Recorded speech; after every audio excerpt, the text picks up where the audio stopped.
Zoom is now transferring the program into Facebook Live.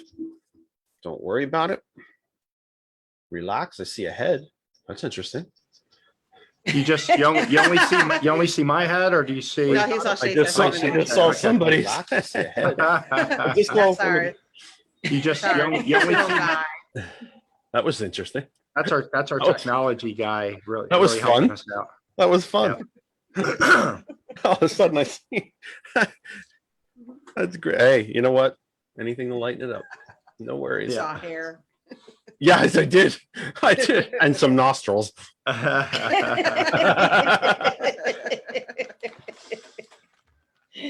So we are currently live on Facebook. Cool. So just hang in there. I'm going to, you're going to see me doing a bunch of tapping and sharing and so on. So just relax. We're all in good shape. Piece of cake. Except for the fact that the mic is in the way.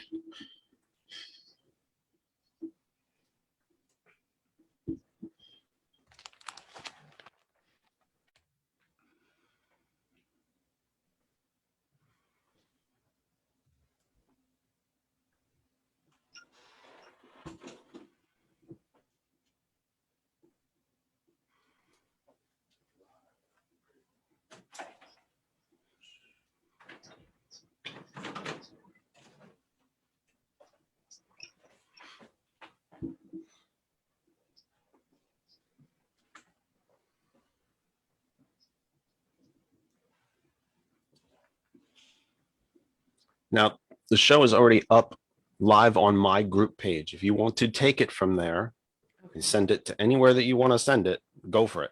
Okay. Okay. Do you have?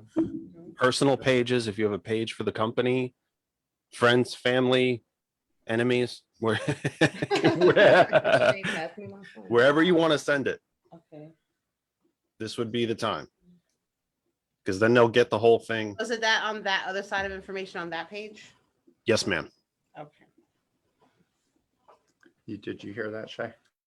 About his group page? If we want to share, if we're actually live on Facebook now, and if you wanted to share Jeff's group page. Yeah, this is just the pre-show that everybody has to Send it to suffer your through. messenger, the link. See if you can pull it up. I'll send it to our partners, Capital Group, so then you can handle that. Come on. I private message you the like the share it.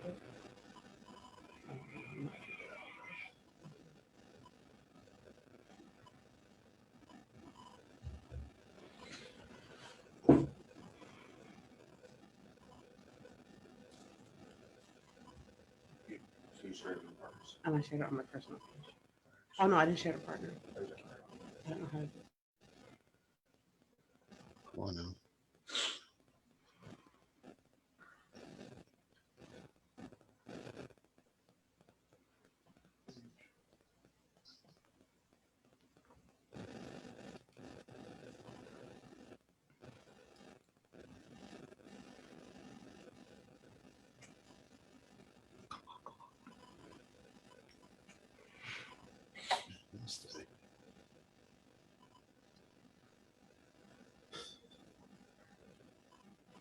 Did you get it?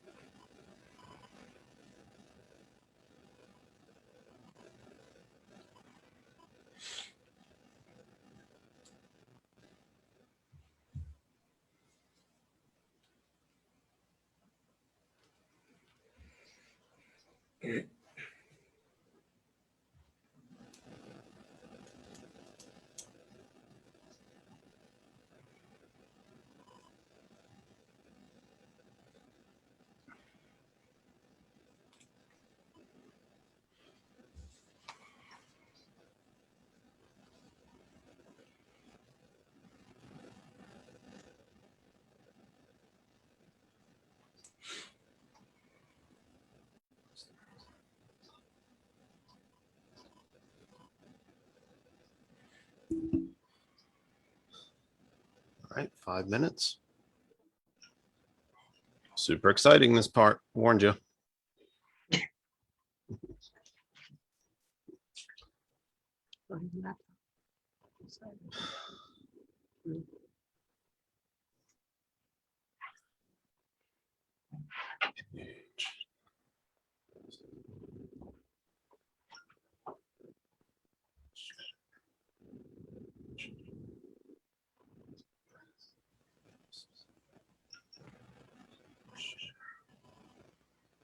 I shared it on our personal too. I tagged us. You got it on there? Running the live. Oh, Zoom. cool.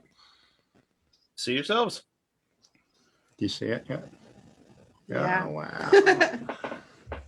Get out. That is Big a time, sick- right? Yeah. Looks like we're in a yeah. news conference.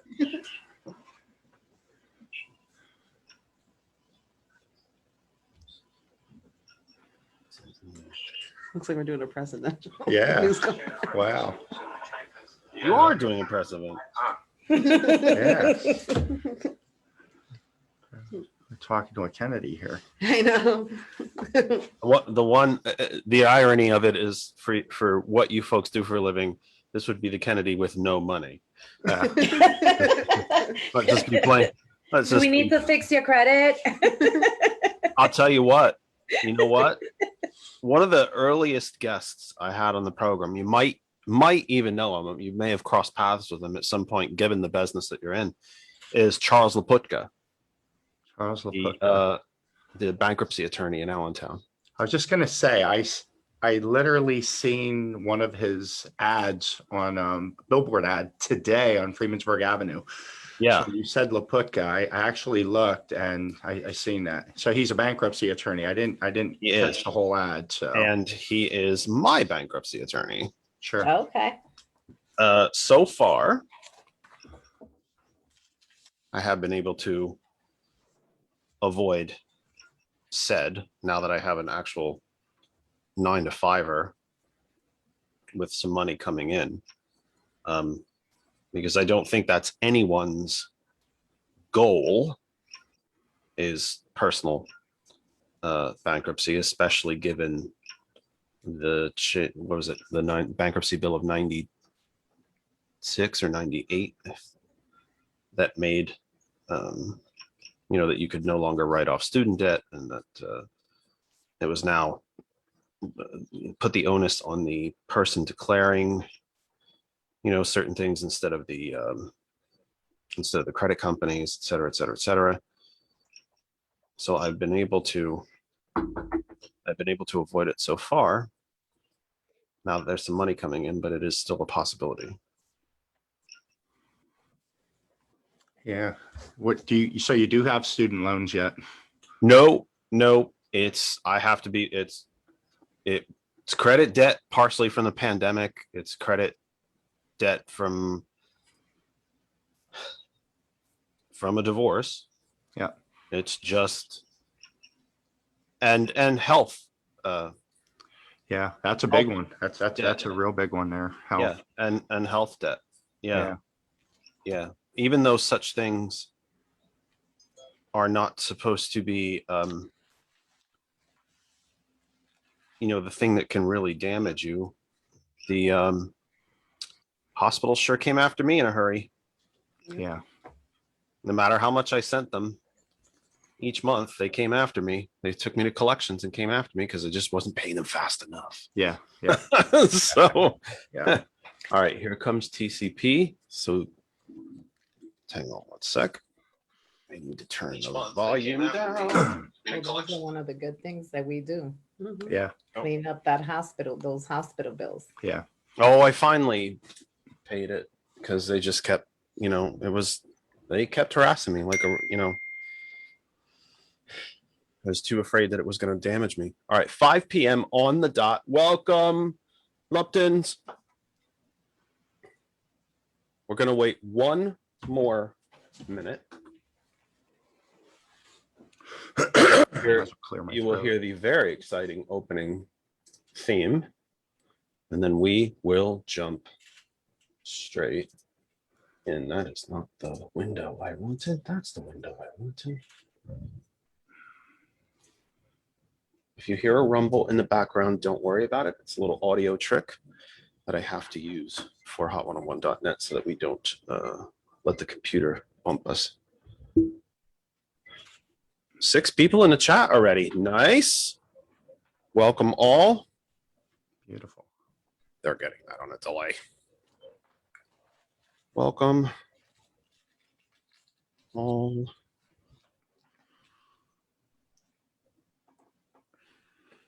Okay, 5:01. So here we go, kids. 3, 2.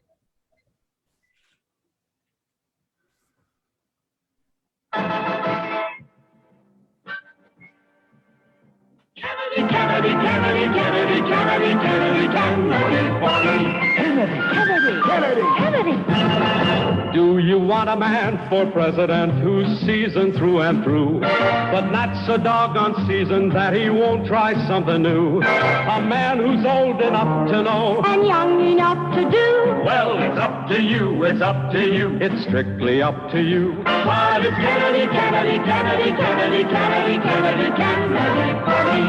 Kennedy, Kennedy, Kennedy, Kennedy. Do you want a man with spirit who is not afraid to fight? A man whose record shows that he will fight for what is right.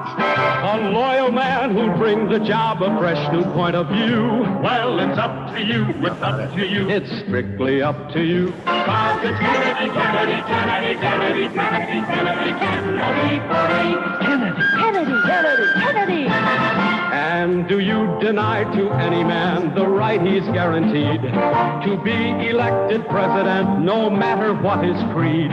It's promised in the Bill of Rights to which we must be true. So it's up to you, it's up to you. It's strictly up to you. And it's Kennedy, Kennedy, Kennedy, Kennedy, Kennedy, Kennedy, Kennedy for me. Kennedy, Kennedy, Kennedy, Kennedy. Do you like a man who answers straight, a man who's always fair?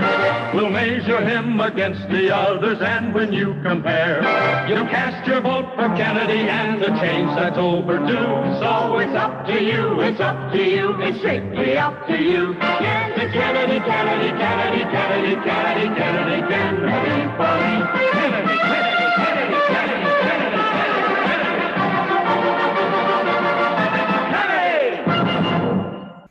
Welcome, welcome, welcome. We are back live. It is the 11th of July from my humble second bedroom, which is now my homemade studio from my humble second bedroom here in the Saucon Valley, part of the Lehigh Valley in the Commonwealth of Pennsylvania, in these United States, on this planet Earth, the only one we have. Third rock from the sun in the Terran solar system, part of the Milky Way galaxy.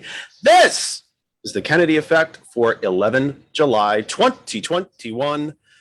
We are more than halfway through 2021. It's unreal. We are thrilled to have you all back with us. Live means the world to us. Welcome to each and every one of you, wherever you might be across the Facebook universe. We have shared the program to just a hair under 100 places this week.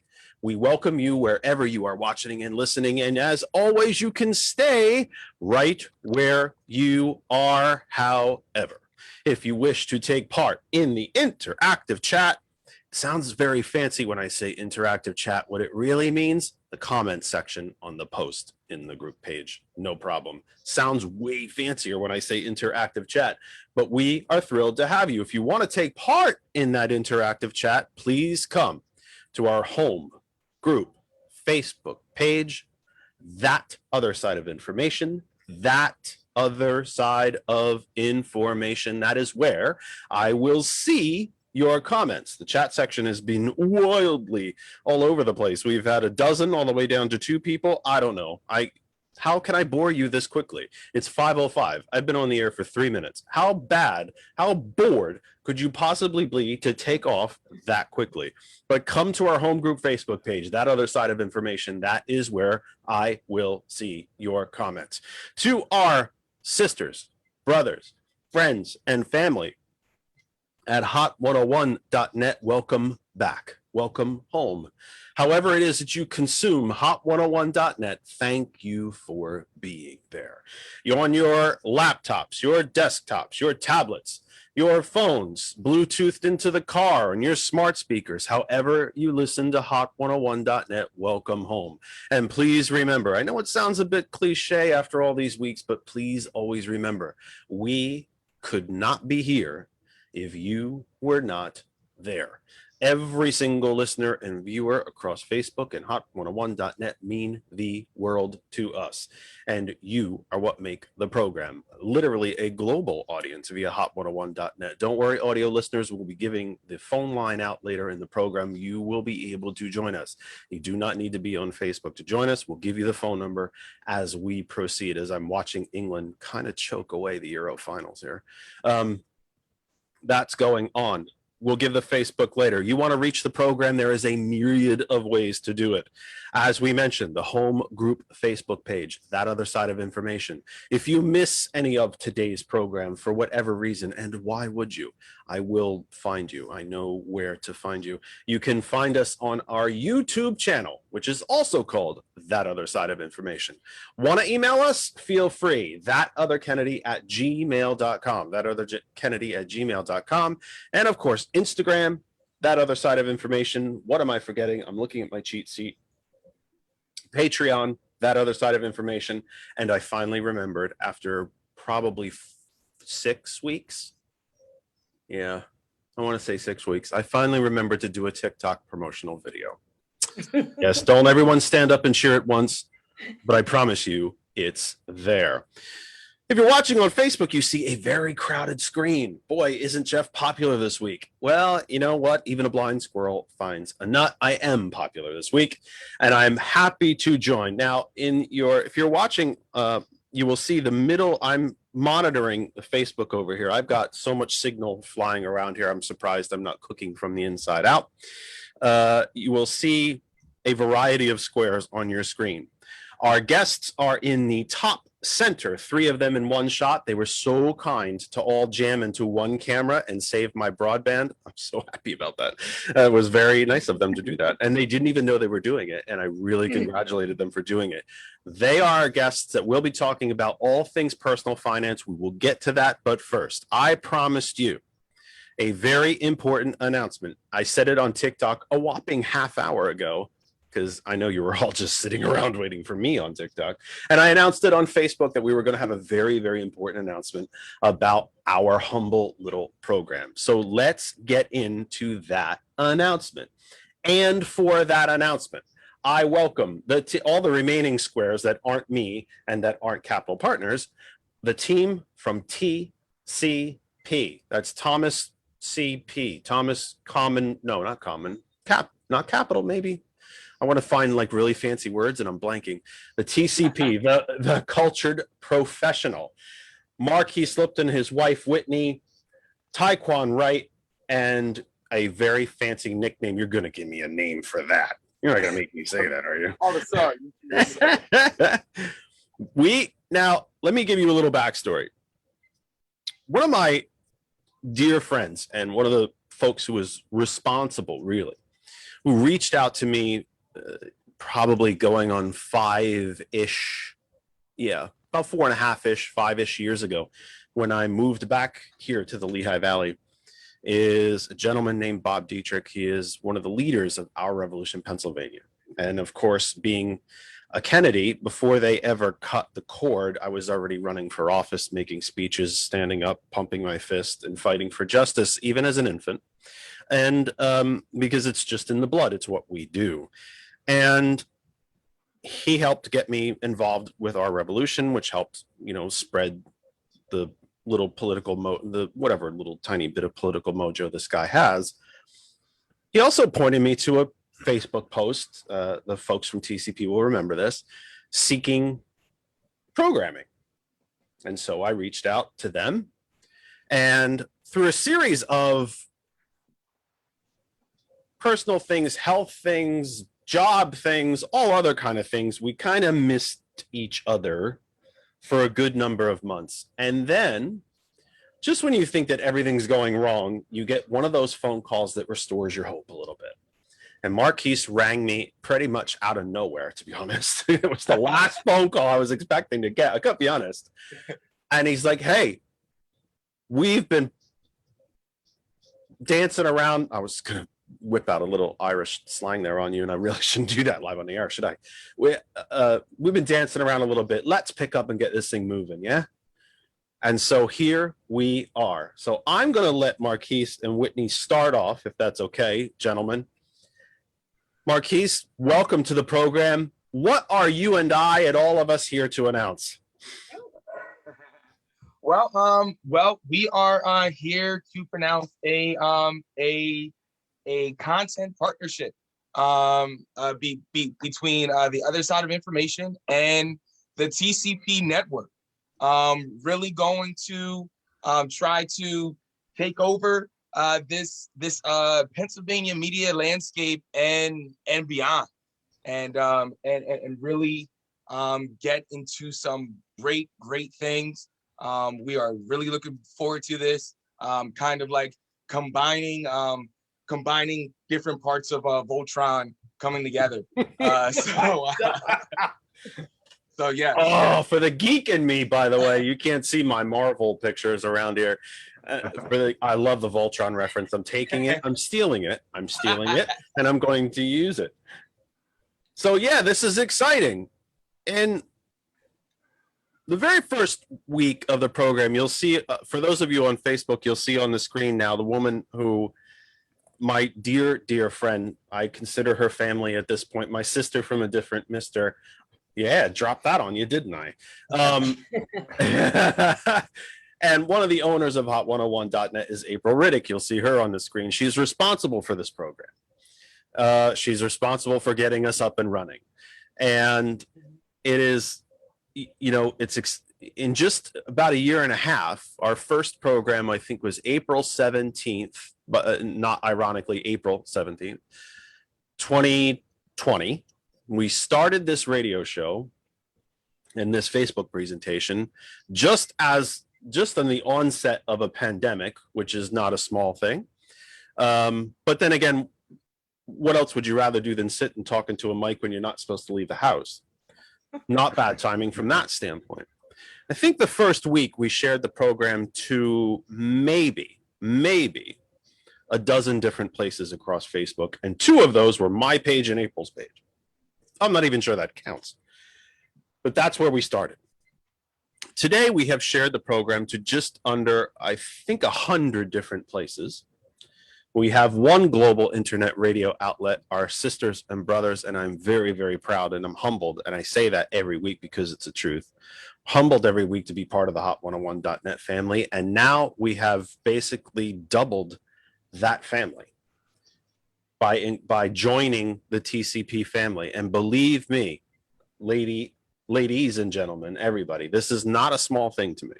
In a year and a half, what we have done is not a small thing. And it's not because this face for radio made it. Let me tell you that. I hope we don't crack a bunch of screens on the TV there at TCP. This is not, but what I'm proud to say is not just that we're doing this, is that we're building this, not just a business relationship, but a friendship relationship. And I'm very humbled and honored by that. But it is something different for your channel. Am I incorrect in that? This is a bit of a different face for your channel. Well, I mean, we've had white dudes before. No. You haven't had guys you can basically see through. This isn't what. This is the absence of color. There's no, look at this. I'm getting a tan from the studio lights. But the great thing with this is that a lot of our previous programming, it was groups of people. So what I and what we really liked about this was it was a single show, a single person show. And that's really the direction that we're moving as a company. And I mean, it just makes sense. Why try to recreate the wheel and everything? We all share the same political ideologies as well. So that's an extra, sprinkles on top. So yeah. Whitney, tell me, why is it important, do you believe, even if you don't happen to share the same political philosophy as this guy right here. I mean, it's pretty much right in front of you. This, by the way, is its own political philosophy. We'll be talking about that when the season starts too. But tell me, why do you think it's important to do what we are doing here? I didn't start this program. April got me to start this program. We started this program because there's quite literally, to the best of my knowledge, and I will, as I always say, I am so happy to be corrected if I'm wrong about something. I'm a human being. I make mistakes all the time. But there was no live, interactive, progressive media anywhere in the Commonwealth that I was aware of. I believe we may have been first. I don't know. You guys probably might have beaten us to the punch. But the bottom line is, why do you think that just live, progressive, interactive, we want to hear from you. It's not us lecturing you. We want you to be part of it. Why is that so important, especially in a place like Pennsylvania? Well, I think If that's not too loaded of a question. are so surprised about is that Pennsylvania can be extremely conservative. And so in the midst of all of that conservatism that's going on, there's a lot of progressive works. And there's a lot of people actually advocating for like racial justice and equity and inclusivity and all things like that. So when, you guys, came about, and when we came about, it was really sharing those voice of others, right? The progressive, the liberal, the BIPOC person, these voices of people that we weren't going to get from our regular news networks. Right. They weren't going to have a queer person on air, talking about the news or giving any kind of information. They weren't going to have a progressive white man address another white man on racial equity. They're not going to have that. And so with us all coming together, we are really essentially hoping to change the landscape of how we share our information. And so it's extremely important that we found each other. And that we're along this corridor of 76 and trying to, make that change. We're just a little up on 78. You're down at 76. I'm up on 78. But yeah, you're closer to the Poconos, right? We are. We're about, it could be up there in 45 minutes, I'd say. Yeah, straight up 33, what is now one of the busiest motorways in all of Pennsylvania, by the way. That is Warehouse Valley, by the way. Our new nickname here in the Lehigh Valley is Warehouse Valley. That's when you travel up 33, you just see warehouse after warehouse after warehouse after warehouse. The Partners Capital Group is nodding their head over there. They understand. They know exactly what we're talking about. They know. And I want to thank them for their patience as we get through this announcement. I warned you guys there was going to be an announcement, so we have to get through that. April was kind enough to, I don't know why you just turned the mic on, April Riddick, and tell people that Hot101.net is now available through your Alexa. Creepy Alexa, who's always listening to you. Yes. You can now tell Alexa to play Hot101.net, and you will hear the dulcet tones. That's awesome. You will hear the dulcet tones of the Kennedy Effect every Sunday from 5. Gentlemen, Taekwon, what are you? What excites you about this? Partnership, not just because I'm here and I will gladly take all the praise you wish to lavish on me, but what excites you about this even if only that the work you're putting in, and we're seeing the work that I hope is being recognized that we're putting in here, we're growing. How good of a thing is that? Oh, what I love about it most is kind of that we're growing at the same time in the same direction. You know what I mean? So it's kind of the perfect time for us to be partnering together, right? To push forward this ideal of reaching different demographics or speaking for unspoken demographics. I love that this has come at this time. I think it's a perfect time for this to happen. I'm looking forward to, gentlemen, in case you were unaware, Marquise invited me down to the studio to do the program from there once. So surprise, surprise, if a really, really pale old guy shows up on your doorstep, that's me. Look for the hat. You'll know it's me. Tell me, I've had if you've gone through our library, our YouTube channel, which really has become our repository, our library of past episodes, you will see a variety of faces on that screen. And I guess I'm kind of asking, I guess I'm kind of putting the answer in the question tiny bit, G, but at the end of the day, we sit in front of cameras, we sit behind these mics. I obviously look very different than some of you, but at the end of the day, don't we all want the same thing? Don't we just want to be able to take care of ourselves, take care of our family, safe streets, a good school? And when we turn on the TV or we turn on Facebook or we turn on the radio, we want to hear like really strange things like facts and science and truth. Gee, what do you think? Look, in the Trump era, call me the Sarge. In the Trump era, we have a morning show. We kind of began just like you did. You know, we started during the pandemic. You know, began talking. You know, and just being a voice because we lived in the age of alternative facts, as if that was a thing. That like we were calling lies alternative facts. Like really, I don't know how you do such a thing, but I'm with you. You know, and to get back to the truth's being told, and truth's being told from different views, different perspectives, and bringing both of them views and perspectives now is going to be such a huge thing. So now there can be understanding on more sides. So it's not just a one-sided argument.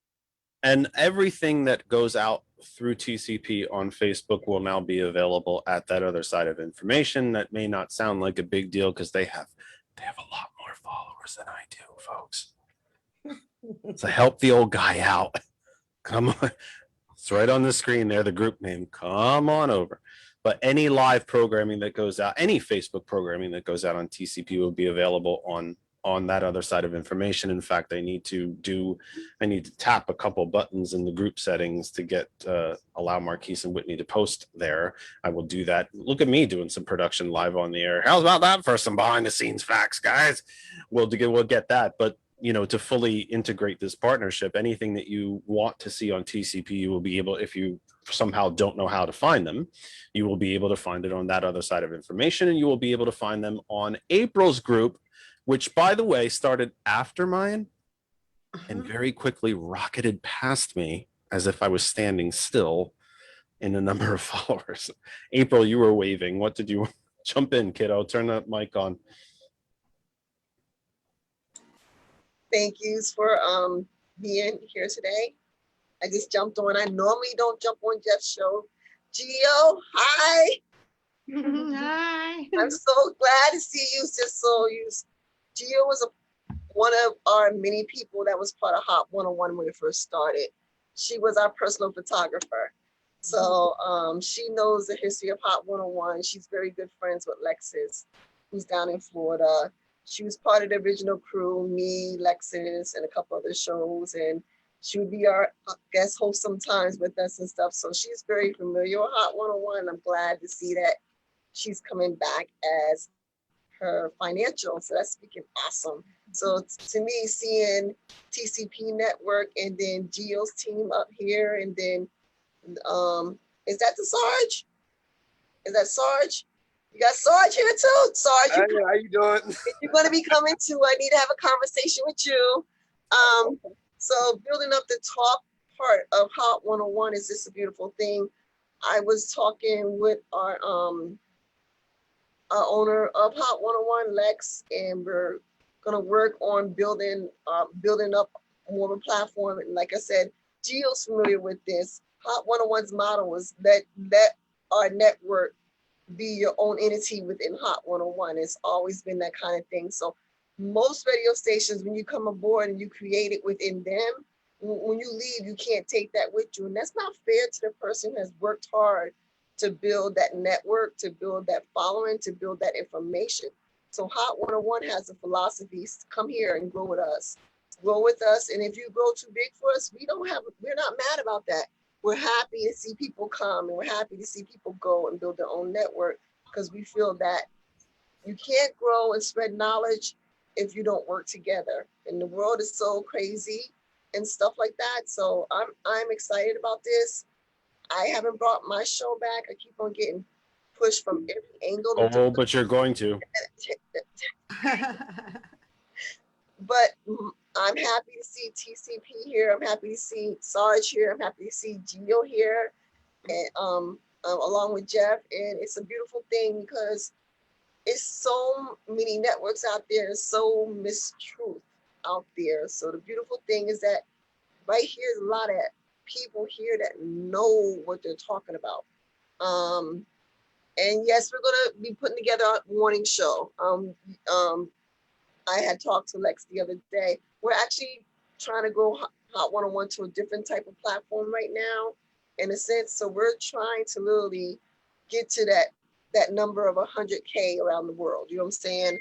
So when somebody turns on this radio station today and they listen, it's listened in Africa, it's listened to in countries I didn't even know that exists. And that's the beautiful thing about the Hot 101 network. Somebody somewhere is listening that wants to know what's going on here, and it's something that you might talk about that person can identify with. So you're not just helping people locally in the area you live, but you're helping people around the world, or maybe people overseas that want to understand politics in America or how the finance works in America, or sorry, you telling the truth about the nonsense, you know what I'm saying? So it's a beautiful thing because Hot 101 is that diverse and that widespread because it's been around for 10 years. So yeah, so we're revamping. Like most platforms, you gotta always do something and you come to that halt, you gotta revamp again and start all over. So this is actually being part of the talk network of Hot 101 because people want to hear, but they're tired of the misguided truth, misguided facts, misguided knowledge, because everybody has a bad habit of going upon assumption. And I pity our younger people with the misguided information. So it's a beautiful thing knowing that we have people here that know what they're talking about. Thank you. So TCP team, tell us, tell the audience, your audience and my audience for that matter, when what happens at the station? What kind of programming do you have currently? When will they hear our humble little Kennedy Effect show? How are we, talk to me about this, about the schedule. Up on the schedule, we are going to put you on Mondays. It's going to not really deviate from the timing. It'll be the same kind of time, the 5 to 9 on Mondays, so that the content doesn't age too much. It's not too far in the week. The only thing that ages is this. This ages. This is. And it wasn't this light when I started this show, I guarantee you. And we have the morning show that kicks off the week. So I mean, this would be a great way to kick off the week. Really heavy with the information and so forth, because that's what the people really need. Yes. What other kind of shows can folks find at TCP? So if you actually go to our Roku, you'll find all kinds of shows. You'll find some of our archived content as well as newer content. We have one of my favorite shows is Impact News that comes out of Virginia, which is another news show that discusses really like Black topics that you really don't hear about in mainstream media. And that's really what we kind of focus on, information that people are interested in knowing about that's not covered in mainstream media. And then we even have a few short sitcoms that are about 15-20 minutes a piece. So you could really sit and binge watch an entire season. We have about 4 to 6 of those. And we even have a few children's shows so that you can actually catch on our network. So yeah, there's a lot of stuff. And if you just go to our Facebook, even we have our morning show that comes on daily. And then we also have a game show that'll be coming out. We'll be transitioning our hip hop and politics into like this trivia game show. So I'm looking forward to that. But yeah. Oh, and also we have Reset that comes on Thursdays. So that's kind of like that's like our Christian broadcast show. And you can catch that Thursdays at 5 o'clock with Reverend Sherry. And live events too. You guys, I've seen you guys out on the road at popping up at live events and street festivals, and you have Sarge leads off our karaoke and tacos on Thursdays. Oh goodness. You Taco. don't want me in there. Listen. Well, you gotta come down. Anybody want to hear bad karaoke in the original Gaelic? You'll just Absolutely. You'll be lost. Be absolutely lost. I can't tell you guys how I look forward to visiting you in reverse. I am thrilled to have you here. I'm thrilled to be part of this. I don't know, April, am I missing anything? Am I forgetting anything? It's so nice to have April here. If I forget something, I can ask her. Usually I can't rely on her that way. Like I said, we're just more or less Hot 101, Lex and DJ Earl also behind the scenes does amazing things. We have an amazing DJ network. Like I said, we're working on some things to revamp it and get it out. Like I said, the talk network is very important, but also our DJs are extremely important. Lex and DJ Earl, hey, hi y'all. They probably down there. Lex is in Florida, Earl's in Jersey. And they're do a lot of wonderful things behind the scenes. And we're just trying to get it back to where it was years ago, like I said, and go over the numbers we had before. You know what I'm saying? So we do have a large following. We have 50,000 worldwide, but to me, that's not enough. I needed 100K plus. That's vital. No, I need it at 100K plus. It's vital for all of yous up here because it's. I want $1 from every listener. Gosh, darn it! So you get that to 100, 150,000, you get that to 1 million, and then I want $1 from every listener just for being a decent human being.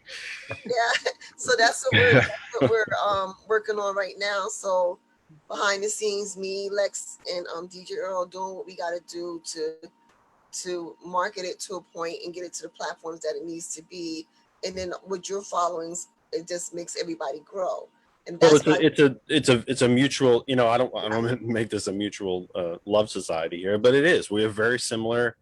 We're, 101, what we're trying to do with our humble program here and what TCP is trying to do. We may have started out, I think, at different paths, but we're on the same road here. And I think even if we hadn't come together, and I'm blessed that we have, I feel very honored and blessed that we have, we'd be traveling the same road. I think I think Whitney said it before. We were going to bump into each other at somewhere along this road because we're traveling the same path. So the fact that we've been able to come together like this in a friendly, not just a cold business partnership. There's enough of them on the planet. But a friendly, happy, we're all smiling. I cannot wait to find a good day that we can, because you guys aren't right around the block from me, sadly. It's a drive. I'm going to have to take a whole day to do it.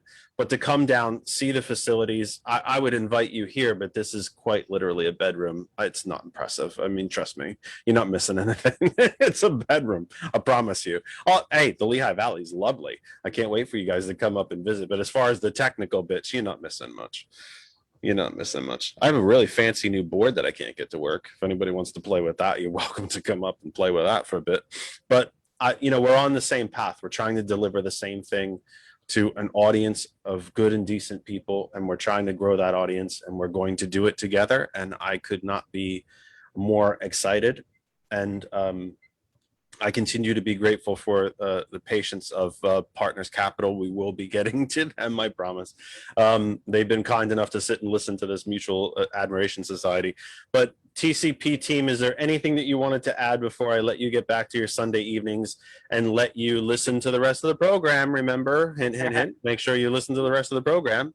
And of course, I'll get, Marquise up on like admin on the page or something so you can post there flawlessly and all that fun stuff. But is there anything else, TCP, that you wanted to add that I may have forgotten? Any new information that we need to let the audience know about, or you want to remind them how to find you, and so on and so on? Please, floor is open.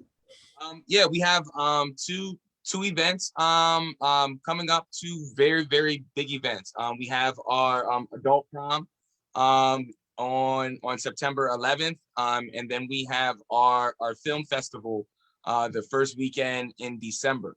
And our film festival, we are actually accepting films, short films right now, 5 minutes to 40 minutes. They are literally being judged as we speak, and will be contacting the entries in about a month. So there's still time to submit your submissions. But that's all that I have with fellas. Well, yeah, we have you mentioned, did you mention the adult prom? Okay. So yeah, and just a little tidbit about the adult prom. It is 25 and over. I think that's very important for people to know.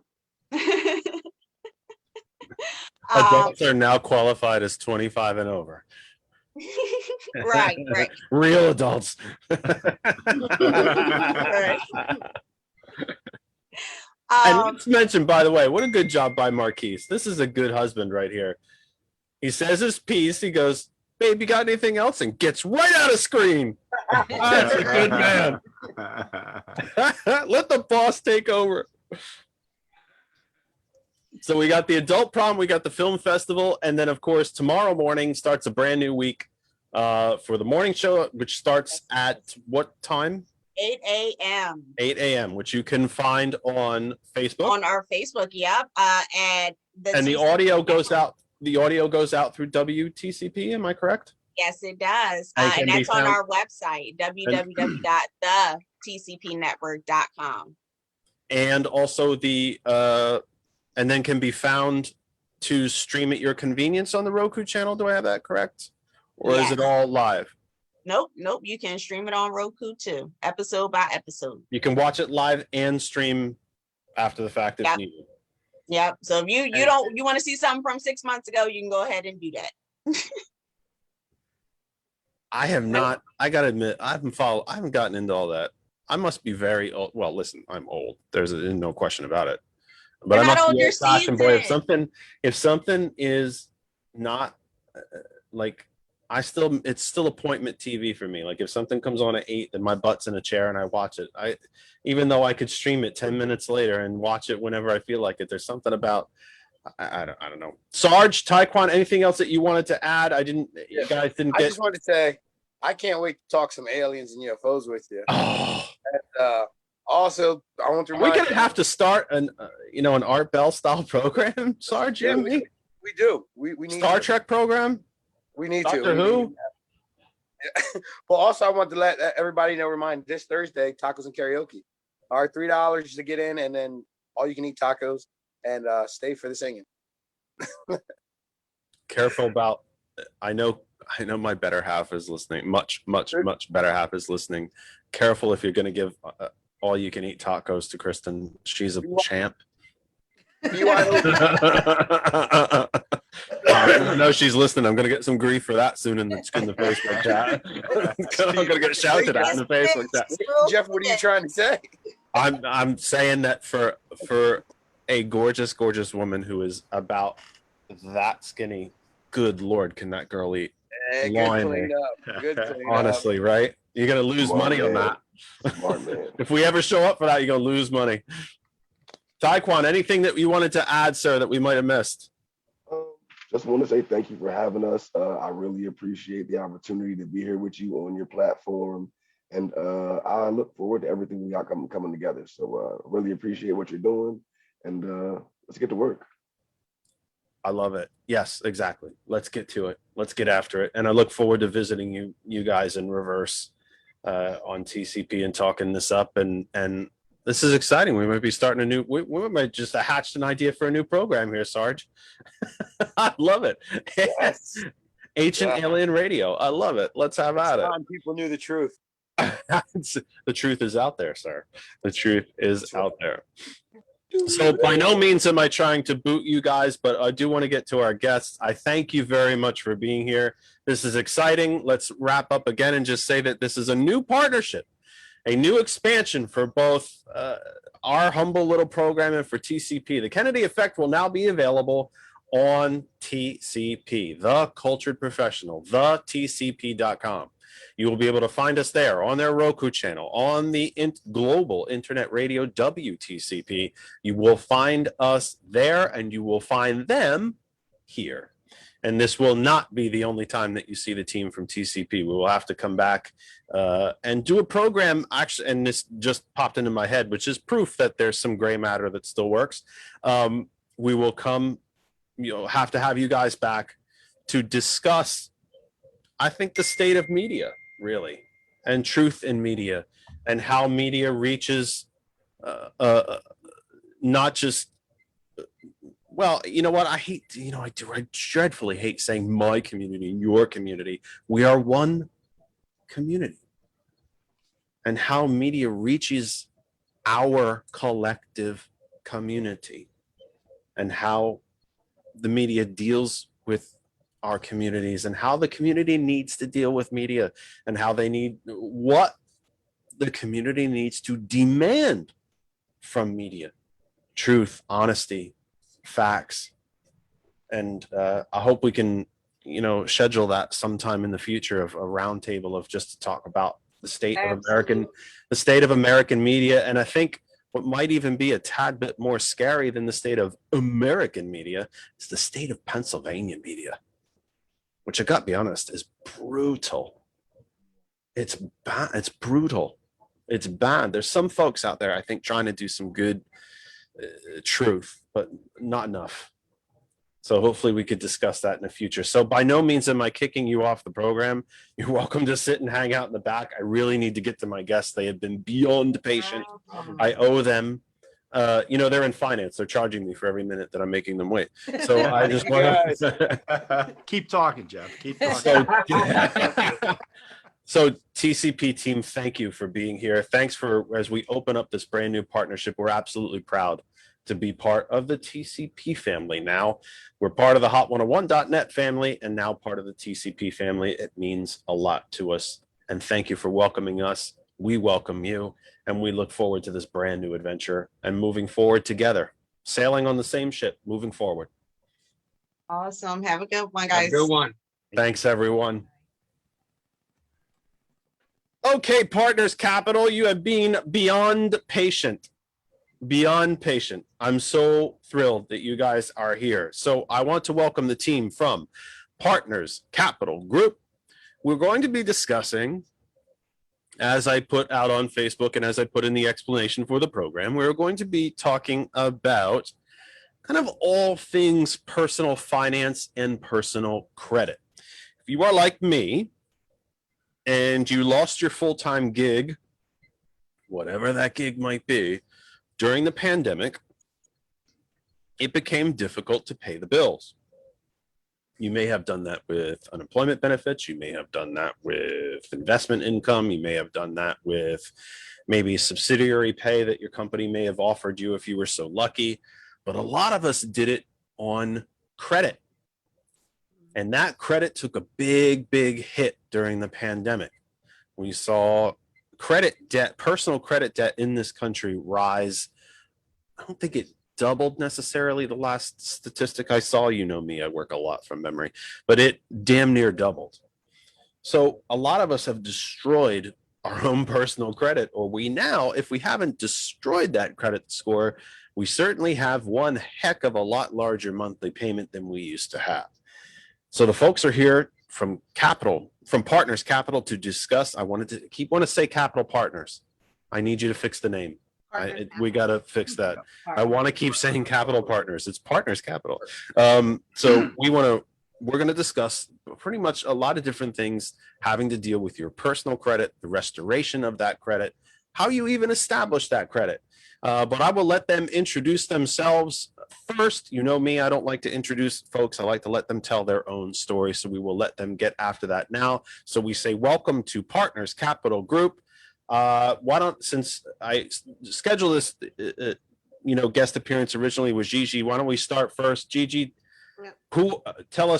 Introduce yourselves and tell us who you are and why you're here. I'm Giovanna Negron, Gigi, Partners Capital Group. I work with credit, repair, and taxes.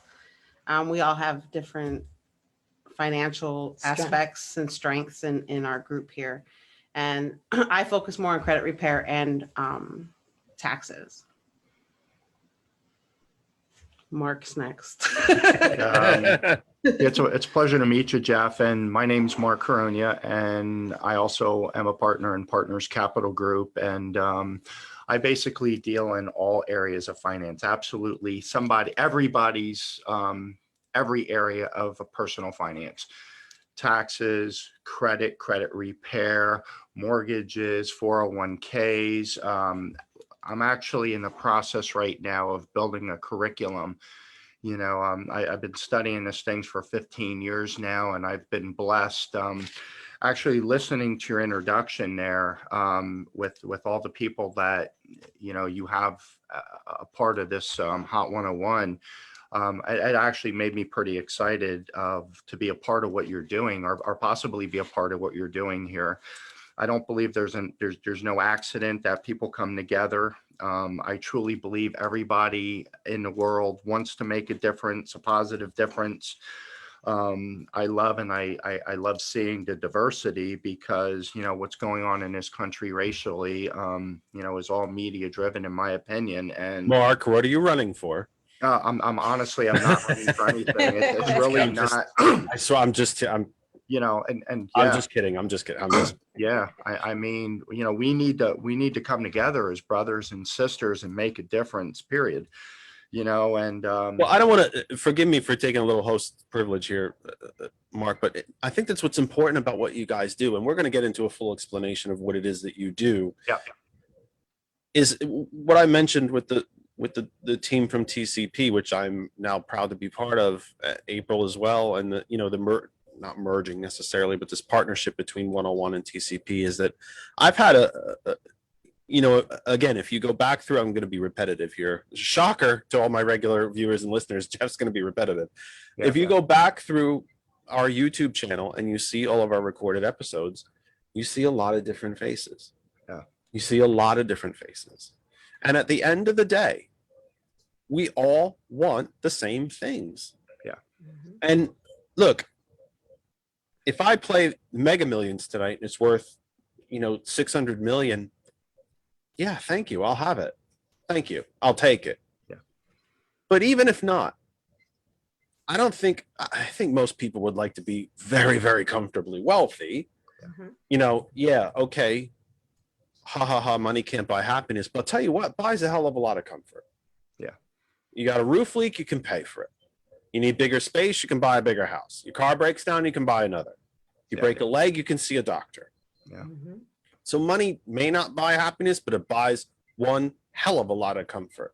Yeah. And even if we can't be all wealthy, and we can't be, by the way, we can't be.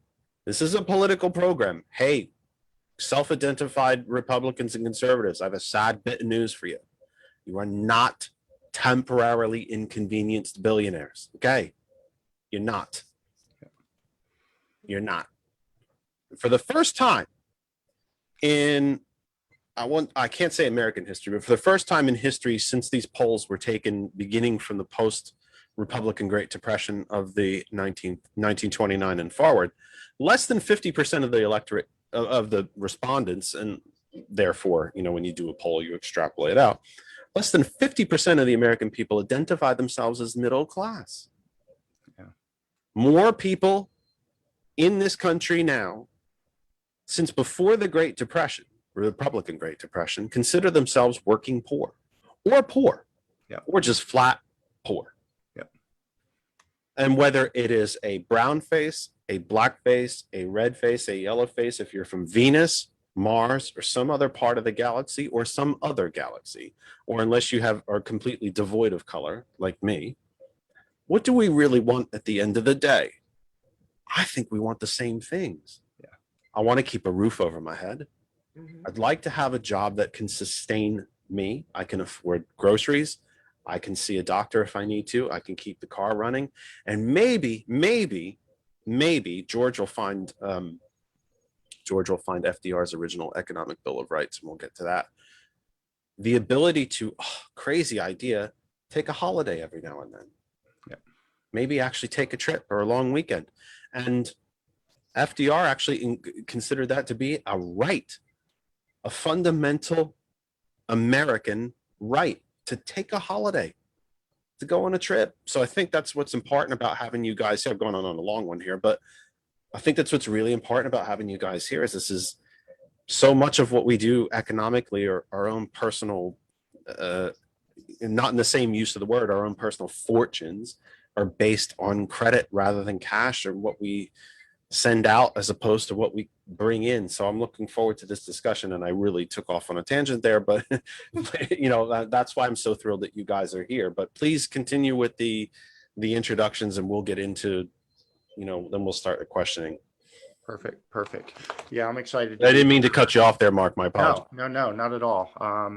And again, you know, I'm used to dealing with families on a one-on-one basis. So this being part of this program, I'm excited, but it actually, it's the first time I'm really doing, you know, a live program. So, but I'm excited, really excited to share what we have.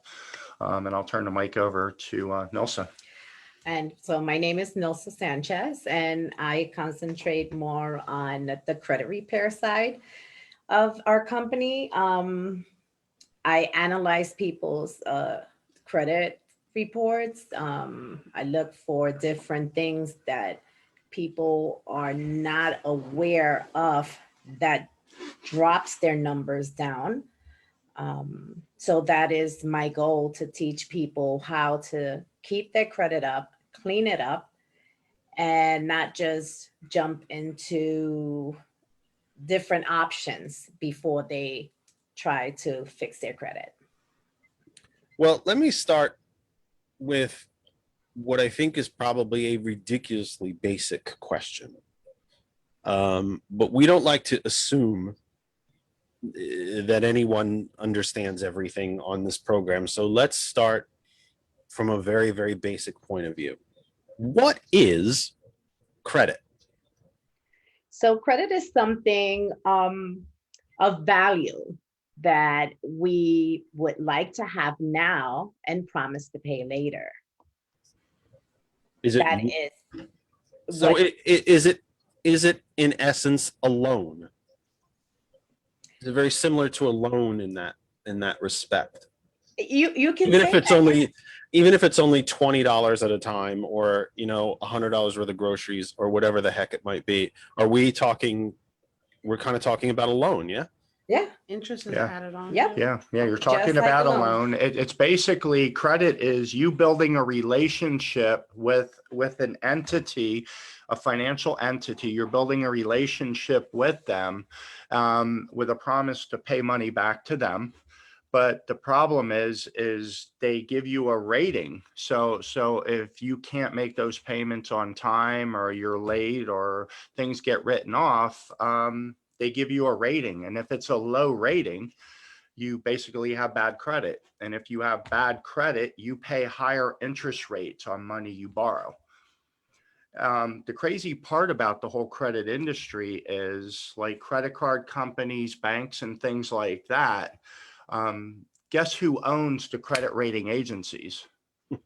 The ones that were probably given us scores, I should think. That's exactly right. And that's totally crazy. Now, knowing the answer to that question, do you think they want you to have good credit or bad credit? Well, they certainly make more money on the bad side. That's exactly it. That's exactly my point. That's exactly the answer I was looking for. So it's really crazy that the credit card companies own the credit rating agencies, because if you have bad credit, you pay a lot more money. You know, companies make a lot more money off of you. So You so can't, that's- Mark, you guys can't speak for the banks. And I would hate to ask you to try to get into the minds of the bank, because for that matter, that's, you know, for my money, no pun intended, for my money, that's a pretty damn dark place. Mhm. But if I'm a lending institution, whether I'm one of the big five basically banks that are left in this country. I think it's 5 banks that have 74, 75+% of all the deposits. Yeah. If I'm one of those banks, and maybe it's because those banks are now diversified, because of course we've broken down Glass-Steagall. There's no separation in financial institutions. One financial institution can now do everything. They can do insurance. They can do auto loans, student loans, investments, 401ks, all this happy stuff. Right. But if I'm one of those banks, and as you said, you would pay more interest on if you had a bad score. Where's the balance between I make more money on higher interest because of bad scores, but yet the folks with bad scores can borrow less? When do I break? Where's the breaking point between we actually also make money if we loan money? Right. Right. Is there a way for you to explain the mentality perhaps of these monstrous financial institutions? Yeah. Are they really out there to try to trap us in debt? Absolutely. I mean, our whole goal as Partners Capital Group, there's really 4 major places that families are being robbed financially. Okay, there's 4 major places. A newspaper article actually came to me. It was a newspaper, and I look at things that come to me all the time, and I know there's a reason that I need to use things to kind of make a point, a valid point. Just like you coming into my life, Jeff, to be part of this program right now, and I'm not trying to get away from the credit part of things because I'm going to spin back, but I kind of like to use articles and visual aids that people can see, because just talking about things, I don't think people totally understand. But I kind of, can you see that newspaper article? It just says on the top, the headlines are, it's harder to get rich than it used to be. And anybody could probably pull up the article, but what the whole article says, it just says the average middle income family, the average family today, if they just have no debt and a little bit of money in savings, they're actually considered to be financially independent. And what the article says, there's just a couple of pieces that I highlighted. It's actually the Federal Reserve Bank of Cleveland. They're actually trying to do research to figure out why in this land of opportunity, researchers found it's gotten a whole lot harder to have opportunity.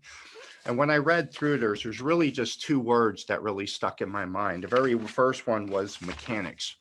They're trying to figure out what's the mechanics behind the fact that families are just dying financially today. Okay. Well, I would argue it's 40 years of trickle down, the myth of trickle down economics, actually almost 50 years. The shipping of our entire industrial base to the Far East, yeah, and for cheaper labor, the dismantling of the tariff system so that to make it cheaper to actually make things abroad. Yeah. We now look at $15 an hour as a pretty damn good salary, when actually only it puts you a few $1,000s above the federal poverty wage. Yeah. When really we fight for 15, which sounds like a lovely bumper sticker, and I suppose it is when you're making $7.25. But we also know the minimum wage should be, if the minimum wage had kept up with worker productivity, it should be $22 to $23 an hour. Right. If it had kept up with CEO pay, it would be almost $35 an hour. Right. So when we talk about folks that are, we mentioned that less than half the population believes they are any longer in the middle class. 40% of the population cannot absorb a $400 emergency, as I'm sure you are aware. 60% of the population cannot absorb a $1,000 emergency. Yep. If you are born middle class, you have a better chance of dying poor than you do moving up. We have become medieval in our caste system. In fact, we are the most economically rigid, the least economically mobile country of any of the OECD countries. Right. If you are born poor, you will die poor.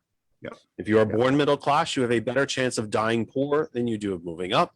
If you are born upper middle class, you have a better chance of dying middle class or poor than you do of moving up.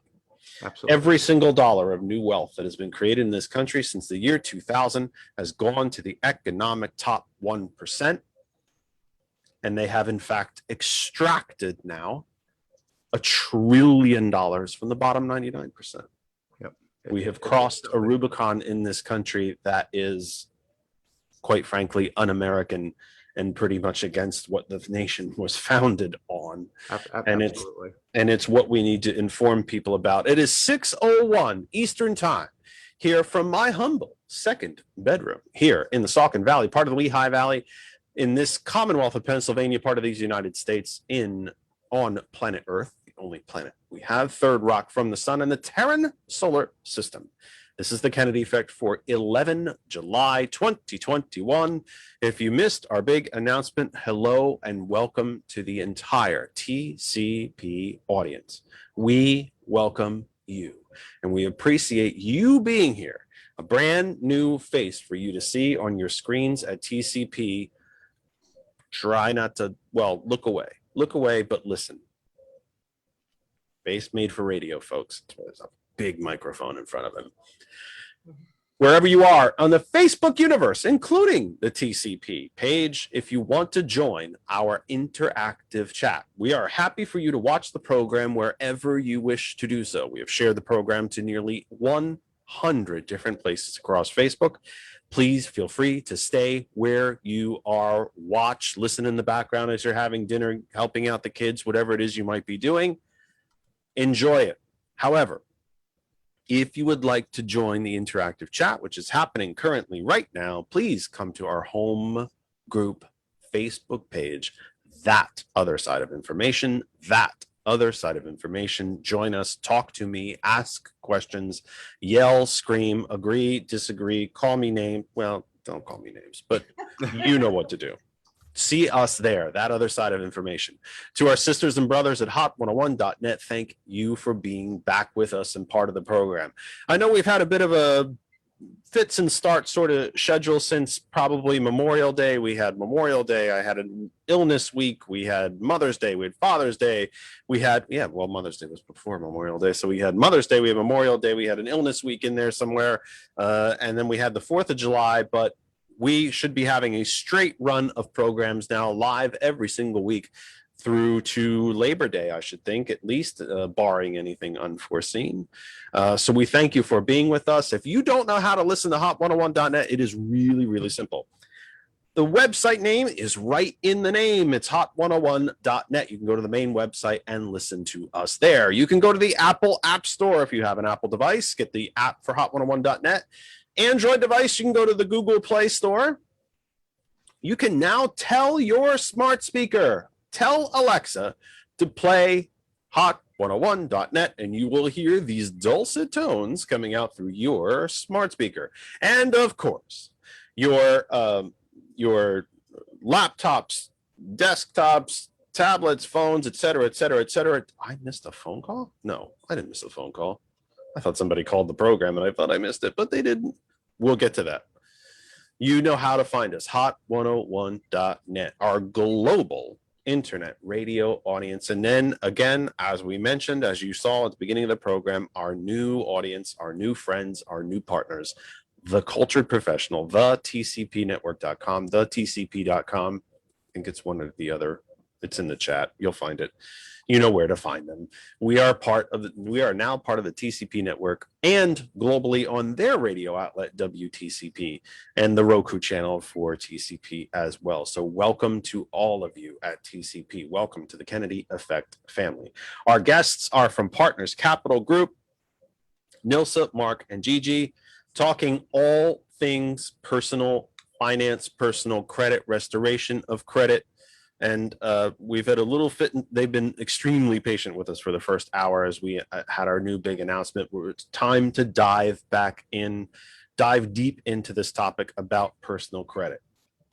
So folks, we had a nationwide stay-at-home order, stay-at-home recommendations and guidelines. 50% of all the restaurants in the country are expected not to reopen.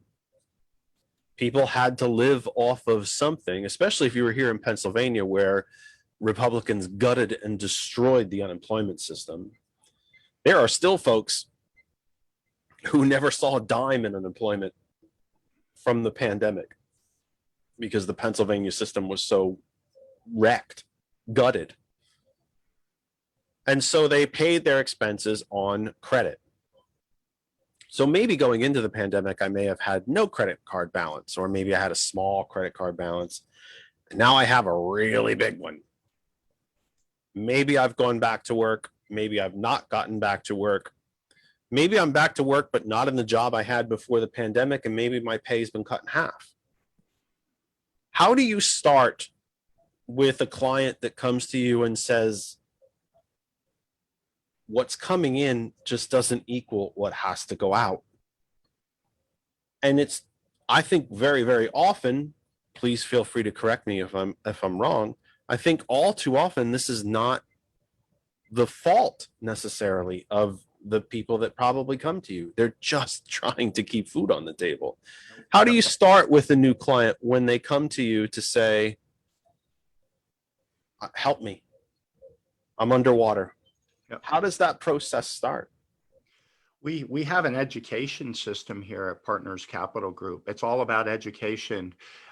I'm blown away, me personally, you know, of what I was never taught in high school as far as personal education. There is nothing taught about personal education. People don't know this. People don't even know how to break down a pay stub financially. People don't know what the difference between gross pay and net pay. People know how to go to work. People don't even get a pay stub today. It's the money's literally automatically deposited into their account. But I've put together a sheet called the 22 sources. Mark, you've put together a binder. I do. You know what's crazy about? Can we be blunt? That's a proper binder right there. It looks like a college textbook. It is a binder. It's a binder. But out of, even though we have a binder and we give people a bunch of information, I could build a simple story once I have their information.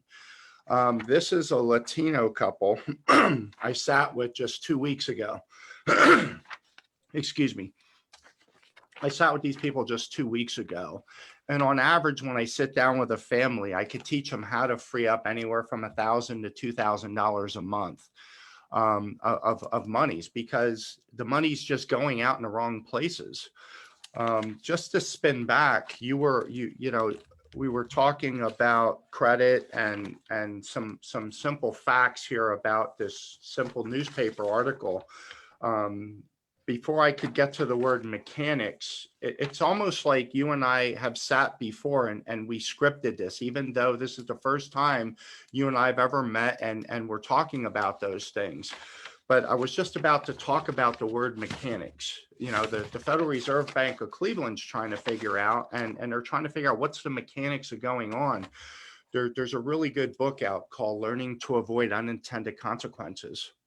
It talks about the evolution of transferring our wealth away to those who create situations, control the outcomes, and profit from it. Obviously, evolution means what? Things just change over time, right? The average family today, we defer 2/3 of our wealth away from it. It's taken away from us and we have no idea. What do you think the first largest transfer of wealth is? Purchasing a home? Nope. Our first largest transfer of wealth is taxes. Taxes. The average family, if they went through their pay stub and figured out how much money is being taken in taxes, they'd be blown away. So that's why Partner Capital Group actually got together, is because of taxes. So our first thing we do is we teach our families how to not get robbed in taxes. Okay, so because people are getting killed in taxes, how does everybody go out and buy everything? What do they use? Credit. Well, it leaves you Credit with cards. whatever's- That's yeah, the it leaves you second with- largest transfer of wealth, and then it's banks and the insurance companies just ripping people off. The other word that really stuck out to me, and you kind of already touched on this, but there's a great video out there to just help you build. I don't know if you've seen the video or not, called Inequality. Would you agree there is an inequality of wealth in our country? Worse than before the Republican Great Depression. Absolutely. You actually talked about it, and you hit on the 1%.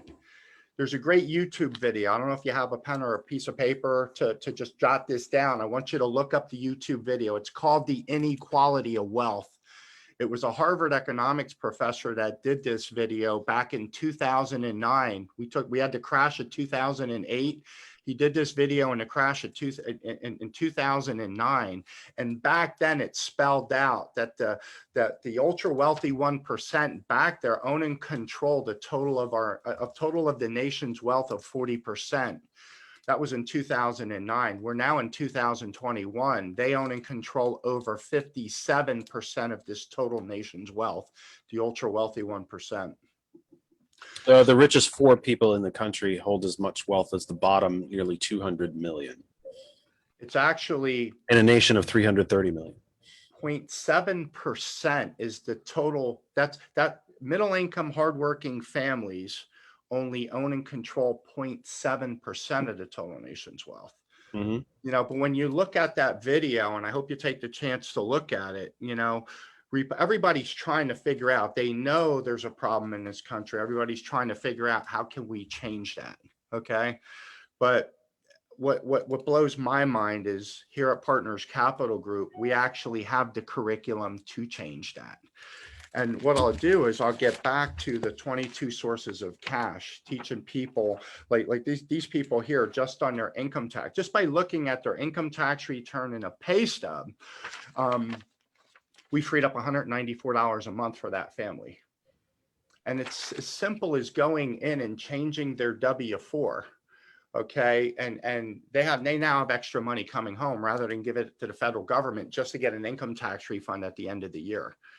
The big thing for them was, for folks that might not think that $194 in a month is not a lot of money.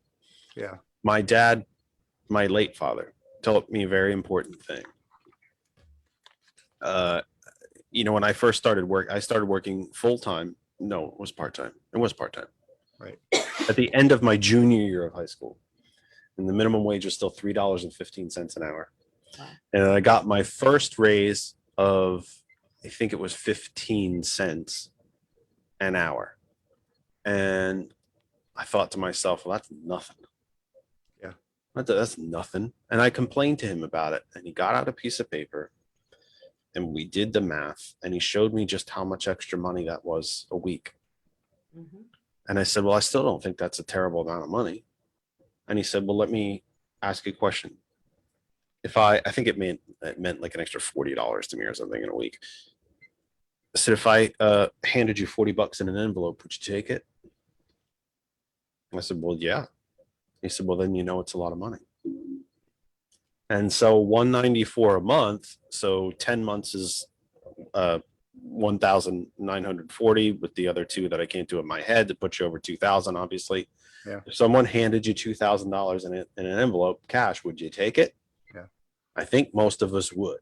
Yeah. So when Mark mentions, folks, for all of you watching and listening, when he mentions, you know, $194 a month, well, that doesn't sound like a heck of a lot. It's a lot. It's a lot. When you're scraping by, when you're living paycheck to paycheck, when you can't absorb a $400 emergency, nearly half of that, nearly $200, it's a lot of money. For me, it would be the electric bill, the gas bill, and I don't know, pick something else. It would be a little bit of everything, your phone. It's a lot. Yeah, it could be a phone bill. It could be a lot of different things. yeah. But again, Jeff, you make up a good point. That's only one place out of 22 places. Monthly, we teach families how to free up money. Now, the other part that was big for them, married couple, they have 2 young children, was on the debt side of things.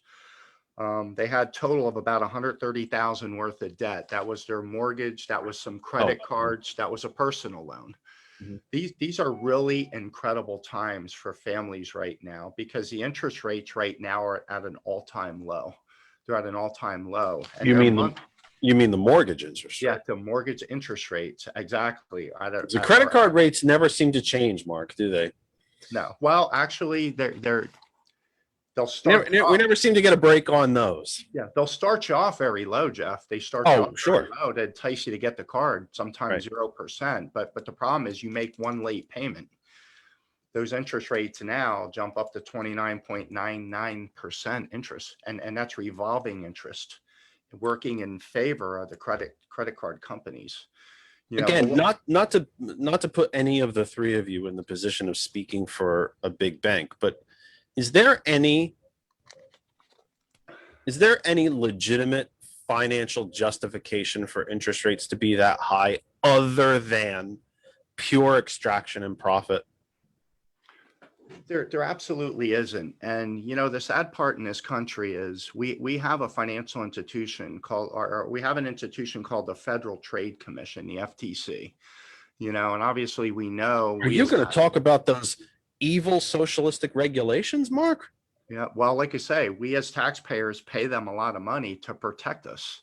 We don't pay them nearly as much money as we should pay. Well, the problem The is FTC was an awful lot more powerful before Reagan. yeah, they have a lot of other people paying them a lot more money to Correct. overlook things. And regulations are nothing but protections, folks. Regulations are protections. You have been trained over the last 50 years, really, but really a lot in the last 40 since the Reagan administration, that regulations are somehow oppressing you. They are not. Regulations are protections. It's regulations that protect you. It's what protected the big banks from merging into these monstrous financial institutions that take everything from you. It's regulations that keeps you from eating tainted meat.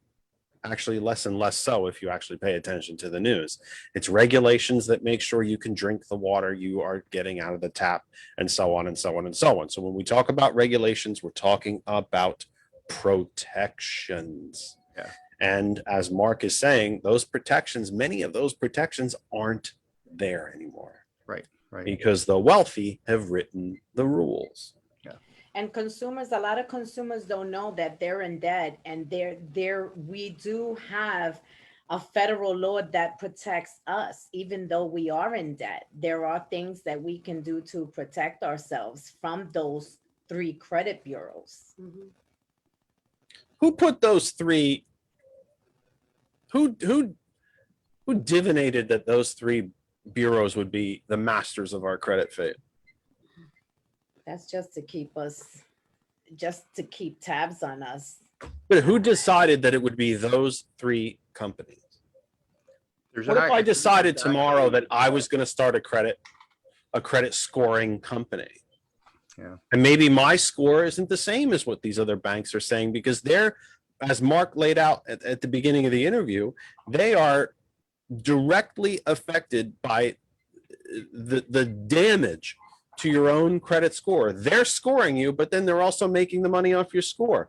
What if I decided to do a credit rating company tomorrow? And that family, Mark, that you mentioned, they may have had a credit score of fill in the blank, 500, 600, whatever. I decide it's 800. Why are those three scores the ones that everybody pays attention to, but nobody would pay attention to mine? Who the hell gave them? Who tapped them, on the shoulder with the sword and knighted them to give us?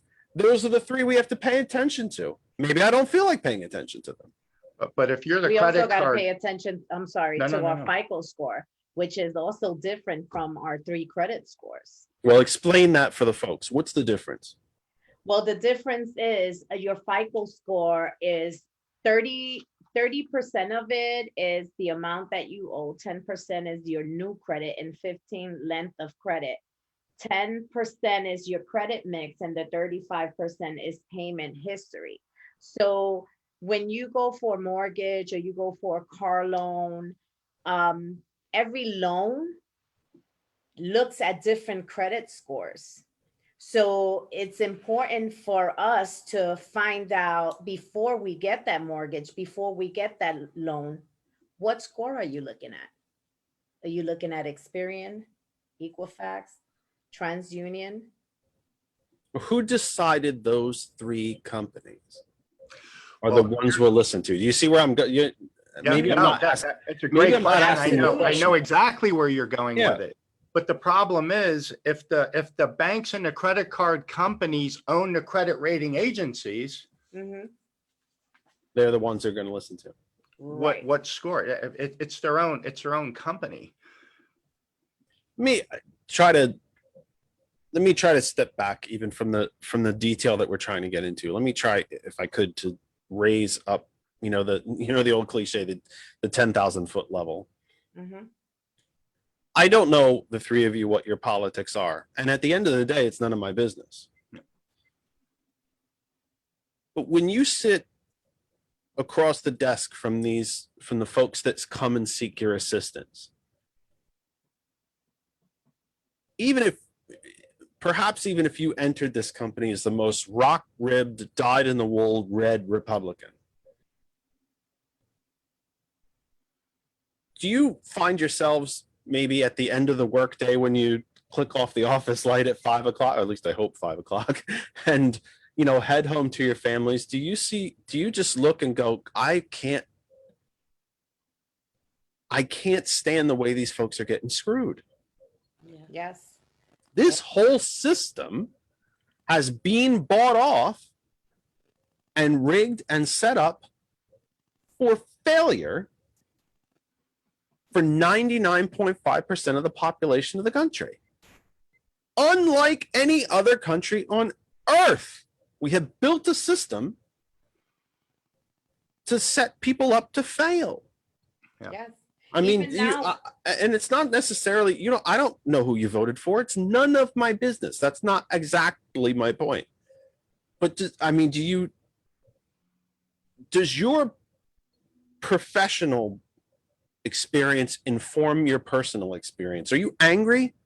Does it bother you what you see on a day-to-day basis? I Do you get know very- how screwed this country is at the moment?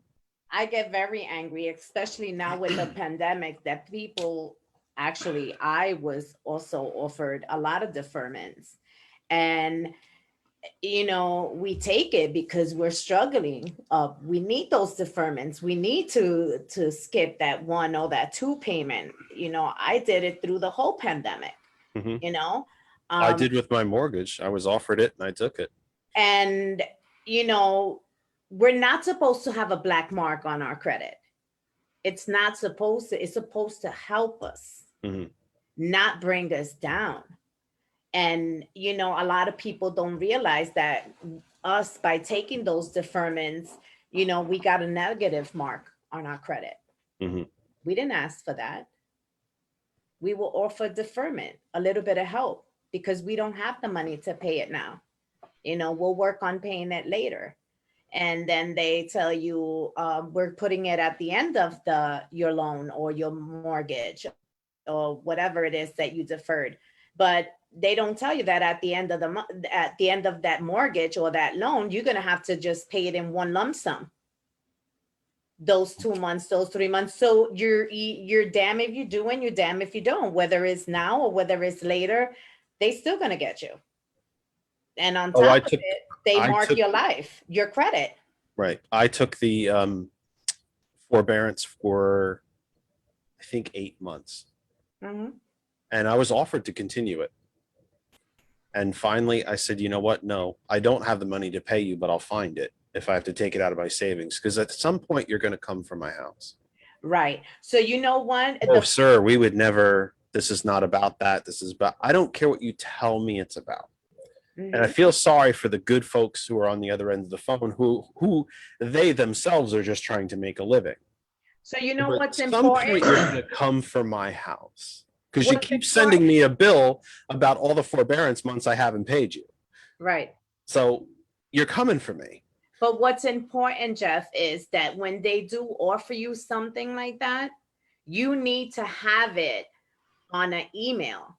Oh, I have them all. Exact terms Yep. that you're not going to get a negative mark, a black mark on your credit. That, you know, you want to know the exact terms, whether you have to pay it in a lump sum at the end of the mortgage. Because guess what? If you tell me that, maybe I don't want to take it.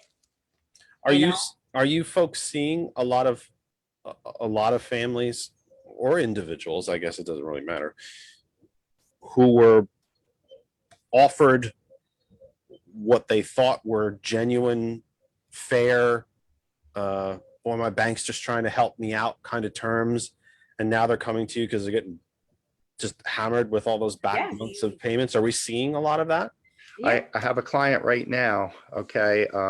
He took the same advantage of the same opportunity, the fact that he could defer his mortgage payment for a couple months, because let's face it, $1,500 a month is a lot of money to be able to hold on to. Okay. When nothing's coming in. Yeah. Yep. Especially now for him, for a lot of people, they not a lot of people, there are people out there that had the means to make that payment, but still elected to defer it. Now the interest rates are low. So he decided just last week, he decided to go, you know, I need to refinance my house now, take advantage of that lower rate. He went to refi, and the refi, they pulled his credit, and his mortgage company actually noted on his credit report that he did a loan modification, which just shot him out of, he can't even do a refi now because they marked that as a loan modification. So he can't even do a refi. And locked him in. Well, do you think the banks want you to be able to do a refi? Right. They just locked you in at 4% versus he could have maybe gotten down to 2.6%. So the next big wave of crap coming down the pike for the average hardworking family, they don't even know it yet. Okay. You said about it at the end of the night when you turn off the light to go home. Are we mad? When I get to sit with a family like this and teach the 22 sources of cash, I am so excited for what we can do for a family.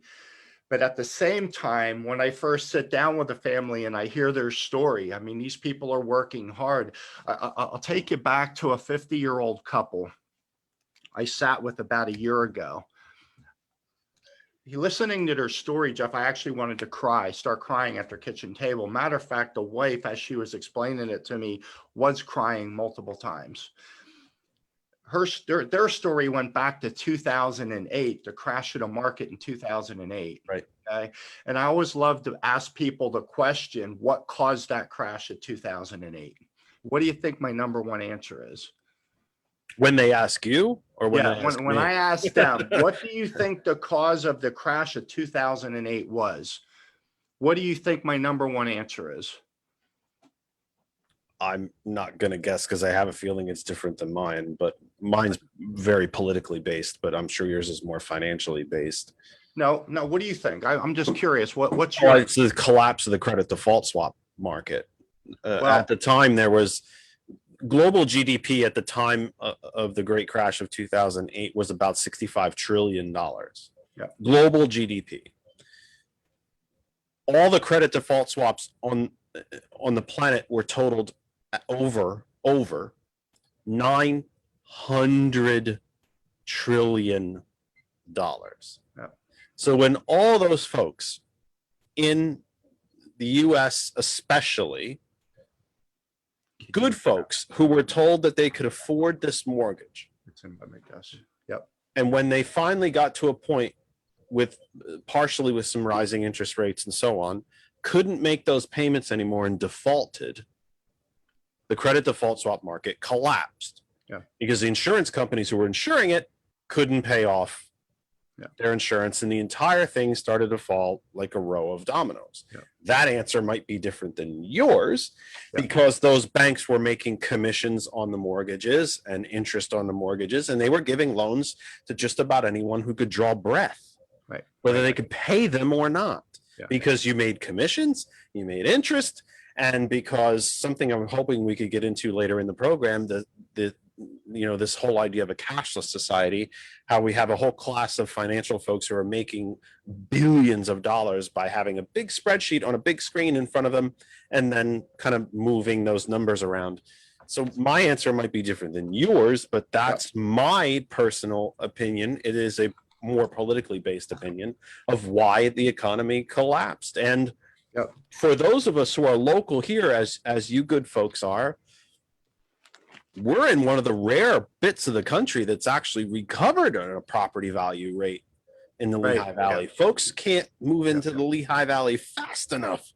But there's still places in this country like Southern California, the Vegas area, some areas in Texas where folks have lost 2/3 of the value of their home and it's not recovered.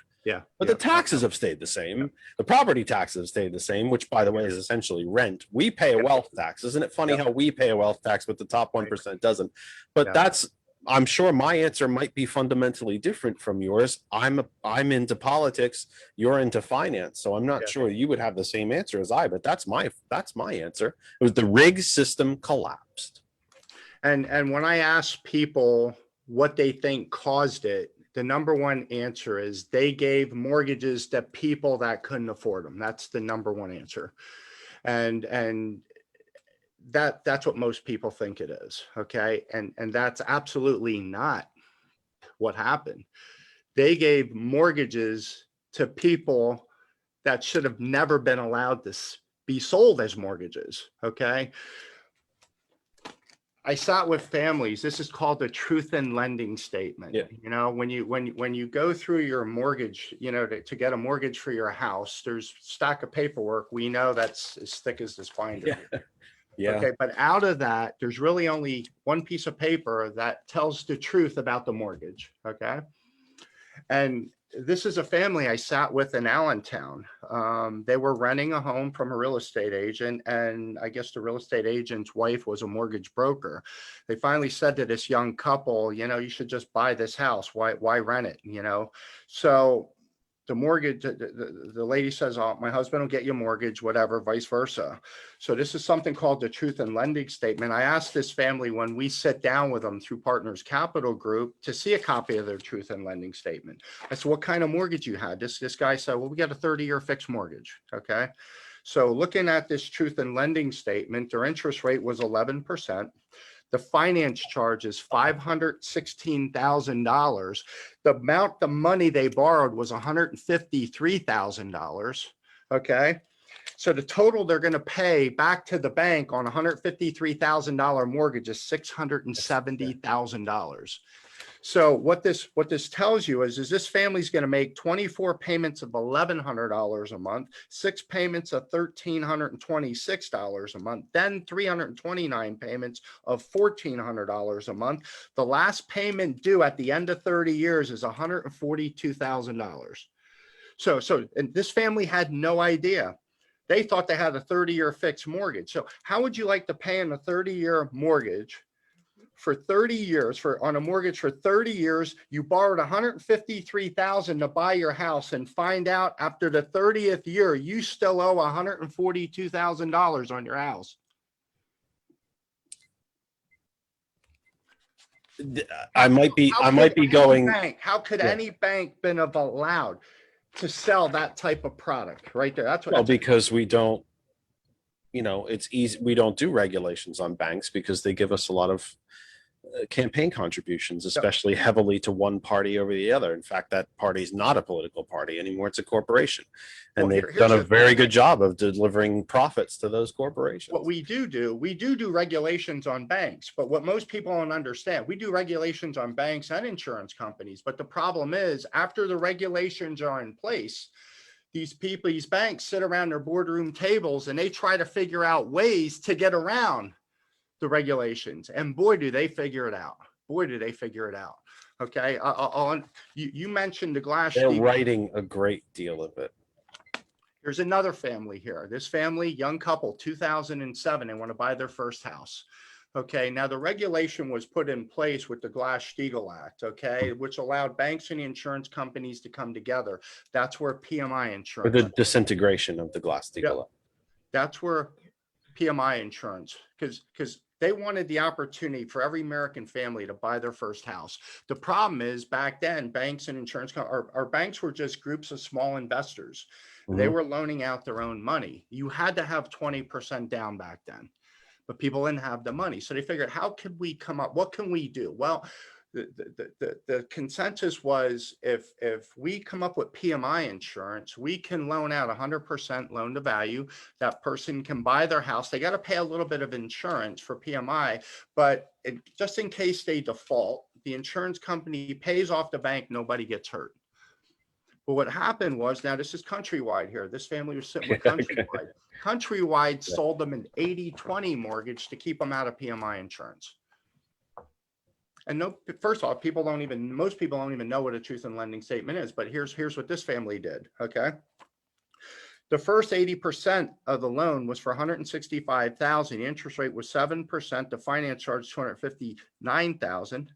They're going to make 120 payments of $962.50, then 239 payments of $1,289. The last payment due is $1,288. That's on the first 80% of that loan. But if you look at the amortization schedule, over the first 10 years, not $1 goes to principal, not $1. The second loan they sold them to keep them out of PMI insurance was for the other $40,000. Okay, the interest rate was 9.946%. The finance charge is $41,000. Total back to the bank's $81,000. They're going to make 119 payments of $332.50. The last payment due is $42,332. How would you like to have an 80-20 mortgage? 9.9% interest, by the way, at a time when the Fed fund rate, the prime lending rate is either zero or at times has been in negative territory, where the Fed has been paying banks to take money. Yep. So how would you like to have two mortgages for the first 10 years, not $1 goes to principal?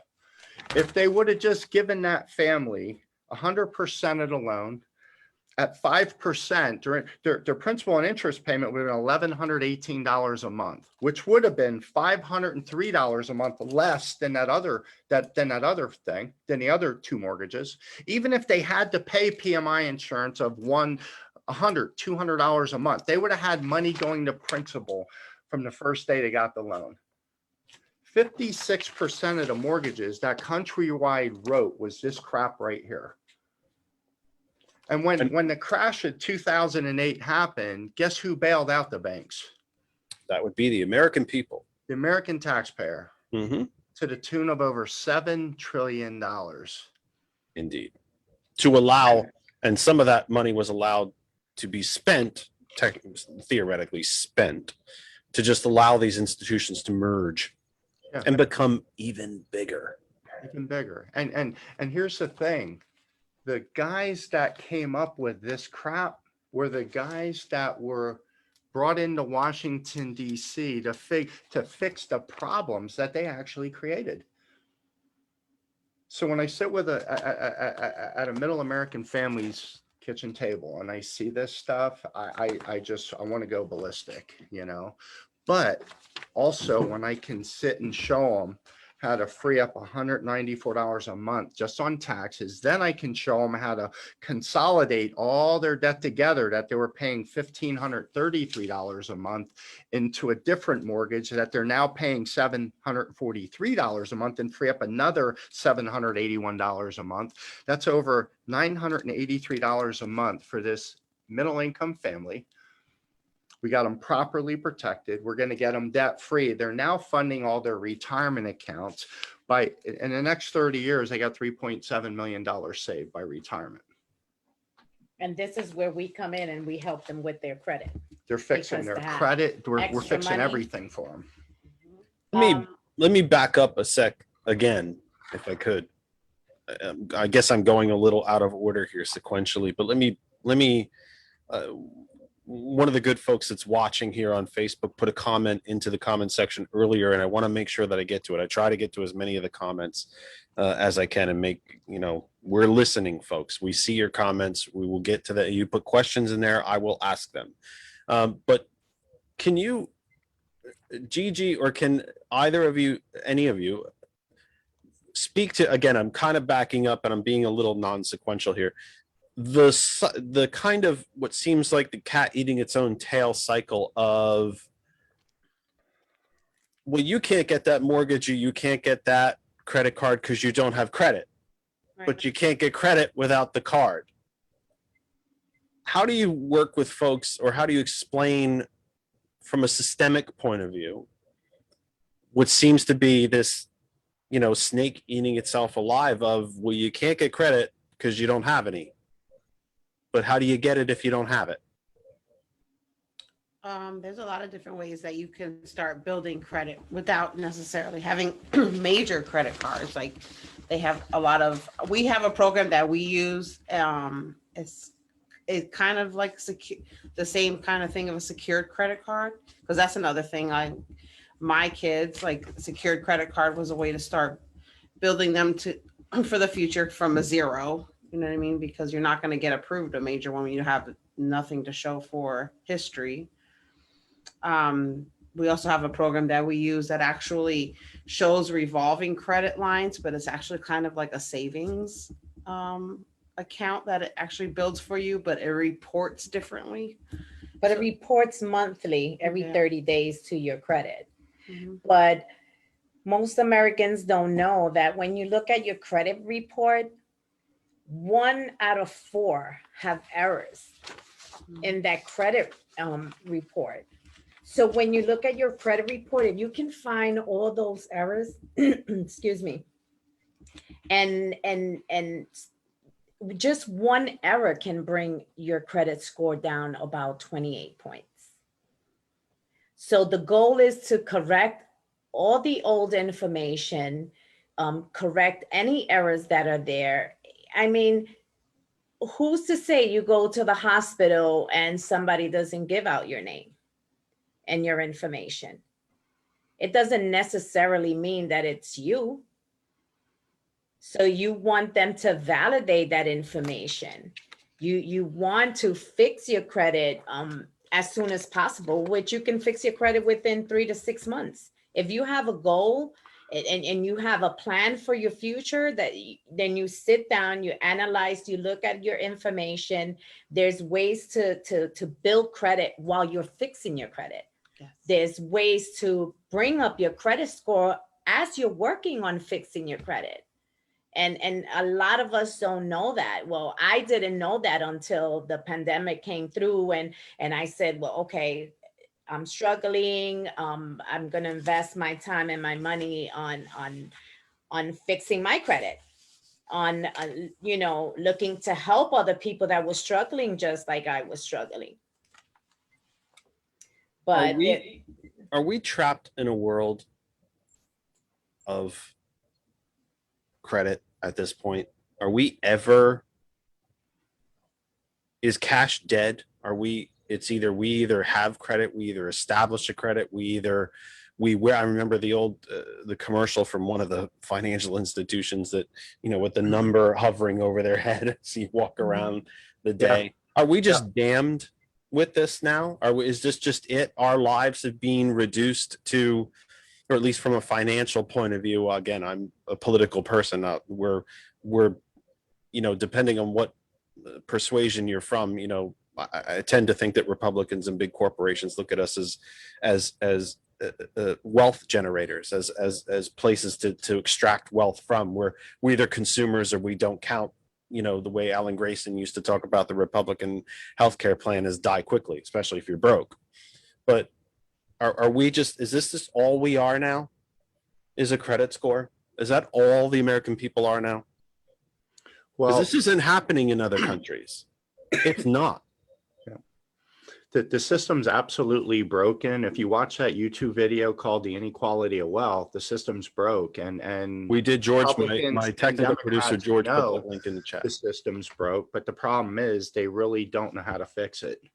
They look at the working person and they just keep raising taxes on the working people. And they're taking that money and they're trying to even out the playing field. And in all reality, who's they?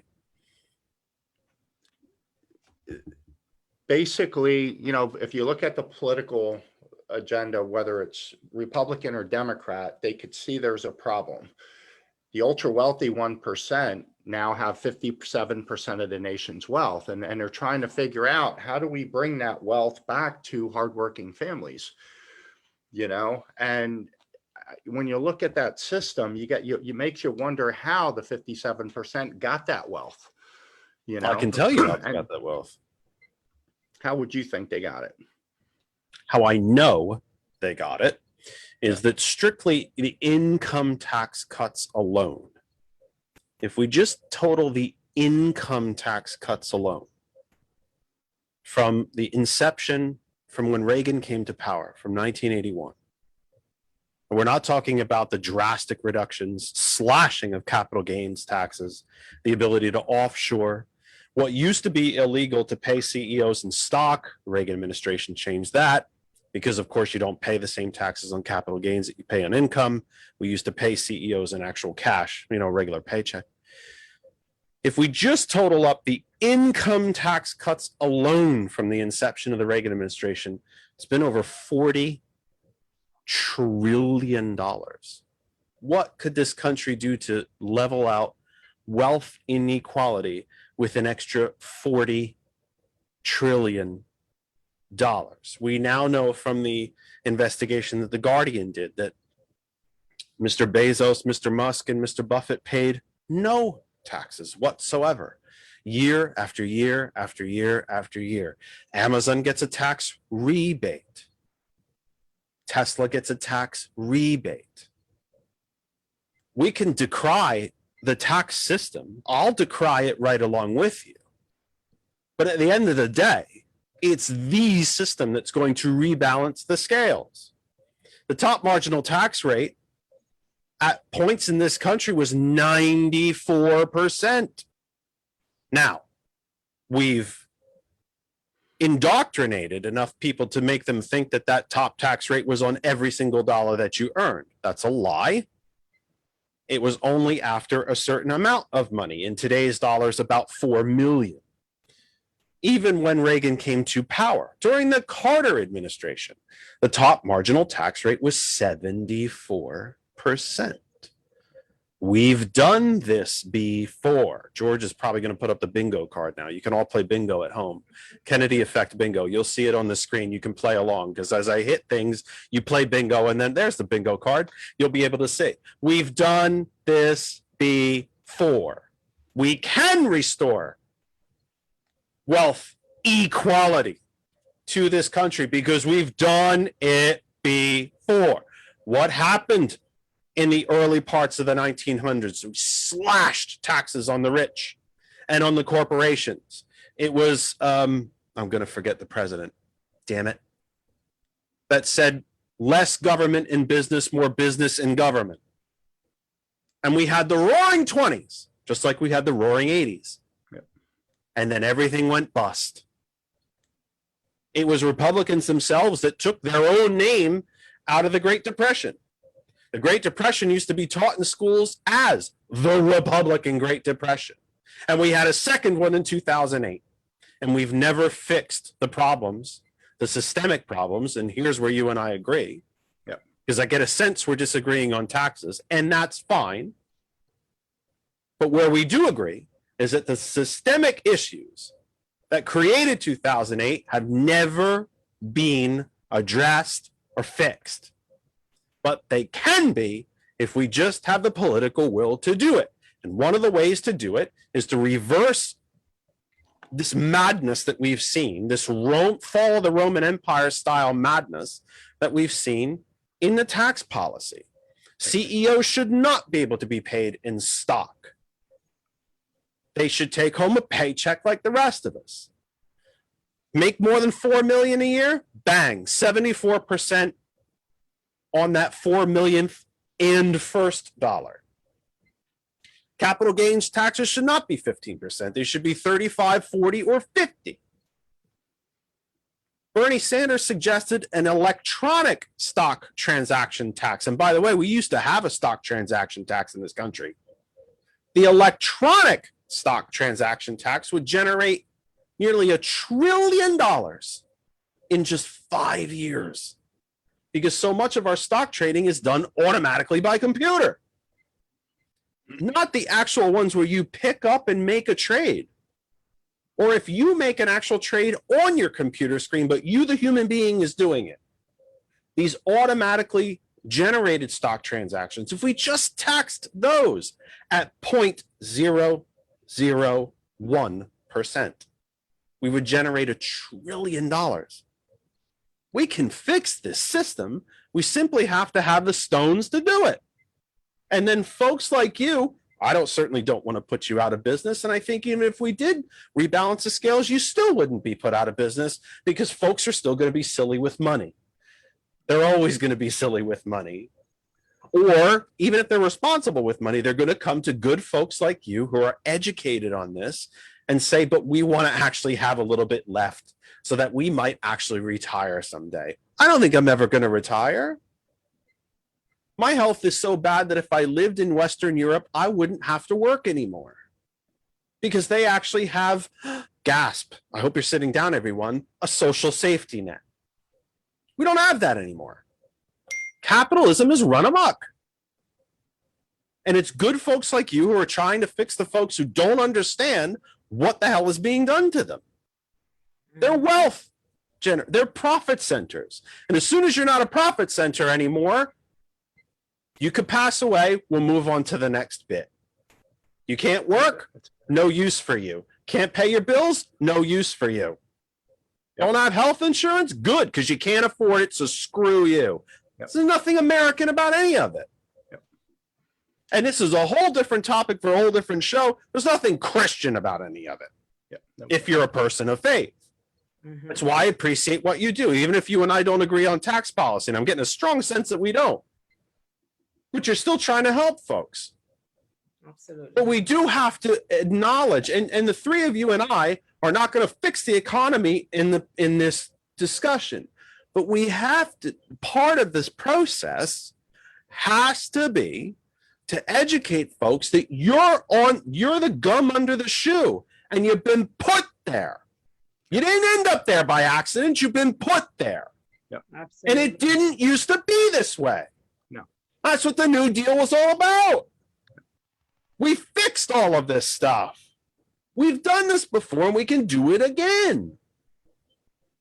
There was a Supreme Court decision. It's related but unrelated all at the same time. I'm sure you guys saw it. We live here in the Lehigh Valley. Fossil fuel company wants to build a pipeline from the Marcellus through New Jersey called the Penn East Pipeline.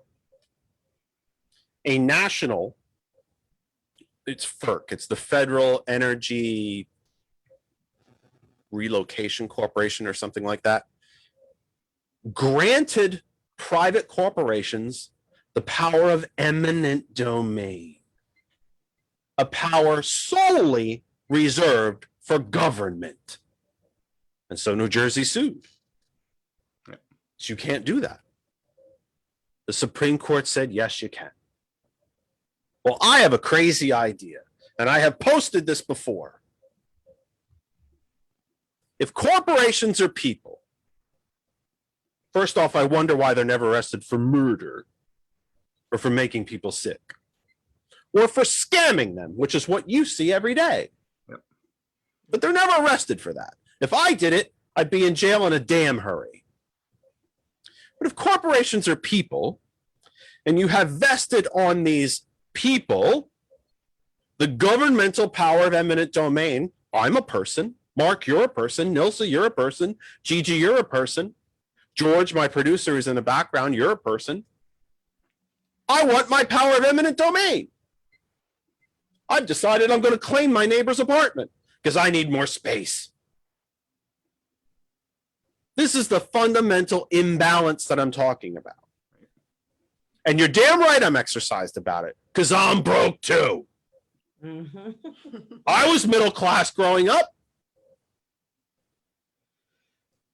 I was stupid enough to hurt myself while I was working.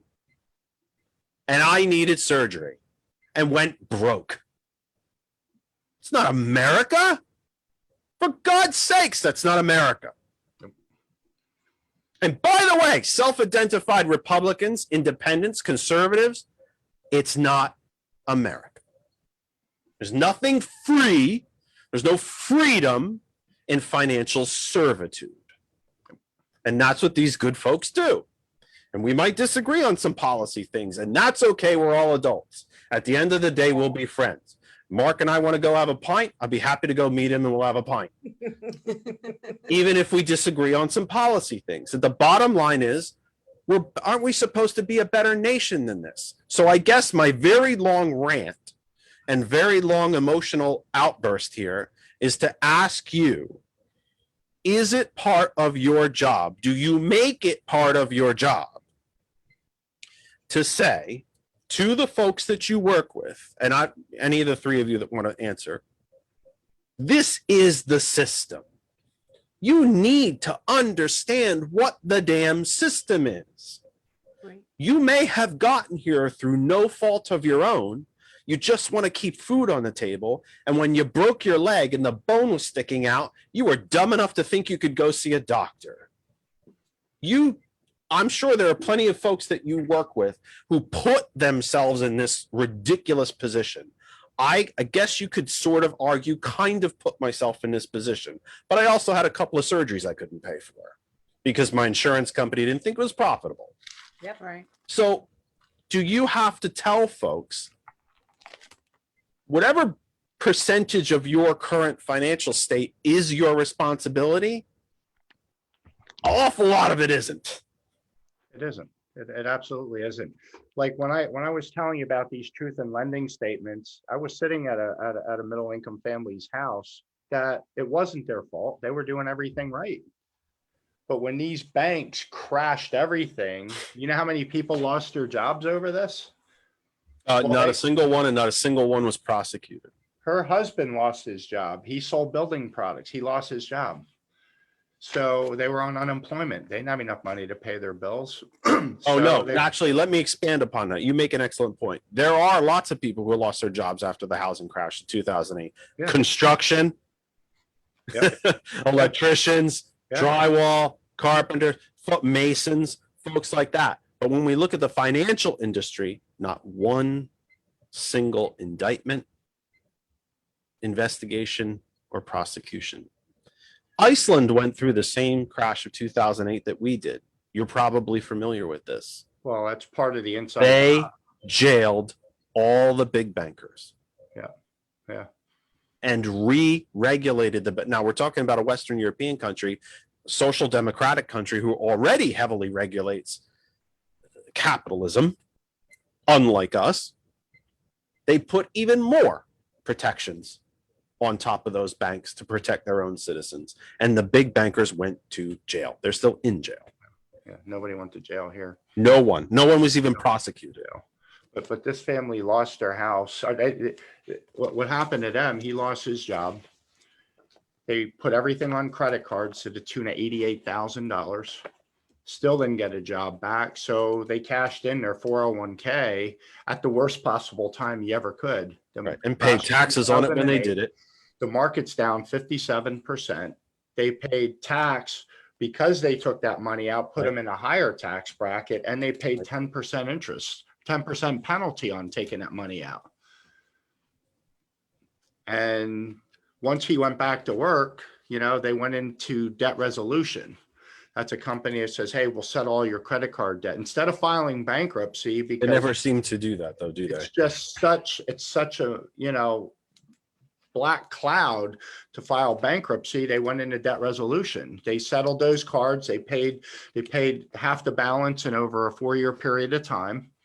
And they got a 1099 at the end of it for the amount they didn't pay, the amount they wrote off. They caused a $12,000, tax liability to them.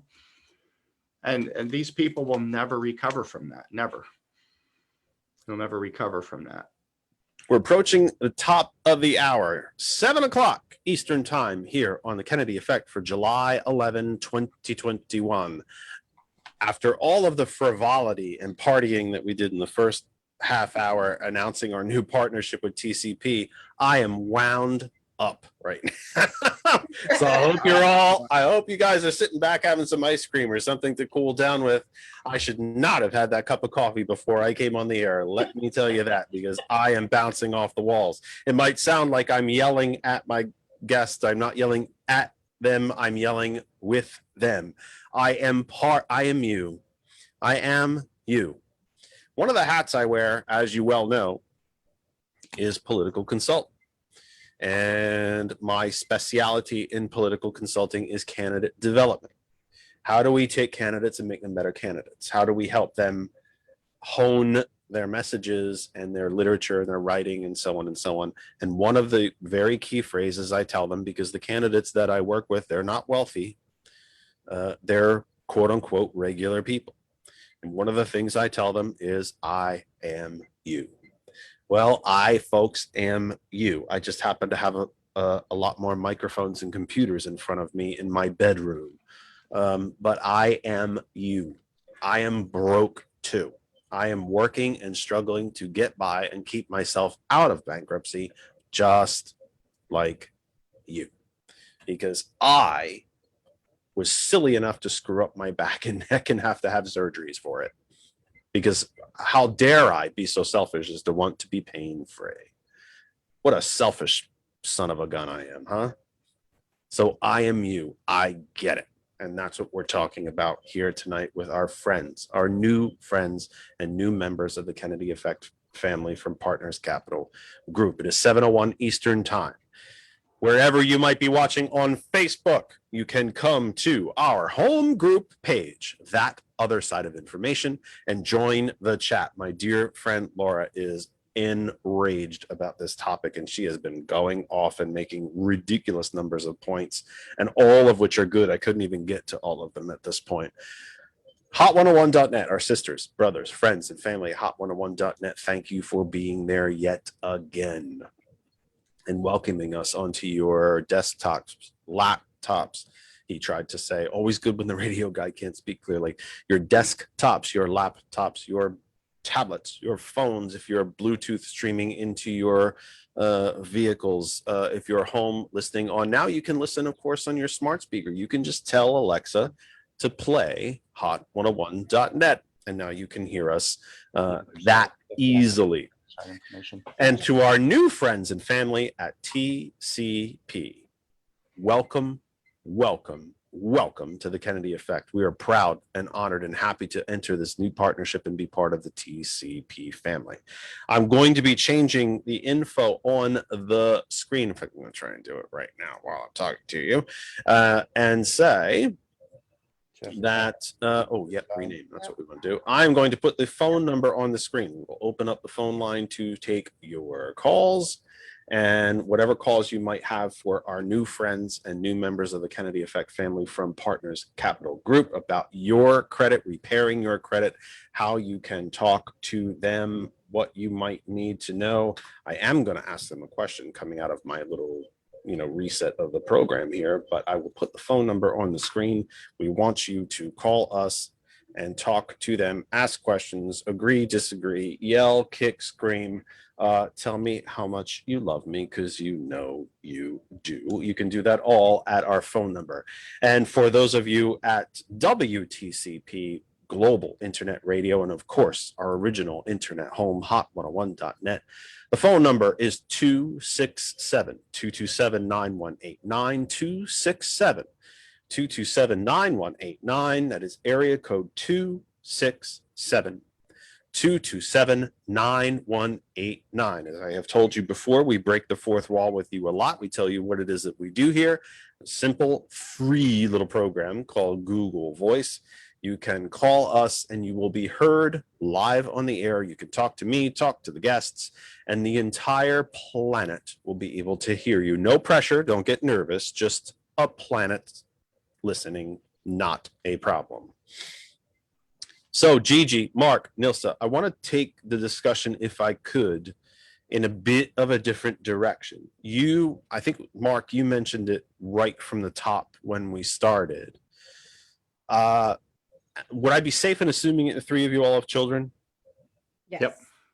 Grandchildren as well.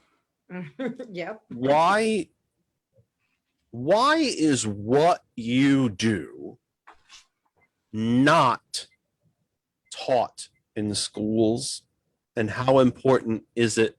Do you advocate that it should be?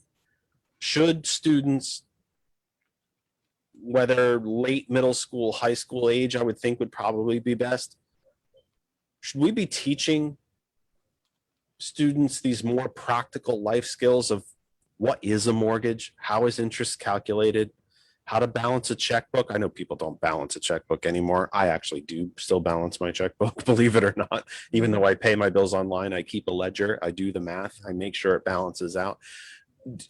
How to not get yourself in trouble with credit, why a credit card can charge you 30% when your mortgage is only 4%. Are these life skills? Are these financial skills? Gigi, you have children. Are these skills that we should be teaching in schools? Definitely. Yes. Definitely. Yeah, well, I don't know that it'll ever be taught in school because of that curriculum, but it's a curriculum that we built here at Partners Capital Group that we're excited that we're going to be teaching right here. So any of our listeners and it's what we do. We teach, it's Finance 101. I mean, you ever hear of this book? Do you know there's two sets of tax laws? I ask most people, do you know there's two sets of tax laws? They have no idea what I'm talking about. So we teach about the second set of tax laws. We teach people how to break down a simple pay stub. We teach people what the difference is between gross pay and net pay. Then we show people how to, because if you ask people today, should you be saving money? Everybody says, absolutely, I should be saving money. But people say, I don't have any money to save. The fact is, if you work a job, everybody has money to save. The problem is you're just giving it to the wrong areas. So we teach people how to fill out their W-4 properly. Then we teach people how to divert that money to their 401ks, their retirement plans. And the crazy part is when you put money in a retirement plan and you do your taxes, the government will actually give you money back for funding a retirement plan.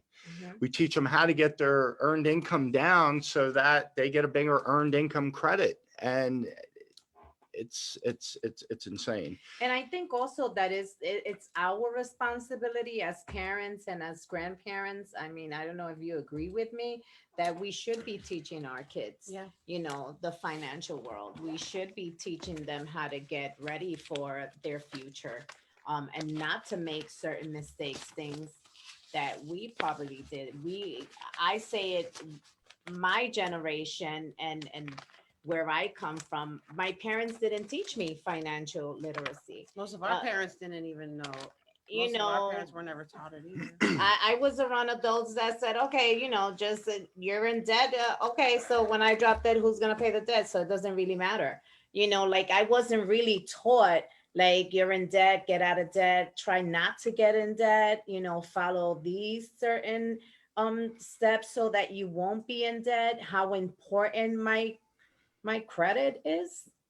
Your credit is like your bank account, actually, if you really think about it, because some people have money, but they can't do what they want to do because they have no credit or they have a shot credit. There are those who are broke. They have a low bank account, but have good credit and are able to do other things. So I wasn't taught these things, and I think as parents and grandparents, I think it's our responsibility, not just the school, but our responsibility to teach our children, our generations coming up, what their financial situation could be, where they can take it to a different level, where they shouldn't make these common mistakes. 20 to 29 years old, that's the age where you're looking to buy all these big things. You might agree with that, like buying, a car, your new car, you just come out of college, people are getting married at a certain age, at that age between 25 and 29, they want to build, they want to have a house first, they want to have all these things. And it's important. without trying to oversimplify the topic, and it's not a simple topic, and I get it, No, it's not. is the first step to repairing any sort of credit score, personal, family, whatever it might be, is the first step simply kind of recalibrating and making sure that what's going out is not more than what's coming in. Yes. Yes. Is that an oversimplification, or do I have Yeah. that's No. just the very first step to make sure you're That is bringing in the more than very- you're sending out. Right. Yes. They have to understand how credit works, the utilization, and how everything affects your credit. So like the major key points of a credit factor, we try to make sure that they understand. So even person that never had a credit card, when they get one, to make sure they're not overusing it and hurting themselves, really, because people don't know. They get a credit card, they're excited, they just start swiping. So And they think if I have $300 credit, okay, I'll use the $300 credit and then I'll pay it back next month. But it doesn't work like that. You can't use your whole credit line.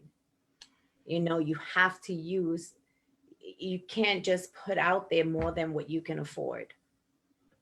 Mark, That's- you mentioned to try to increase, and I might not be phrasing it right, but to try to increase, I guess, the amount of money coming in is the proper adjustment of the W-4.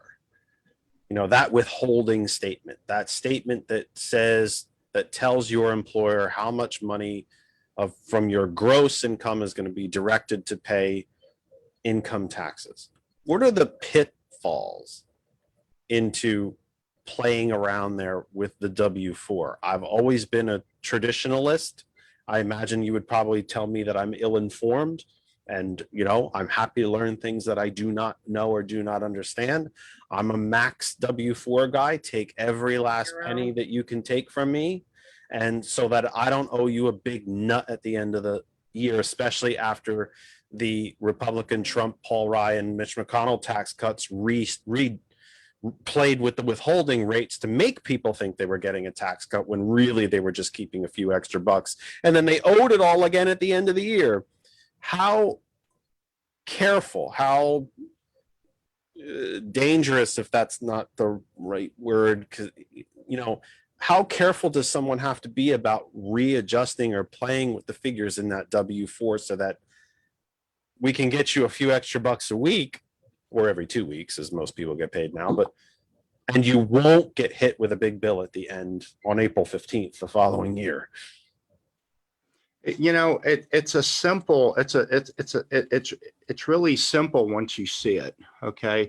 The biggest thing for us and the way we do things at Partner Capital Group is we have something called a scavenger hunt list, which we want people, if they want to do business with us and learn, they'll bring in all their documentation, like last year's income tax return. Mm-hmm. So I could see from like this client here I just talked to you about, they got a $4,600 refund last year. But the very next thing we do, Jeff, is we look at their pay stub. It's unbelievable the story that that people can tell just off of looking at a pay stub, but most people don't even know how to break the numbers down. So I'll look at the amount of federal withholding being withheld from them. And then we look at the income tax return. Now, this particular family that I just sat with a week ago, they got a $4,600 refund, but the fella they did on their W-4 a federal zero and no exemptions. And they were basically taking $2,300 in federal tax. He was getting a $4,600 refund. So he was overpaying by $2,300. So it's very easy. I mean, even when you look at the IRS website, they have a financial calculator for filling out the W-4. You've got to be a rocket scientist to try to figure it out. You can't figure it out, but it's very simple. If you take the amount, bless you, if you take the amount over the year and divide it by 26 pays, it tells you simply how much they're overpaying. For that family, we could block the amount of federal income tax being withheld from them. all I did was when we blocked the federal income tax being withheld, I now increased his 401k by 8%. The amount of money going into his 401k by 8%. So they're still not missing. They're essentially missing, if you will, missing the same amount of money. You just redirected it. But here, man, until you see this by actually looking at how the tax software works, okay, there's thresholds and numbers. All they did was redirect the money away from the federal government, not doing anything illegal, I just redirected it away from the federal government and I redirected it into his 401k. What's going to happen is his adjusted gross income is going to go down. First off, in the when we do his taxes next year, it's going to kick in a retirement income credit. The government's actually going to give him money back because he just put money in his 401k. It's going to get his adjusted gross income to go down. He's going to actually get a higher earned income credit. He's going to actually get more money back from the federal government. It sounds crazy, but I'm just telling you, it's how it works. It's insane how it works. And this is something that obviously the overwhelming majority of people simply don't know about. They don't know. You don't understand it because you go to get a job. People have you sign no whatever, and idea. Then people don't know. People don't even know pretty much when you pay your bills, what you're paying. You just pay it. You know what I mean? So most people think an exemption is a person. When you ask them on the street, what's an exemption on your W-4? If they know, that's a person. It has nothing to do with the person.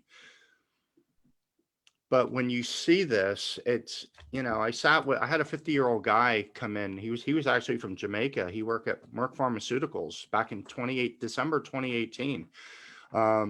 Six-figure income earner. And he's like, Mark, I told my wife I want a divorce.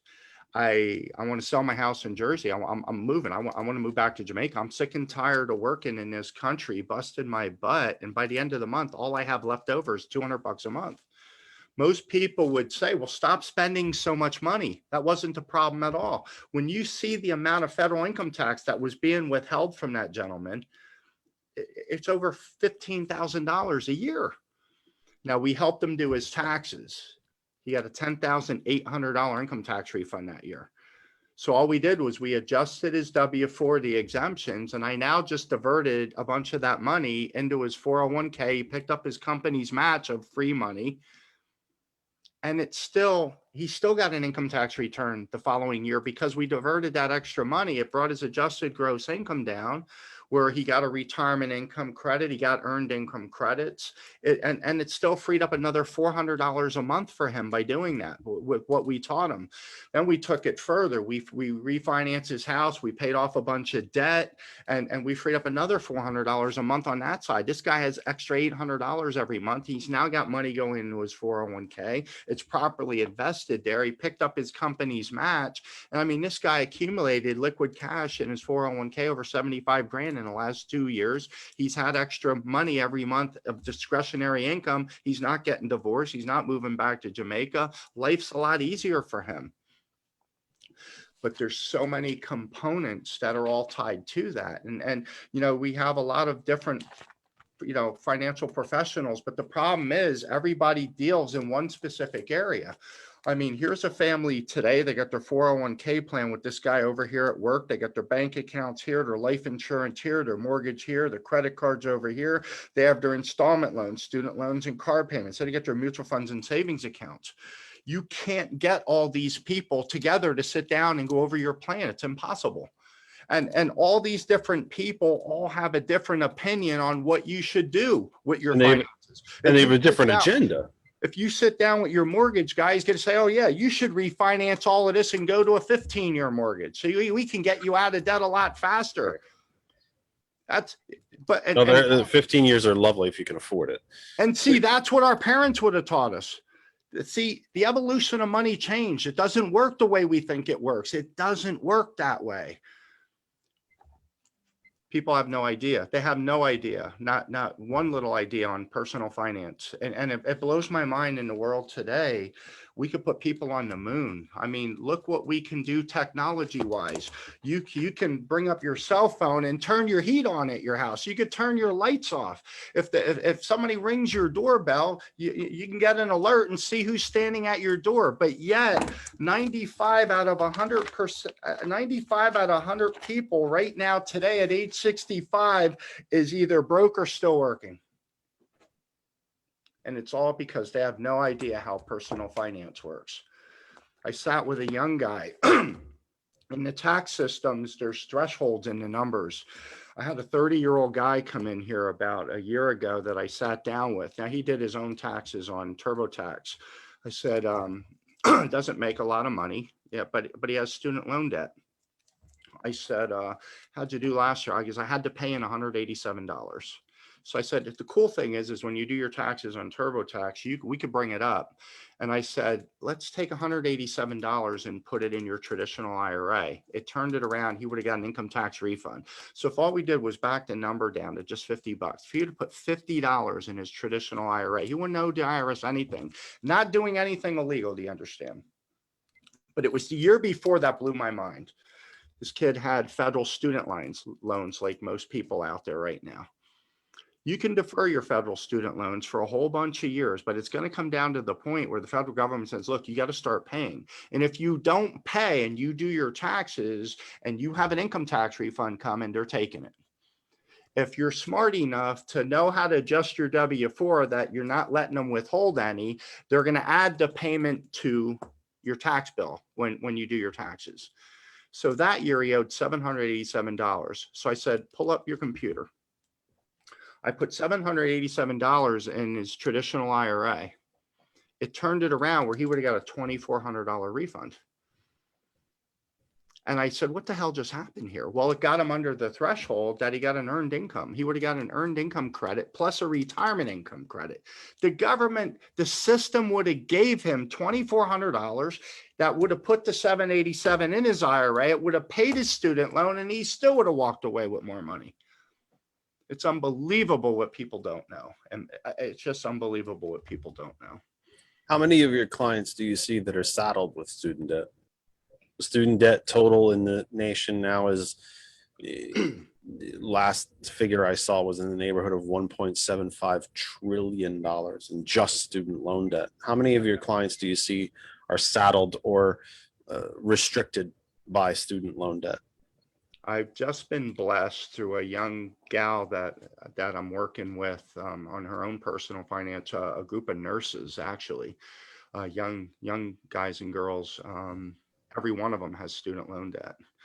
And what do you think their number one focus is? 8 out of 10 probably have student loans. Yeah. Their number one focus is paying off those student loans. That's not what their number one focus needs to be. Their number one focus needs to be putting money in their retirement accounts. Because when they put money in their retirement accounts, what do they save money on? Taxes, right? Guess what we do at the tax savings?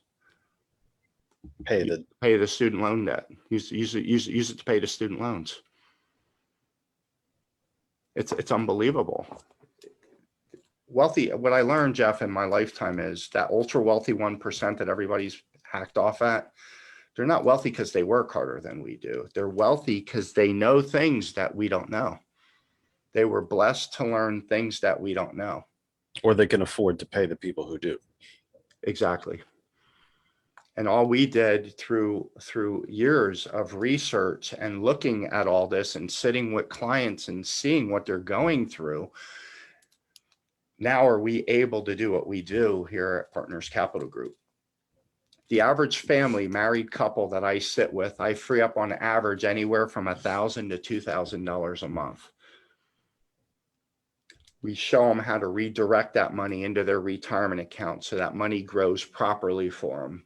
They now have extra, discretionary income that they don't have to sit at home and struggle every month, paycheck to paycheck. They can go out and do things in the world. It's all part of the education that we do here at Partners Capital. amongst building their credit scores back up and everything else. It's incredible. I just absolutely love what we can do. Have you seen, I can only assume, how long has Partners Capital been operating? Partners Capital is a fairly new company that we grew because we were blessed to meet Gigi and Nilsa and be able to set up the tax, part of it, and the credit repair part of it, and also the debt resolution part of it.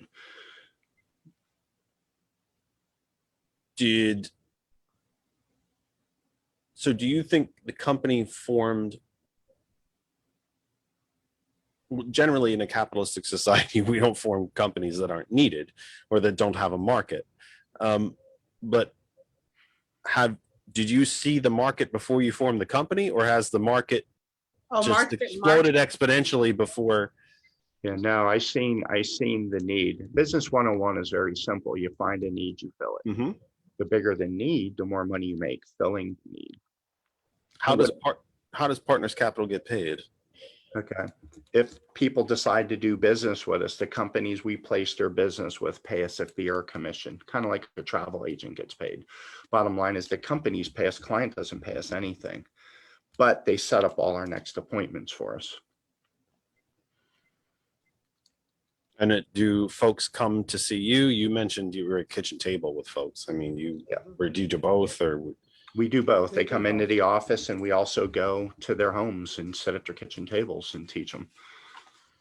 How bad, is there any way for you to quantify or qualify for us how just how dramatic of an effect on personal finance, if we can kind of almost set aside how much we either know or don't know about it?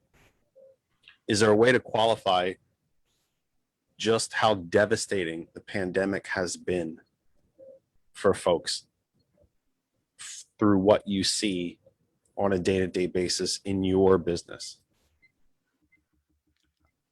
I think, I don't know if it's just from saying that, wow, our business has exploded, or just when you're one-on-one, or you and a mom and dad, or whatever, or mom and dad, whatever, and you get into the numbers and you can say, wow, this is just, things were pretty decent, and then the last 18 months just wrecked these folks.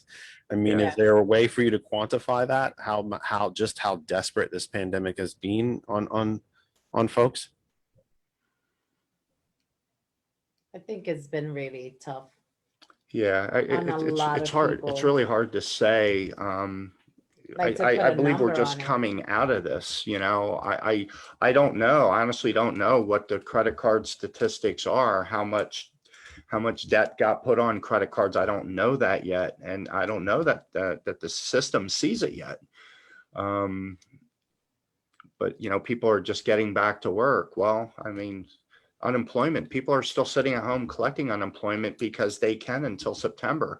But those people that are on collecting unemployment, most of those people I don't think are sitting at home collecting. They're not sitting at home while they're collecting. I believe most people are out working for cash, probably under the table, with their brother's construction company or their landscaping company. I've heard some of those stories, but I do think there are people that have been crushed that didn't have that. They don't have that option to go out and do anything else other than collect. Some people, like you said, the system's so screwed up that there's people that signed up that didn't even get checks yet. So it's hard for me to tell. What you do obviously is put, or try to, I guess, well, you educate clients, I get that. And through that education becomes a bit of a restoration of control and power, we hope, over their own situations. Yep. But where do you think the ultimate, or perhaps most sweeping change can come? Does government have to get involved? Is it time to, is it really time to hit the reset button from a national standpoint? Is this all on the shoulders of the individual? What's the ultimate, if you were to take your expertise and your experience, which are two different things to me, and say, and sit back, or if you sit back at night, or, if you're sitting out in the back deck and watching the sunset, and you think to yourself, how do we fix this? Not just fix Mr. Smith or Mr. Santiago, or Mrs. Smith and Mrs. Santiago. How do we fix this? How do we stop this from continuing to perpetuate itself? I'm so glad you asked that question, because I don't want to ignore the individual responsibility. I get it. I'm a New Deal Democrat. I'm a Kennedy Democrat. Yeah. The government put a man on the moon. Yeah. The government created the Peace Corps. The Great Society under President Johnson cut poverty in half in 5 years. Yeah. The New Deal saved capitalism. It saved the Western economy from itself, not just in the United States and not just in North America, but in Western Europe and eventually globally as well. So I get it. There is personal responsibility. I would never take that away. Part of the reason I'm in my own financial straits, and careful what you wish for, Mark, I might show up on your door. I'm responsible. I get that. But damn it, I refuse to concede the fact that there's a systemic and intentional change, complete upside down change. Ronald Reagan came to office and they said, what did you want to accomplish in office? And his first answer was, I want to destroy whatever's left of the New Deal. There's been a war, and I hate using war analogies. I truly hate it. There has been an economic war on the 99%. Yeah. Doesn't government have to step in at some point and say, this isn't fair anymore? I am fascinated by a couple of business principles that the Amazons of the world, and I don't deny Mr. Bezos his wealth. He created a business model and a company that didn't exist. Steve Jobs deserved every dollar he earned. He created something we didn't even know we needed. I have more computing power in this phone than the space shuttle had. I'm holding it. He created a whole set of, I'm talking to you on an Apple computer. I have an iPad to my right. I have a MacBook over there at George's station when he's here doing the show with me live. He created technologies we didn't even know we needed. He deserved every dollar he earned, but you don't get to take that money and then buy off a government to make sure you keep that money in perpetuity. When does government have to step in? This answer might come from the three of you, from your personal opinions or your professional experience or your political persuasion. I frankly don't care.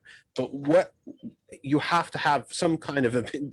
The work you do must inform some of this somewhere, that when you're sitting, at night, whether it's dinner with the family or everybody else goes to bed, you're alone watching the Late Late Show, that there has to be a solution to this. What has to happen in your opinion? Any of the three of you? You have kids, you have families, Well, in my opinion, when Bezos, like you say, I mean, he created something. It's just like the people that worked at the Bethlehem Steel. The Bethlehem Steel Yeah. created something. The steel. And they had unfair wages. People were getting hurt. And, what those people do that work there? Well, they formed a union. Exactly. They got together and did what? Said, look, I very much we're believe not- in that. we're not doing it anymore. We're not doing it anymore. But The do private people sector- today, do the people in the world today have the balls to do what our parents and grandparents did? when the Bethlehem Steel was there. Now, the problem is it went from one extreme to the other, but how do you control, that? In my opinion, that's what people would have to do today. They have to finally get fed up and say, look, I'm not, you're making $1 trillion and you're paying me $10 an hour. But I don't know that the people have the balls to do that today.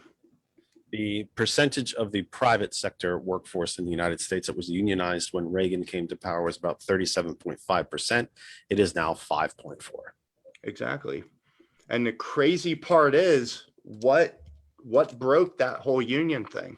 See, I was a young person when coming into the workforce, when that was all done. I mean, we had so many manufacturing jobs here, and mom and dads they were in the union, they had pensions, they could go to work and work 8 hours a day and make a good wage and provide a good lifestyle.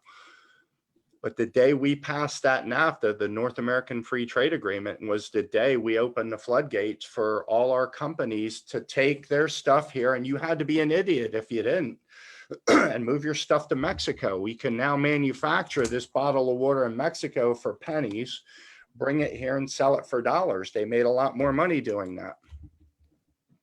And that was illegal, by the way, up until the George W. Bush administration. Yeah. Where we tax incentivized the offshoring of jobs. Yeah. It was just unbelievable. And I truly... a corporation actually got a tax break for taking jobs and sending them out of the country. Yeah. The Democrats, when they took control of Congress in the...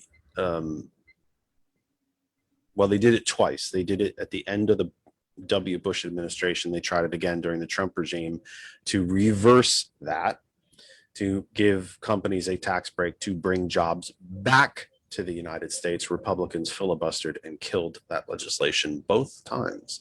It is 7:36 Eastern Time, the Kennedy Effect for July. I almost said June. Why did I say June? Where did that come from? July 11th. Let's try that again. July 11th, the one after June. July 11th, 2021. 267-227-9189 is the phone number. 267-227-9189. Hot101.net. And now TCP. We welcome all of you. We thank you all for being here. And please remember, if you're just joining the program or you joined us late, we begin at 5 p.m. Eastern Time. If you missed any of the program, you can always find the recorded version of the program everywhere on Facebook that it has been shared and accepted.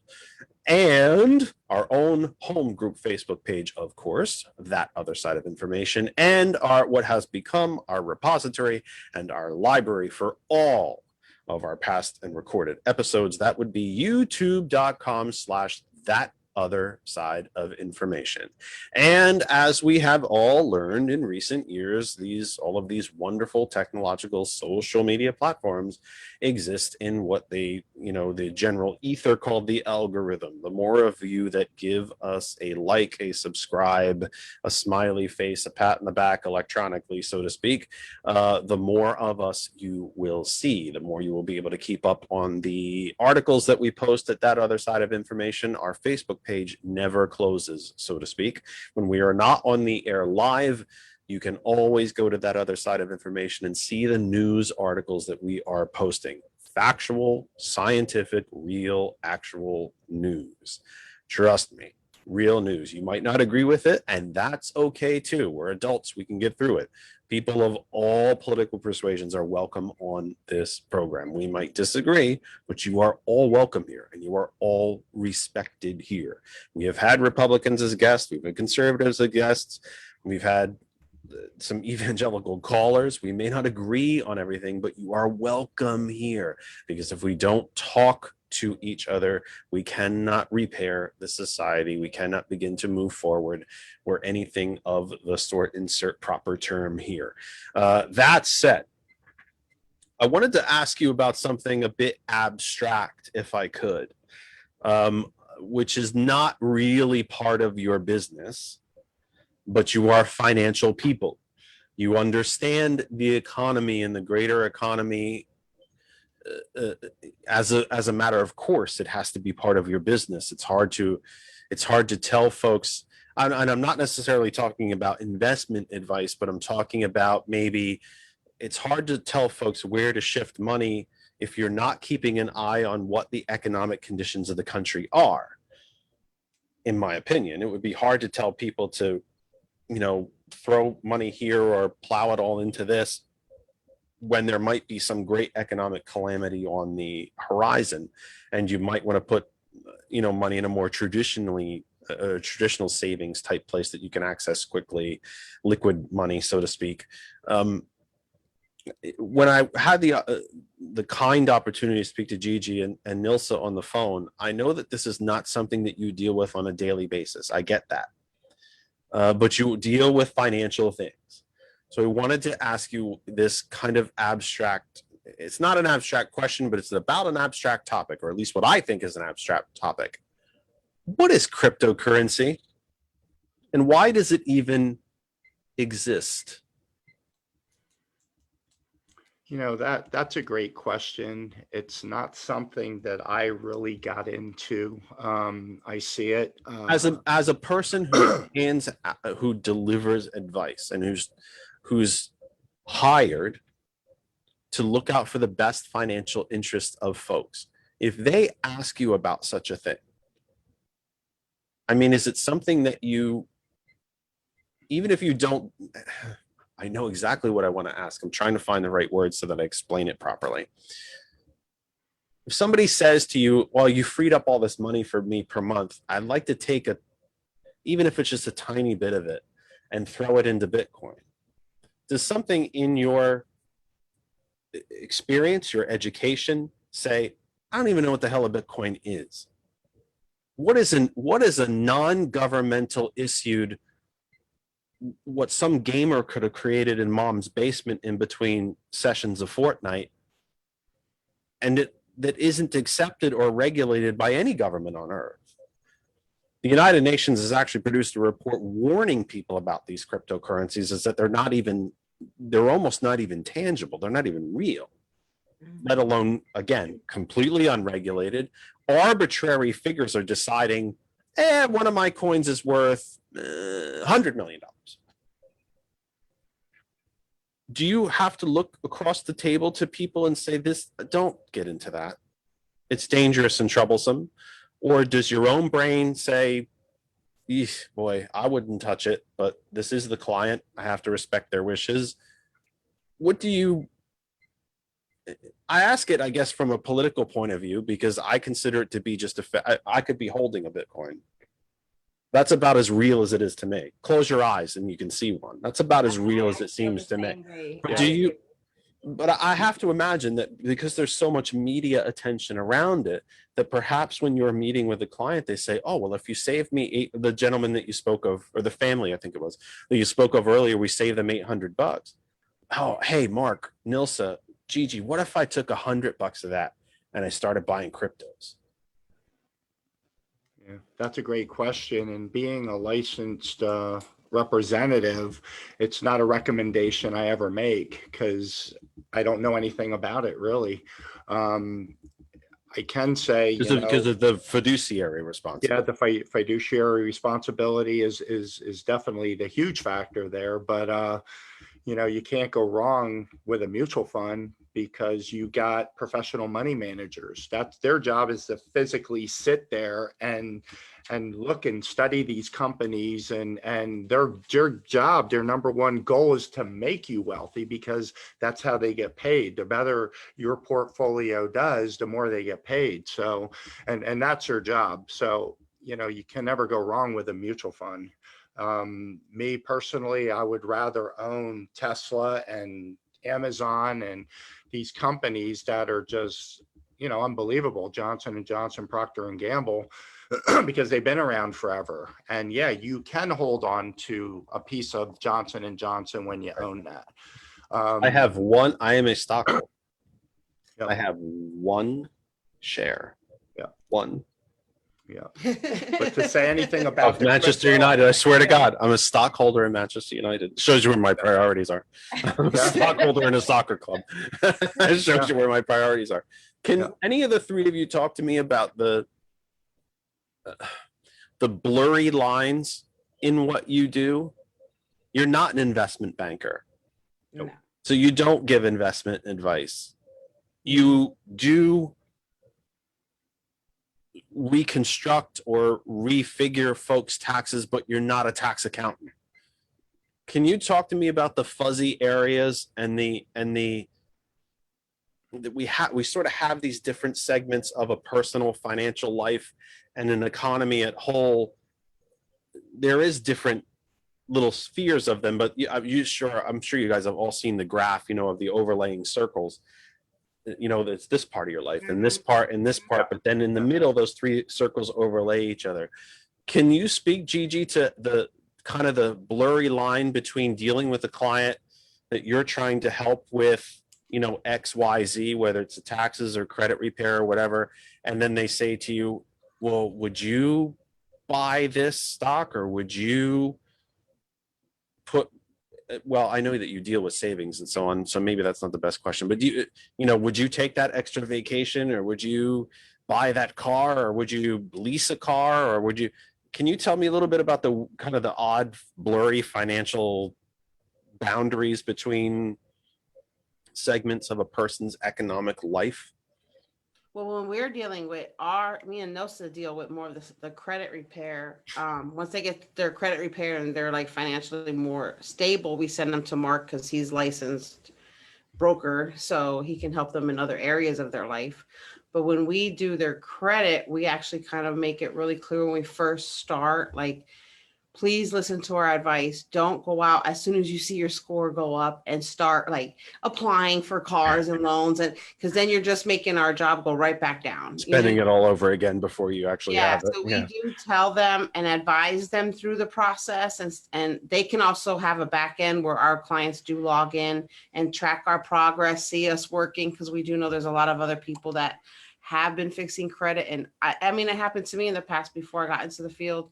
2 times I paid 2 people and I never heard nothing after. I didn't get no results. So we kind of aim that we've been on both sides. So we also want them to feel secure and know how to reach us at any time and have questions. And we follow up and they see the progress, but we also make it clear as we're going through that process, just listen to our advice. We will tell you when you get to a point how we can start rebuilding as we're fixing, but we kind of do explain the whole process of their credit repair journey as we're going through it.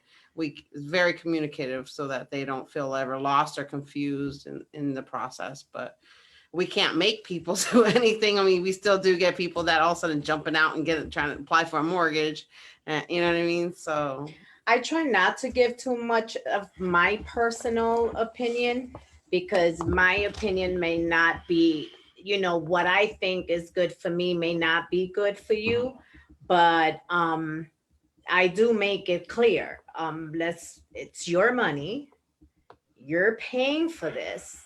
Right. As we go along, if you listen and follow the process, you will reach your goal, but if they tell me, I had a client, his numbers were at 7 something, but again, your 3 credit bureau numbers could be different from your FICO score. You don't know which credit bureau, when you go for something, they're going to use, what number they're going to use. And he just went right away and applied. Got excited and went shopping, huh? For a mortgage. And when I ran his score the following month, I'm like, did you go apply for something? He's like, sorry, I was going to tell you. I'm sorry I didn't tell you. I was going to tell you. I'm working with your credit. Why would you think that I wouldn't notice? I run your credit every, but I try not to give personal opinions because, I don't want my clients to be offended. I don't want them to feel pressured in any type of way. I just try to walk them through the best that I can. We are honest with them though, because our goal is to fix your credit, not have you keep ruining your credit. We don't want you to keep having to pay to fix your credit. We want you to reach the goal of having good credit and then teaching you how to maintain that, and then kind of send you to talk to Mark to see how else he can start helping in other areas of your life. So Our goal job to is help the people, not keep them going backwards. Yeah, our goal is to fix your credit, not to drag you through your credit and have you as a client Beat for you a up. year or two.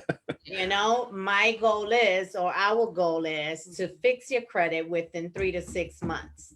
Okay, so that you can have a better future, so that you can have your money, your credit, your investments, you know, guide you through, you know, once you're at the place where you want to be at, now you can do your investments, have different financial options, like when they talk to Mark, and Mark can guide them through certain, you know, different things. Mhm. This might be after asking about blurry lines, this might be a silly question. Mark, you've talked a lot about taxes. Is home ownership still the most advantageous tax position to be in? I can write off mortgage interest, I can write off my property taxes. Is home ownership still the goal, so to speak? Or even if I might have credit that isn't so great, maybe I'm in a position where maybe I'm renting, and that rent is just that, it's just at that level. We seem to have a lot of rents in the Lehigh Valley that are just set at that level that you're never going to save anything to own a home. Let's just be blunt. You're not. Right. My mortgage is significantly less than people I know that are renting. It's not just a little less, Right. it's Yeah. significantly less. Right. And even though I'm sure if I were to lay my taxes in front of you, even though the gentleman that does my taxes is a truly good and decent man, I'm sure if I laid my taxes in front of you, you'd probably have a different opinion about, oh, you should be doing this or that or the other. But at least at a very minimum, I can write off my mortgage interest and I can write off my property taxes from the feds anyway, because I own, wink, wink, wink, I own a home. Is, again, it might be kind of an antithetical question because I just asked you about blurry lines, but is home ownership a goal for your clients? Is it something that you can tell them and say, you could be in such a better financial position if you actually bought a home instead of continue to pay this exorbitant rent? I understand some people choose to rent, and God bless them. This is America. If you choose to do that, then go for it. Yeah. I get it. That's awesome. Especially if it's in one of these new fancy, you know, gentrified kind of buildings. You have the marble and the steel and everything's perfect in it. It's brand spanking new. Nobody ever lived there before. And you like that kind of fancy living, then have at it. But is home ownership still a goal? Is it still a piece of advice to you? Is it still the financial advantage that it used to be? Well, again, when I sit down with a client, I'm asking them about their goals and dreams. And for most people, whether you're renting or paying a mortgage, if you're renting, it just means you're paying somebody else's mortgage. I agree. And their taxes. And their property taxes. you're paying their mortgage and their taxes, and you're building equity for them. And I I agree. believe most people want to own their own house and build their own equity. And again, like you say, you can write it off, but I'll get back to that blurry line that you're talking about, and tax preparation and things like that. What happened for me was 5 years ago. I notice when things come into my life, okay, like this show we're doing right here, right now. I wasn't going to be here. This was Gigi and Nilsa was going to do this show. I had other plans today, but it all fell through. And I said, and I understand it happened for a reason, because I needed to be sitting here. Okay. Just like 5 years ago, I joined the Chamber of Commerce just to get around business owners. And the day I joined the Chamber of Commerce, the lady gave me 2 tickets to go see Steve Forbes at the State Theater, Forbes magazine. Yeah. Yeah. And I knew there was a reason I needed to go there. So I went there, and his number one talk was, our country's in an unbelievable position. He said, but our number one problem is it's our tax laws. They're just too complicated. It's made up of over 9 million different words. So he said what they did, they took the average middle income family tax return, they gave it to 46 different paid professional people. It's all they do is taxes. He said that tax return came back 46 different versions off by thousands of dollars. So what it made me understand was just because somebody says they know how to do taxes, they know how to put your stuff into the system, but most people won't move the stuff around.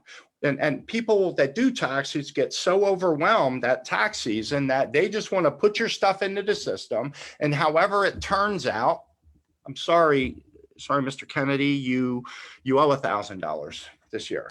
Or, hey, congratulations, Mr. Kennedy, you're getting a $2,000 income tax refund. Pay me, we're done. Most people don't understand. You know, the IRS is nothing but a computer system, right? That's what the IRS is right now. It's a computer system.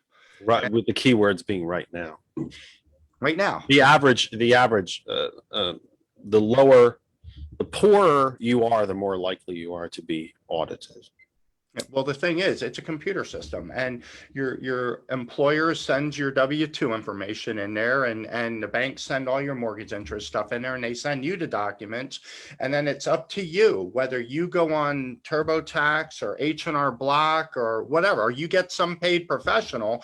They just go into the software and touch your numbers in there. They touch them documents, but then they have to touch your numbers. And that's what most people don't understand. You know, that's where I show people about how to lower your taxes big time, because the average family, you're giving away $2,000 to $10,000 a year in taxes that you don't have to be giving away if you learn how the system works.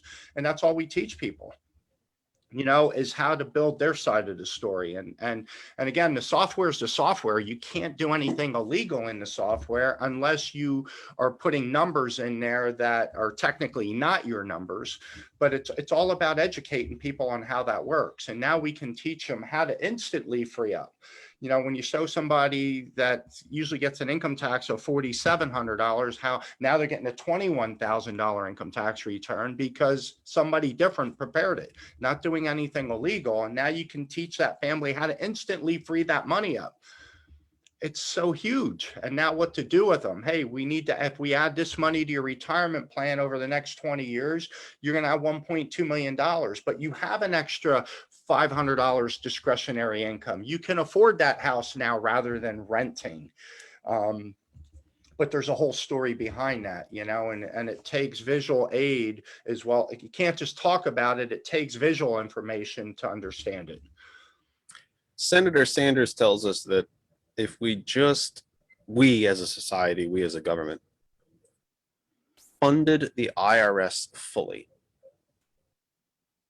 it could mean an extra $500 to $600 billion a year in revenue for the federal government.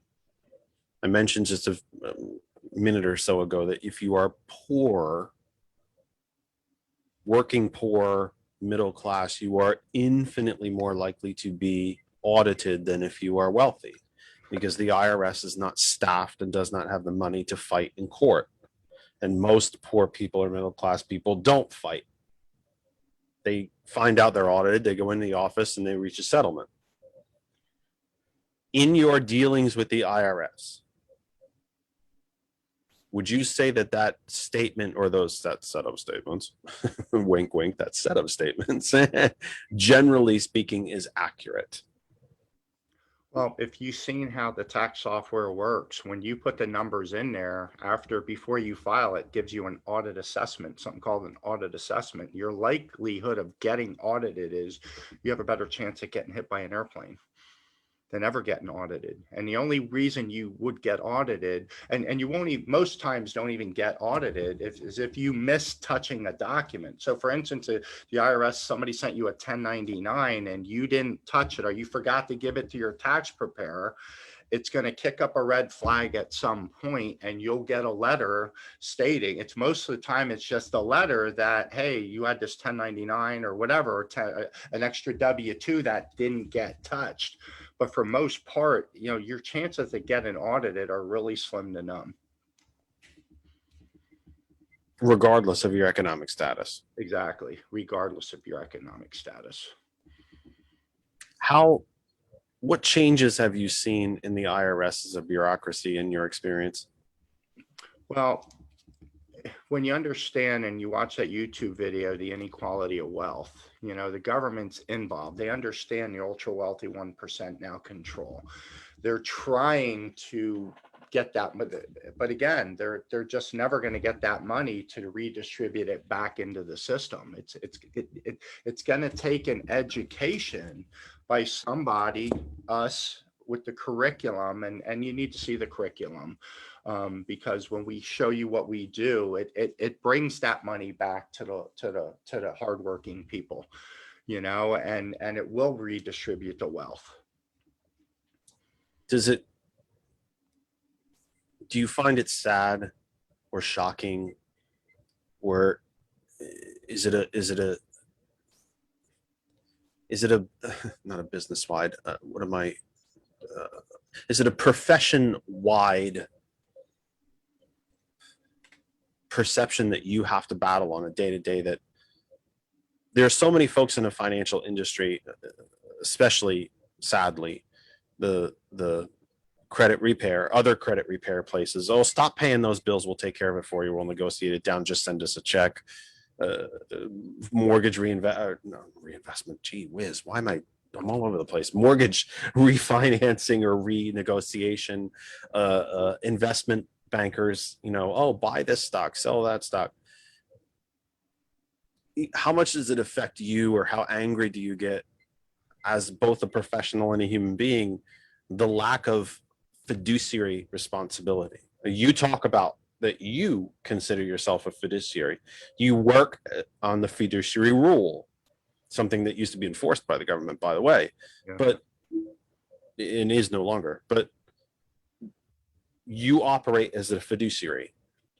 How much does it bother you, or Nilsa, how much does it bother you that you don't, counterparts in your industry or in industries that you deal with are no longer operating in a fiduciary responsibility or under the fiduciary rule?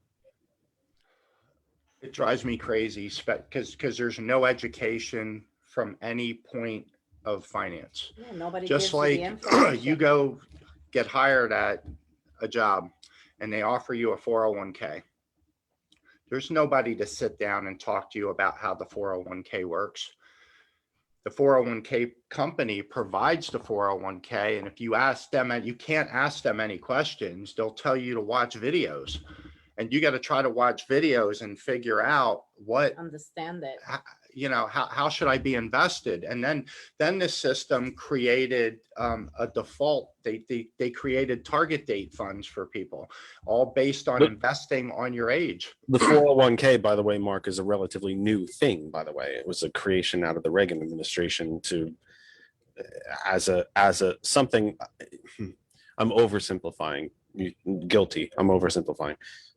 What I consider to be to pat people on the head and say, oh yeah, that union pension, you don't have that anymore, because by the way, we choked the life out of your union. And by the way, we claimed the pension back, so you don't have that. But here's a 401k, a relatively new creation. I understand that you're trying to inform people on how to best, you know, it is what we have. Yeah. It is what we're stuck with. So you're trying to educate folks on how to use it. But I do think again, in an economic and political framework, we do need to remind folks that 401k isn't something that used to exist.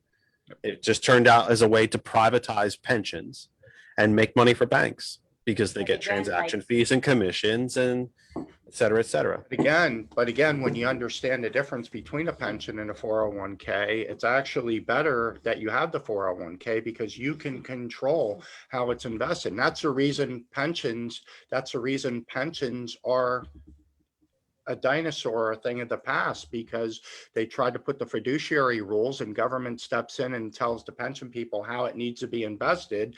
And the bottom line is, the way they set the regulations, it'll never survive. It'll run out of money, just like Social Security. You know, a lot of times they try to privatize Social Security, but Social Security is sitting in a fixed account making no money. and paying out more, and it's not making any money. It'll run out of money. If it wasn't, if they let somebody invest it properly, there'd be so much money in Social Security. It If would the never. Social Security tax cap was lifted, it would be financially solvent in perpetuity. It's just One piece of legislation. It's so unbelievable. Lift the cap. So I think I'm disagreeing with you. No. If they lifted the why do I pay Social Security tax on 100% of my income? But if you make anything above 100, where I think it's 137,000 now, you can please correct me if I have that incorrect, but I think it's about 137,000. After that, you don't pay any. If I paid taxes on 100% of my income, even if I am a Bezos or a Musk and I'm taking, literally tens of billions in stock, I'm still taking some sort of income. If I had to pay Social Security tax on 100% of it, the system would be solvent in perpetuity. Yes, no, you agree, you disagree? The money can't be sitting in a fixed account, or it's sitting in a general account. It's the money's not in an account that's making money. If it was in an account that had the compounding interest working for it, it would be crazy. I mean, it's the same way if you look at colleges today. Colleges need to be investigated. They've charged people exuberant amount of money to go to college for so many years. They're sitting on the word I'm looking for. I'm so endowment off right now. They're sitting on endowment plans right now that have Lehigh University billions of sitting on dollars in these endowment plans. They're making so much money that But doesn't that kids could go to college for free right now. They could put kids through college for free with the amount of money they're making off those endowment plans. And we used to have free college in this country. Yeah. Again, Mr. Reagan But changed you that think because he didn't think anybody will ever investigate the colleges. We used to, before Reagan became governor of California, the entire higher education system in California, if you were a resident, was completely free. Yeah. Until he decided, why am I paying for college for a bunch of kids who disagree with me and are protesting me? They should have to pay. We're the only OECD nation, by the way, that has a for-profit education system. Yeah. So when you talk about that we could, pay for college and so on, isn't the problem then, again, capitalism, for profit? And doesn't it then restrict? We created a student loan industry. We didn't have one, created one. And we've made higher education, just again, like medical care, again, the only nation on earth that does it the way we do it. If you have money and you can afford it, you can have it. And if you don't, you can't. Die quickly. Stay stupid. It's about profit, isn't it? Yep, it's all about profit. I have kept you guys a very long time, over 3 hours. And you had to sit through all of my happy promotional stuff at the beginning of the show. I want to beyond thank you for being here. And I say this to every guest, and I say it because I mean it. And I really hope that every guest knows that I mean it. I very much hope. You guys are in trouble now. I'm sorry to say, you're part of the family. And it means that you are part of the Kennedy Effect family. And it means that I very, very much hope that this will not be the only time that we see you, or the only time that you join us, whether it's all three of you again or individually. And as we continue to, explore and discuss these really serious topics, because I understand that you folks work with people individually, or you work with couples. I get that.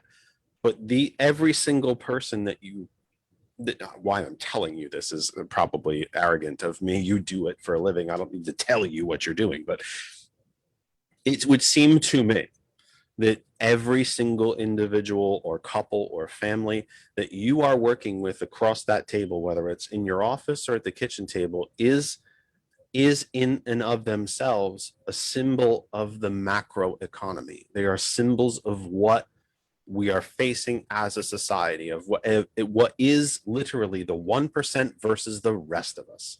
100 folks in a room, 100 donuts in the room, one middle-aged or older white guy takes 99 donuts and proceeds to walk behind the other 99 people with the one donut left on the table and whisper, that guy's gonna take that donut from you.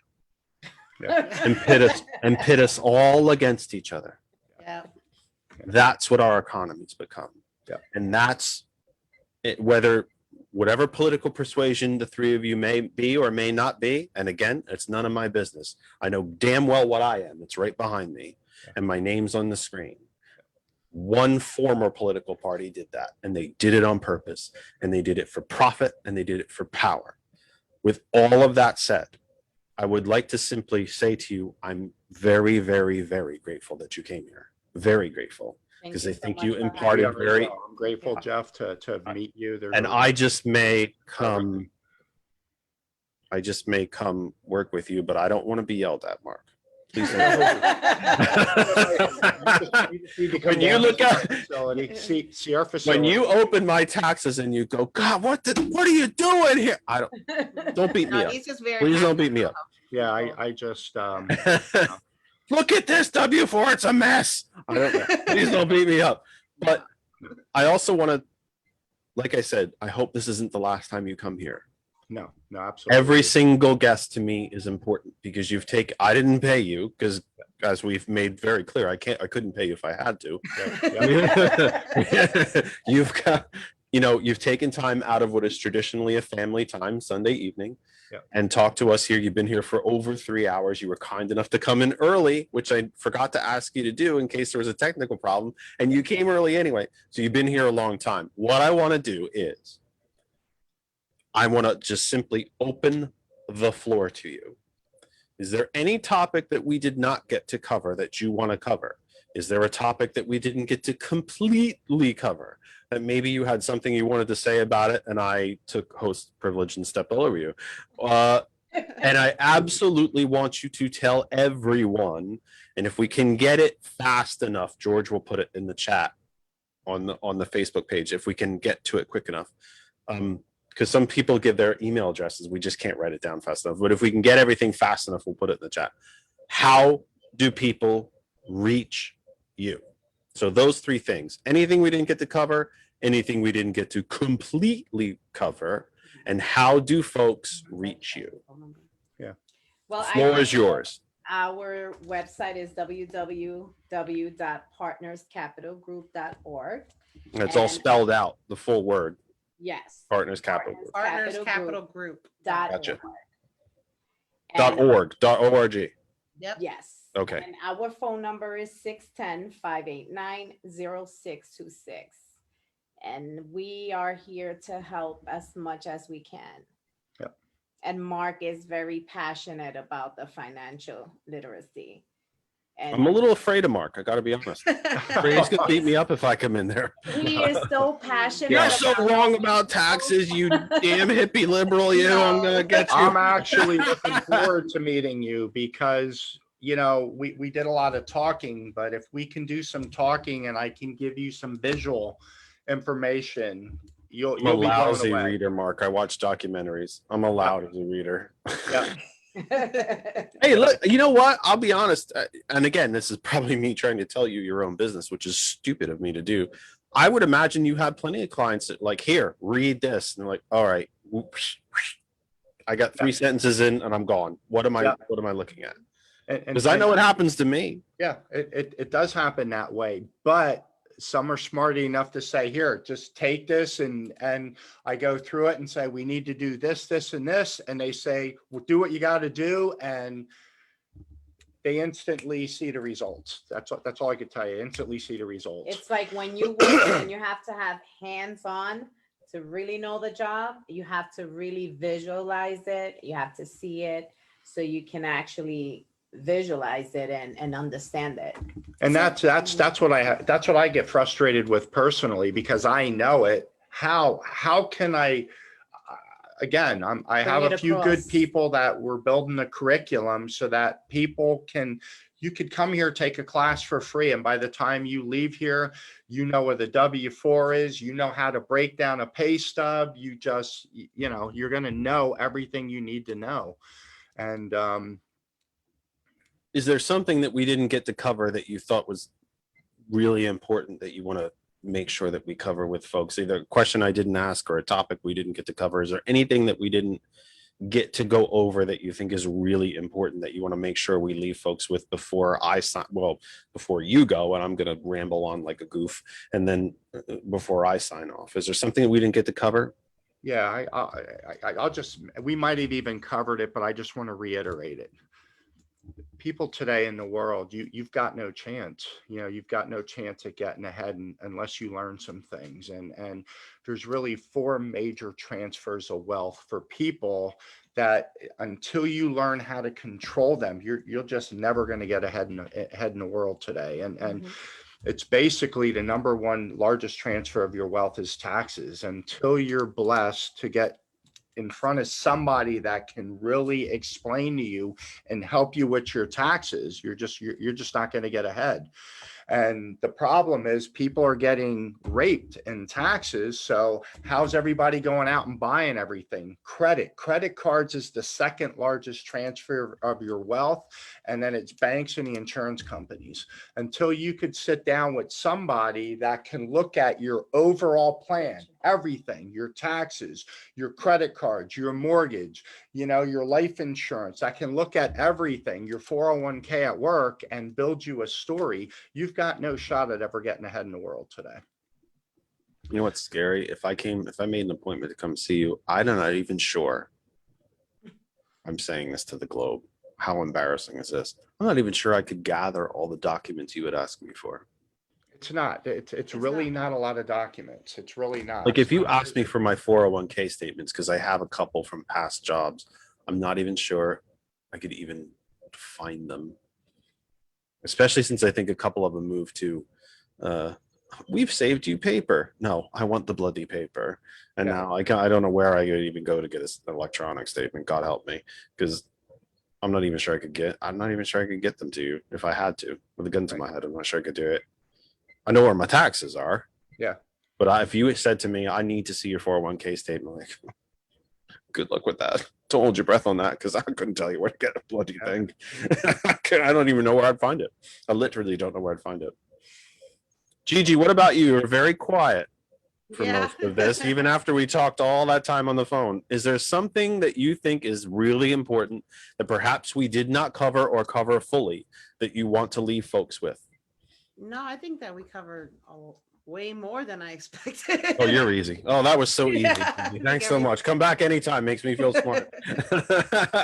Nilsa, how about you? Is there anything that you think we did not cover or that we did not cover completely that you would like to before you guys go back to your own Sunday nights? And you have to get up for work tomorrow, so do I. We covered everything. We didn't speak about the green light, but I think we can. Oh, crap. We can address that on a different time. I'm going to ask you about it. No, I'm going to ask you about it right now. I am going to ask you about it because I definitely wanted to do. I'm so glad. No, I see. You thought you were getting away, and you're like, "Oh crap, he's going to ask me another question." I do want to ask you about this. I'll make it quick. I'll make it the last question. I promise. So I see a lot of commercials for this thing called Green Light. It is your kid's debit card. You can teach your kids how to be responsible with money. I don't think big banks do anything altruistically. I think they do it all for money. So now here's what I see. And maybe I'm the conspiracy theorist that sees the shadows where there are none. What I see is you've given your you've given your kid a card, and here's your money. We've completely now removed cash from the equation. We're teaching a whole generation how to be cashless.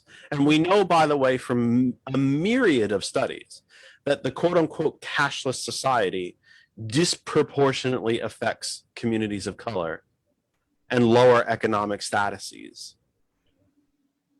Not to mention, we've generated new commissions and fees for the bank.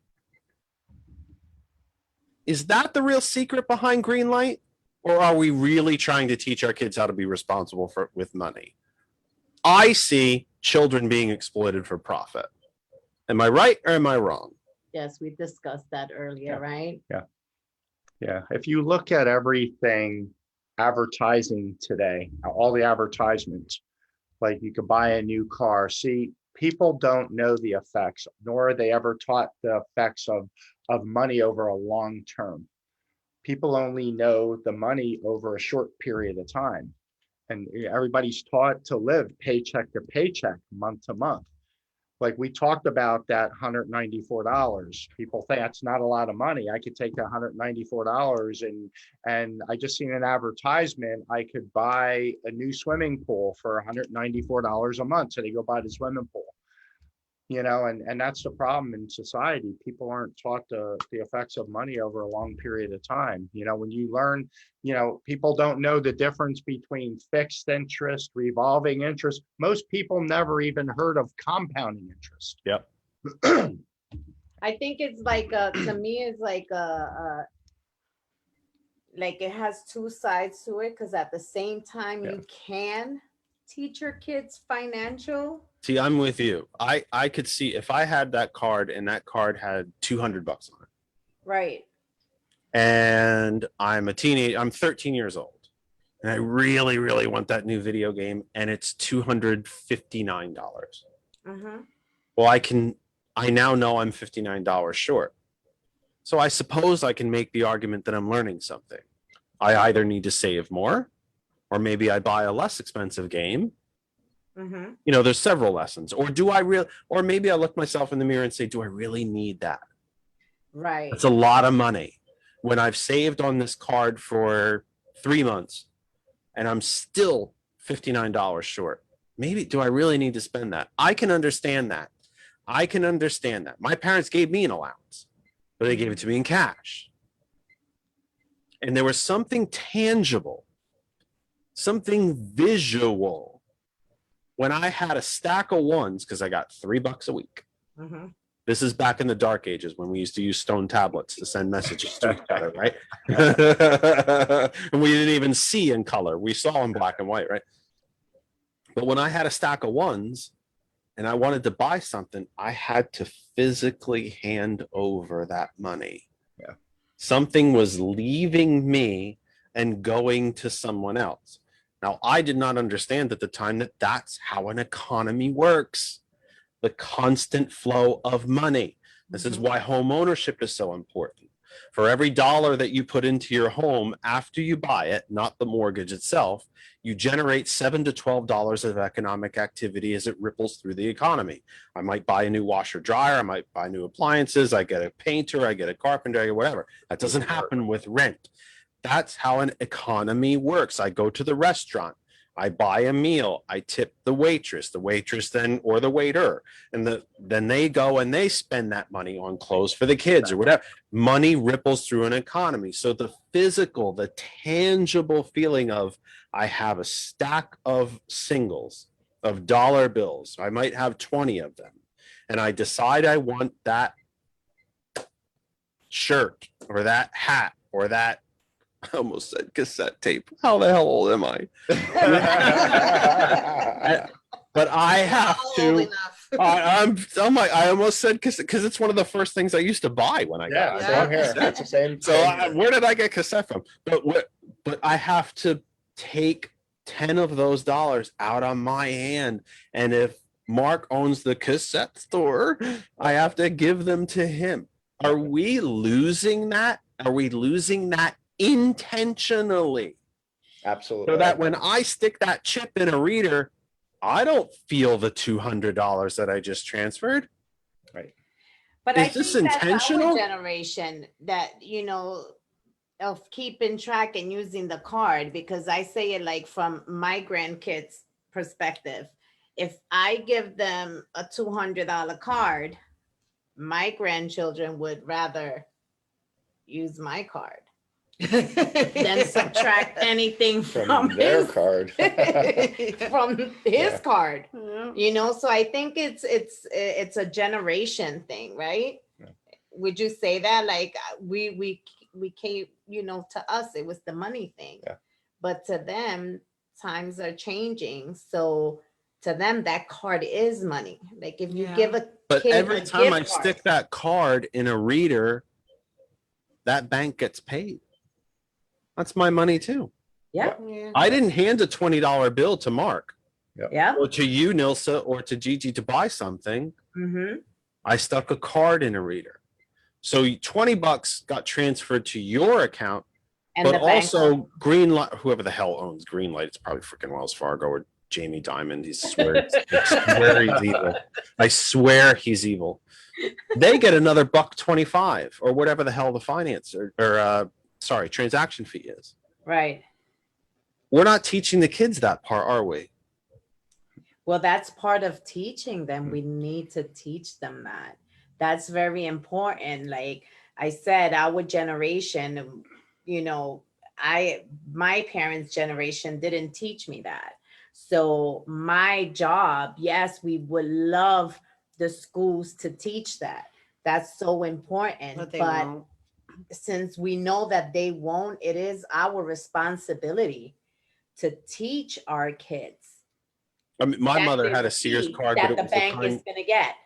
my mother had a Sears card, but it was the kind you had to run over the Oh, yeah, you know, Mark's got it. Yeah, you had to run over that. I mean, that was, and then she got a bill.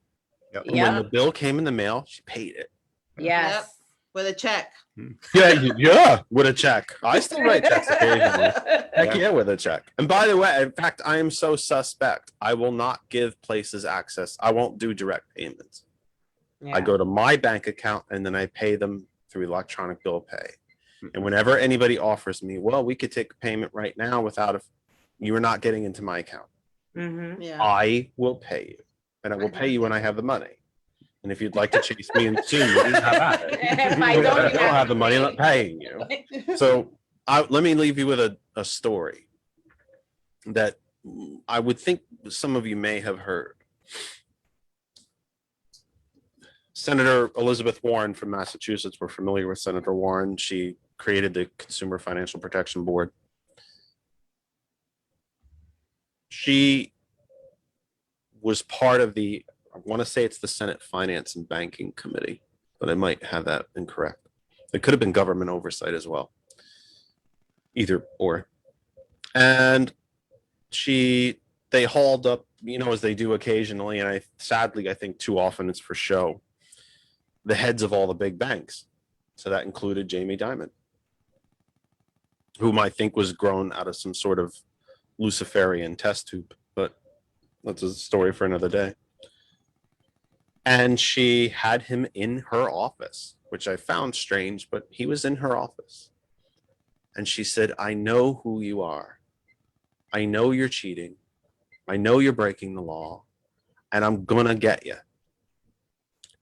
He leaned all the way back in the chair, put his feet up on her desk, and said, try. You can't do anything to me. Because if you won't take my campaign cash, someone else will. And she still hasn't gotten it. Wow. She never. And the theme that has run through this conversation, whether we all know it, well, I know it, I'm the host, is that rig in the system. I don't think government can solve all of this, No. but the New Deal solved a hell of a lot of it, and it worked, and it can again. Bingo, George. The New Deal worked. See, it's right there in this. The New Deal worked, and it can again. So even if we agree on nothing else, we may not even agree on that. That's just this particular New Deal Kennedy Democrats' point of view. My party's not perfect. I say this this I don't think is on the bingo card. It probably should be because I say it a lot. My party's not perfect. It's not perfect, but we're the only ones trying. Yeah. The Republicans are not a functioning political party anymore, folks. They're not. They're a corporation. The owners of the corporations are those big banks, and they're the big corporations. and they're the top 1%, and even more so the top 0.01%. They're the owners. They're the stockholders. The workers in the corporation are the Republican establishment, the party structure, the elected officials. Their sole purpose at this point is to extract wealth from the rest of us, the cannon fodder, the serfs. They are the landed gentry. Their sole purpose now is to extract wealth from the rest of us and direct it to the people that own the corporation. That's not a functioning political party. Nope. No guidance, no leadership, no policy, no future. And when you can't be extracted from anymore, go find a homeless shelter or a place on the street or an overpass and just die. And we got lots of people. And that might sound apocalyptic. It might sound like I'm going over the top. But go look around and tell me I'm wrong. You just said that, yeah. Because I'm not. Not because I'm smarter than you, folks, all of you listening and watching. Not because I'm smarter than you. Not because I'm better than you. You've heard me through the course of this program. If you go back and watch the program I had with Charles, I'm broke, kids. I'm the same as you. The difference is I pay attention. And I know what's happening to us. Yep. I know how I got here. Yep. Yeah, you're damn right. A part of it's my fault, but not all of it. Nope. Absolutely. Not all of it. Nope. Ladies and gentlemen, since there's one of you, Mark, and two ladies, thank you again for being here. I truly mean it. I really, really mean it. Thank you. It's important. I have a sense we don't agree on everything, but so what? So what? It's We're okay talking to agree each other. disagree. Yes. We're talking to each other. And even though we might not agree on everything, and like I said, I have a pretty damn good sense we don't, it doesn't mean I might not still show up at your business door. And because I fear you so much, Mark, I'm going to throw my taxes at you and go and run in the other direction and go, fix that. And when you call me on the phone, I'm going to hand it to Kristen and go, please talk to Mark. It's going to hurt me. No, What are you doing? I just love what I do. What do you mean I fixed your taxes and you went and bought a Jeep? But I wanted, but I wanted one. I actually really do want one. My car's got 140,000 miles on it. Something's coming. There's going to be a purchase somewhere. Let's be blunt. There's nothing like helping people achieve their goals and dreams and get their Jeep. That's what Well, they it's want. like I said. It's like I said at the top. Look, if I played, and I do occasionally play the lottery. I don't play it the way I used to when I had more money, but I do occasionally. I'll take an $800 million jackpot. What am I, stupid? I'll take it. Yeah. I'm not an idiot. Yeah. At least I don't think so. Lots of people probably think I do, or am, I should say. I just proved I'm an idiot. I can't even use grammar, but I'll take it. I'm not stupid. Right. But first and foremost, if I had to make a choice, I just want to be comfortable. Yeah. Yeah. Christ, I want to be secure. Yeah. The amount of stress that you must see in the body language, the faces, the graying hair, the losing weight, or the overeating of just, I don't know how I'm going to pay the bills tomorrow. Or when you go to the mailbox, and some of us still go to the mailbox and get paper bills, and the stack's that bloody thick. It's constant. It's a weight. It's a weight on you. I have not had health insurance since January 1st. Wow. I haven't. If either. I fall down my front steps, And I'm fall down my, diabetic, so- yeah, I didn't. You want to talk about redirection of wealth and wasting money? I paid Cobra. And the only reason I could pay it was the extra supplemental benefits we got from the federal government, period. And admittedly, as much as as evil as I think he is and as soulless as I think he is, That was during the Trump administration. I have to be honest. Mhm. They kept me afloat. But then again, I've paid taxes my entire life. I've been working since I was 15 years old. Yeah. I have a feeling my government should take care of me. It's the only institution that can. It's the only one big enough. It's the only one that we, the people, and I'm not saying that as a pun, we, the people, vested with that type of power. But I haven't had health insurance since January 1st. If I fall down my front steps and break my leg, I literally am going to have to tell Kristen, I can't go to the doctor. But your leg is broke. But she's gonna Okay. feed you tacos. Don't mention tacos. I'm hungry right now. No. You guys go. I've kept you long enough. So thank you again for being here. Please do not let this be the last time you visit. Absolutely not. Thank you so much for having And me. more so, you now have appointment radio and television every Sunday. If I don't see your names in that chat, I'm going to be very upset. Oh, you'll see us. 3 new listeners, I hope, at least. Yep. Yes. Thank you again for being here. Thank Turn the camera off and go home and go have dinner. Have a good night. God Bye. bless. Good night. Thank you. That is Gigi, Mark, and Nilsa with Partners Capital Group. We thank them for being here. 8:34 Eastern Time on July 11, 2021. Why did I almost say 1911? I'm going to have to get George to send an electric shock through to me or something. The phone line is still open, 267-227-9189, 267-227-9189. If we should happen not to get any phone calls relatively soon, we will say goodnight because the United States men's national team just kicked off in the CONCACAF Gold Cup, and I'd like to watch the football for a little bit. And I watched England choke away the European Championship, as they often do, lost on penalties. Football is a cruel, cruel, cruel sport. It is a very cruel sport. 227. No, yes, 267-227-9189. 267-227-9189. Let me review for you what we have been through this evening. He says been through like it was some sort of torture. Hopefully it wasn't. We are now part of the TCP family, the Cultured Professional, and their 8,000 plus followers on Facebook, their Roku channel, and their global internet radio WTCP. We continue to be a proud, humble, honored member of the Hot101.net family.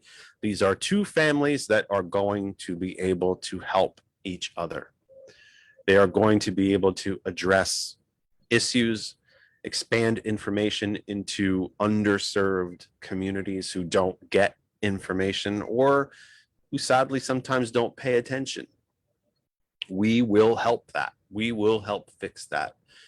TCP is a great outlet. Check it out.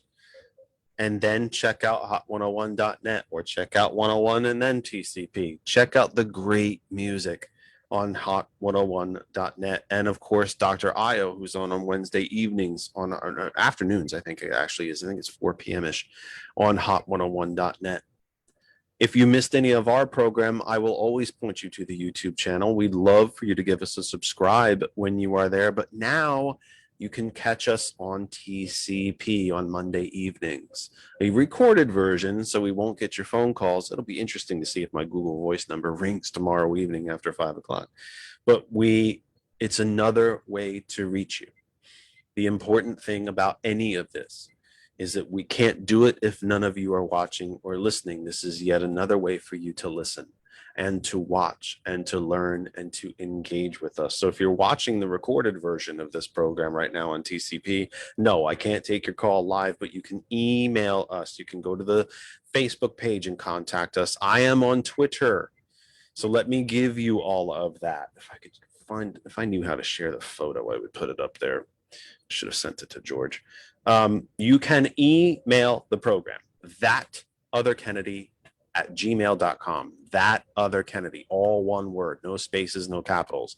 Thatotherkennedy@gmail.com. We are on Twitter, twitter.com/thatothersideofinformation, or the Twitter handle is @thatotherkennedy. Kennedy Talk. Again, all one word, at that Kennedy Talk.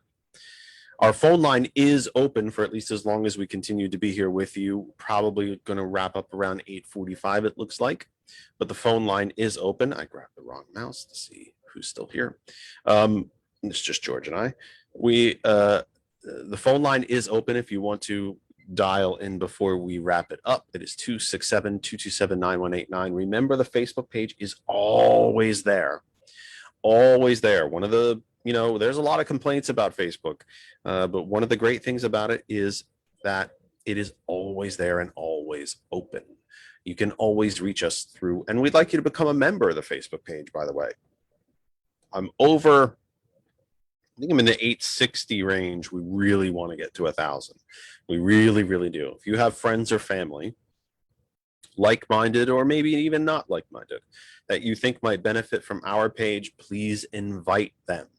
That other side of information on Facebook. You'll see a running theme. Oh, I was going to send that picture to George. That's what I was going to do. Yeah, live on the air. I was going to send a picture to George.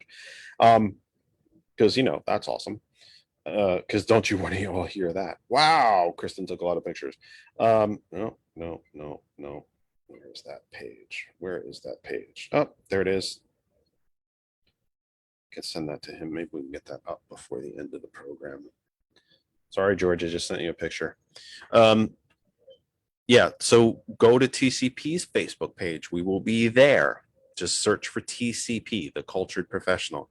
Their website, I want to say it was thetcp.com, or was it thetcpnetwork.com? I really should know that. I need to memorize that. I need to make myself another cheat sheet that I can put up over here and reference so that I don't get that wrong. And of course, they have a global internet radio outlet as well, which is wtcp.com. But we want, listen, we want you. We want you to be part of the program. We appreciate you. I say it a lot. I know I do, but we wouldn't be here if you were not there. The audience is everything. It's everything. We can't do what we do if you're not watching and listening. You can agree, you can disagree, you can like me, you can hate me. Lots of people hate me. Sometimes I wake up in the morning and I'm not too fond of myself. So listen, we just want you to be part of the program. That's it. The ultimate goal of this program would be 5 days a week, 4 or 5 hours a day, loaded with your phone calls so that we can have a conversation. That's the goal. It's what we want to be. It's what we want to accomplish. It's where we want to get to. It's funny. We talk to our guests or with our guests about, reaching your financial goals. Well, that's my goal. So we want you to be a part of that. 8:41 Eastern time, 267-227-9189, 267-227-9189. I'm going to ask George to unmute because I have not actually spoken to you, sir, in quite a while. I hope you're still there. He might have walked away from the computer. Oh, he's there. Walk away from the computer. I'm actually. Oh, I didn't bore you to death, and you didn't walk away from the computer. I'm trying to fix 2 computers at the same time. My mother-in-law's computer and my customer's computer. And I know a certain super cute blonde who's going to be calling you to do some computer shopping, by the way. Their laptop is crashing now every few minutes, shutting itself down. Call George. You're going to get on Back Market and you're both going to shop together and you're going to find a computer. Oh, okay. Yeah, it's shutting down all the time. I haven't talked to you in quite a while, sir. How are you and how is associate technical producer Lynn there? We are absolutely dead. We're trying to get mom's house done, and it's just I swear to you, I have not even wanted to call you. Well, I got just I don't even want. I'm sure the last thing George wants to see is a ringing phone right now. I don't even want to call him. I don't even want to bother him. We've been going at 6 o'clock at night or 5 o'clock at night. Actually, most nights, and we've been getting home at 3 o'clock in the morning or 4 o'clock in the morning. Actually, this morning we got home at 5. We got home and I was like, the sun is coming up. Like, we're actually living like vampires. We're actually like, we're working on this house, day in, day out, getting it painted, getting it all ready for mom. She's gonna move in soon. I think, I believe, I thought she I believe, did move in though. well, no, I thought she was moving in on June 30. I thought that was the whole point. no, that was the date that her, her son was, or her son was gonna oust her. We don't from have to her- do that live. We don't have to do that. Yeah, I know. live. we I won't do thought that was. live. But anyway, I thought that was the no, date. no, But no. I left you alone because I hadn't heard from you, and I know you're Yeah, exhausted. I I know. know you're absolutely just knackered. Just And, yeah, Kristen I has look been like dead every night. I was like, Yeah, oh well, my right. God. Well, that's Kristen's like, well, have you heard from George? I'm like, I haven't, and I really don't even want to bother him right now because if I and the same for Lynn. Like, boy, if I get Lynn and she's in a mood, I'm like, I don't even want to be the guy who put her into the phone for that. The last thing she wants to do is see the phone ring from me, and probably automatically think to herself, he's broke another computer, or he threw it.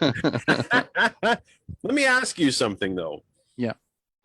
How does the light look? Oh, like, Because guess what I finally did, George? what did you finally do? I listened to you.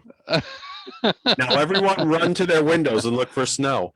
I listened to George and I replaced the bulbs in all of the clip lights, the studio lights, with LEDs, Right. daylight LEDs, Okay. All right. and Yeah, then put the that's socks over them. right. Yeah. Put I like think it looks a diffusers lot on. more natural in here, honestly. Yeah.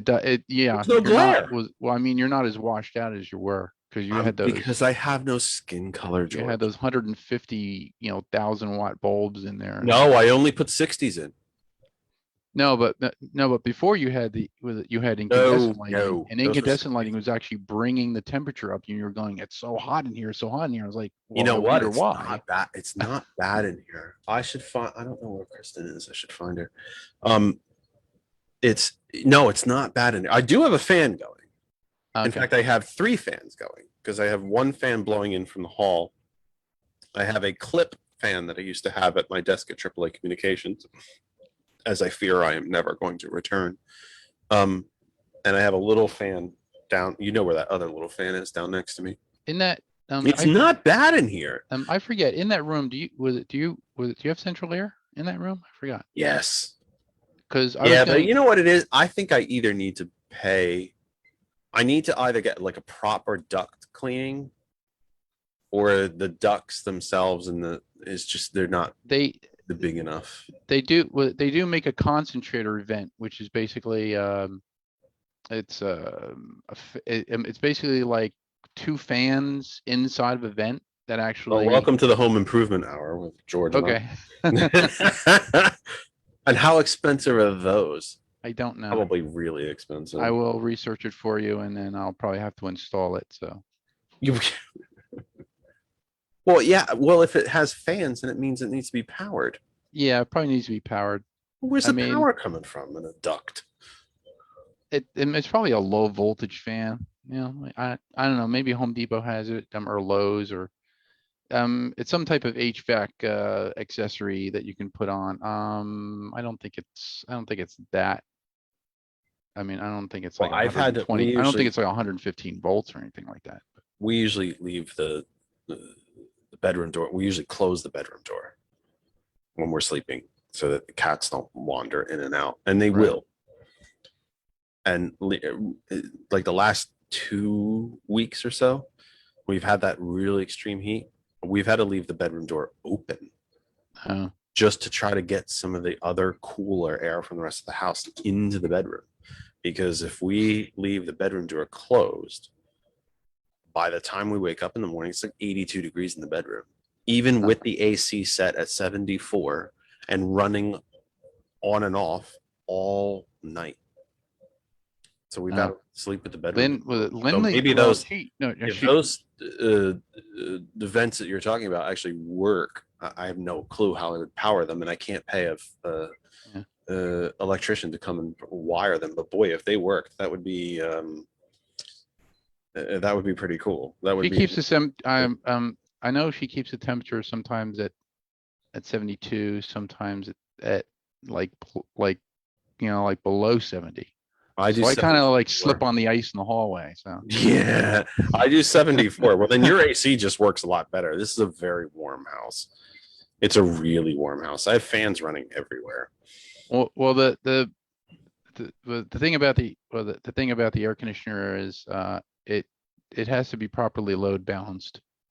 If it's not properly load balanced, then you're not going to get efficient cool air, and then you're going to have to see if it's insulated.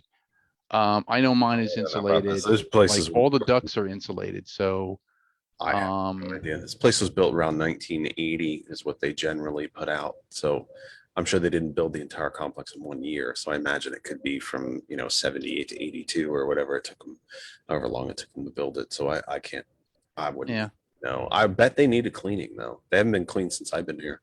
Wow. So that Okay. they probably need a proper cleaning. Well, how where that money's coming from, I couldn't tell you, but they And probably then, need a proper duct cleaning. of course, I you would have to- cats, so Correct, I do, and they. So you probably have cat fur in your returns. Oh, in the totally. return vents. Oh, totally. No, I absolutely do. I know that for a fact. I absolutely do. But So we sometimes, but if you put sometimes though, if you put those filters on the returns, it actually forces the unit to work harder.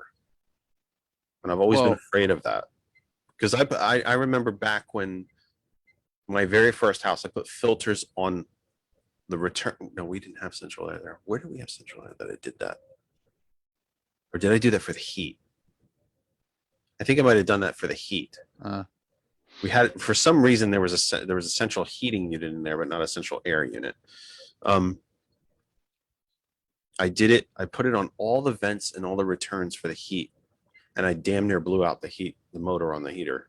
Oh, Because it was no, trying it to push just, air through those filters, and yeah, it just has to go through the return. That's all. Yeah, I don't even know if there's a filter on the returns. There probably is. I have one on the unit. And then I have a good and then you filtrate have- I on mean, the do unit. you replace it regularly? Yes, I do. The one on the unit I itself. think we yeah. replace ours every 3 months or every month. Actually, I check it every month. Yeah, I have a good one right on the unit where it draws the air through, but I don't think I do on the returns. I don't think I do. And I just have to put in, I just have to put the ultraviolet one in. Yeah, I know the germ killer one, right? Thing, we got to put that in there. The germ killer one. Yeah, the germ killer. Yeah. I've seen those too. There's the, we the just shower head with bought one. that too. I haven't put it in. I hadn't had time. I've There's been a at shower. mom's, like every single day. You can get the shower head that way. The what? You can get a shower head with that. Oh yeah. Yeah. No, we have we have an ultraviolet. Well, we have an ultraviolet water system. So we have so we have an ultraviolet Jesus. thing. Very fancy out there, George. I didn't buy it. Not living like the rest of no, us This What was I mean. this was the former, I guess, the former owners of the house. They were very energy conscious. They were very conscious about like water, filtration, stuff like that. So we do have water What's wrong with that? filtration. We do have the ultraviolet. They actually changed all the lighting in the house to LED. So Oh, now good. it's all LED. I'm doing it. I'm doing the soft changeover for that. As I lose bulbs, I'm changing them over. Yeah, I mean, the Pennsylvania Energy, our energy provider, MetEd, actually, they We provided programmed us for it. with a kit, and it was all free bulbs. They're they're all LED, and I really would like to go to like some type of solar in the future. I wish this complex would do that. It would be so easy to do it because all of the roofs are exposed. Yeah. There's a good number of trees here. You remember Foxwood back in Morris Plains? Yeah. You know how wooded that was? Oh yeah. I loved living there. That was a great spot. But you know how wooded it is up there. Yeah. It's not, you've been here. We have a good number of trees, but it's far from wooded. No, And none of those trees are too much taller than the roofs of any of the buildings here. We Right. could solar this place So simple. And even if you didn't want to do that and put it on the roofs, we could build those car covers. Yep. With the panels on top. There's a lot of office buildings. You'll see office parks, especially in New Jersey, that have done that. They cover the car park, so that you actually get some protection from the rain. But then on top of that, it's just all solar panels. I found I I don't know found why out we in don't do that. On 611 where we go to Giant to the supermarket. Giant, it's not Strauss Common. I can't think of them all. Anyway, they're actually putting Tesla power stations there for car charging. Yeah, they're putting, like car chargers there. It's like, wow. I just saw that the other day. I was like, that's kind of strange. But I mean, they're actually, they're laying the groundwork. They're laying the groundwork for the electric infrastructure. Thank God. I mean, it's about time, isn't it? Yeah. Really? It's So 2021. what do you think of our news from the beginning of the program? I kind of Like, got into that a little It affects you late. as well? I'm very sorry about that, but yes, Okay, that's well, very I exciting. Don't want to have to give you another pay cut. Since we're talking about personal finance, since you were late to the show today, that will I'll be docking your pay because 0 minus 0 is And zero. wait, and carry the zero. And carry this in multiplier and pi times the radius squared is 0. Yeah. I just know. I get pi times the radius squared. I'm so proud that I remembered that. I don't even know what pi times the radius squared is. I just Is know. that a triangle? with Is that a certain triangle? Pi times the radius squared is it's the circumference of a circle. Thank you. In Pi an times the alternate radius squared. reality, you have your Jeep and I have a lot of money. Oh, I gosh, mean, I know. that's the alternate reality. You know what the other reality is? There's yet another reality out there, George. I'm going to test your memory. You are the sidekick in the battle van, and I'm the Daredevil. No, he didn't have the battle van. That was the Punisher. Yeah, I was a Punisher. You made all my stuff from it. Then you're the. Oh, I'm the guy. You make all the trinkets. trinkets. What You was make her the- name? Oh my God, I can't think of the. No, the one that makes the uniform from the TV show. I don't remember his name either. But somebody made all of his weaponry. Yeah. I just don't remember who it was. But it was to protect a girl, or I forget who he was. The guy. Well, oh my God, I can't even think of it. What, the guy that made the uniforms from the TV show? You The guy. No, in the Punisher, the Netflix version. Right. There's this guy who makes the Daredevil suit for him. He also makes the but he was the cane, right? The cane that actually opens up and becomes, Right. Yeah, but he tracks him down because he made these suits for, I think, Wilson Fisk's henchmen or something like that. Isn't that how he finds for them? the Tong. I think he made it for the Tong, was it? Oh, maybe it was that. He made these suits for people that he got in a fight with. And then Right. he tracks the guy down. He's like, now you're gonna make me a suit. Oh yeah. Yeah. It was new. Oh my God, what was that guy's That's name? what that other The reality. guy, the guy who You're making the suit and I'm the Right. Daredevil. Right. That's a creepy reality now that I think about it. Well, we still have I'd to be in work much on your. better shape though. I would be in much better shape. We would still have to work on your Daredevil. And Matt Murdock made a lot more money. Any bits of wisdom we'd like to impart before we say goodnight, sir? We have to. Well, I have For to the audience, contact Connor Don't yell. on Hanlon. What about Connor? We have to make his Thor, costume. There you Oh, go. well, that's, you know He what? said, after a pandemic's almost over. That's so- true. He is vaccinated. So Yep. All right. yeah, we might be out of ideas. So, And when are you coming here, sir, to do the program? oh my God, when am I coming there? I don't know. I mentioned, folks at home, we break this fourth wall a lot. This is kind of a stream of consciousness of George and I. This is what our phone calls sound like a lot. Whether that scares you or not, I have no idea. There you are. It's not so bad in here, is it? Right? Fancy new lights. How about that? So I wanted to tell you, George, as we break the fourth wall here with the audience, and tell the audience that the fancy, really wonkin' hopping new board is still here. And as I promised you that I was going to sit down and hash my way through it, I've not done so. Okay. And it's because I went to Amazon into my account and realized I could no longer return it. So when I realized that I could no longer return it, I thought, well, no rush to fix that then, is there? No rush on that. It's going to be here for a while. So I've not touched it. So we just have to decide whether I want to buy the splitter so that the 3 mics work or not. I probably we will, can, because I'm an idiot. So I probably will. it'll After be, we just talked about personal finance for 3 hours. Why don't I buy that splitter from Amazon? See if we get see if we can get the 3 microphones working. But I'm staring at the board. I'm looking at it right now. It's right where we left it, George. So you know, okay. we've not changed much around here. It's right where I left it. But yeah, once I realized I couldn't return it, I'm like, oh, well, we'll get to that later. No longer a time rush on getting to that. So I haven't actually played with it, but You have to set up that other camera. Or did you set up the other camera? we do. The camera's still sitting here too. We do have a lot of work to do. And this also looks like this room also looks like someone spilled a bowl of spaghetti around.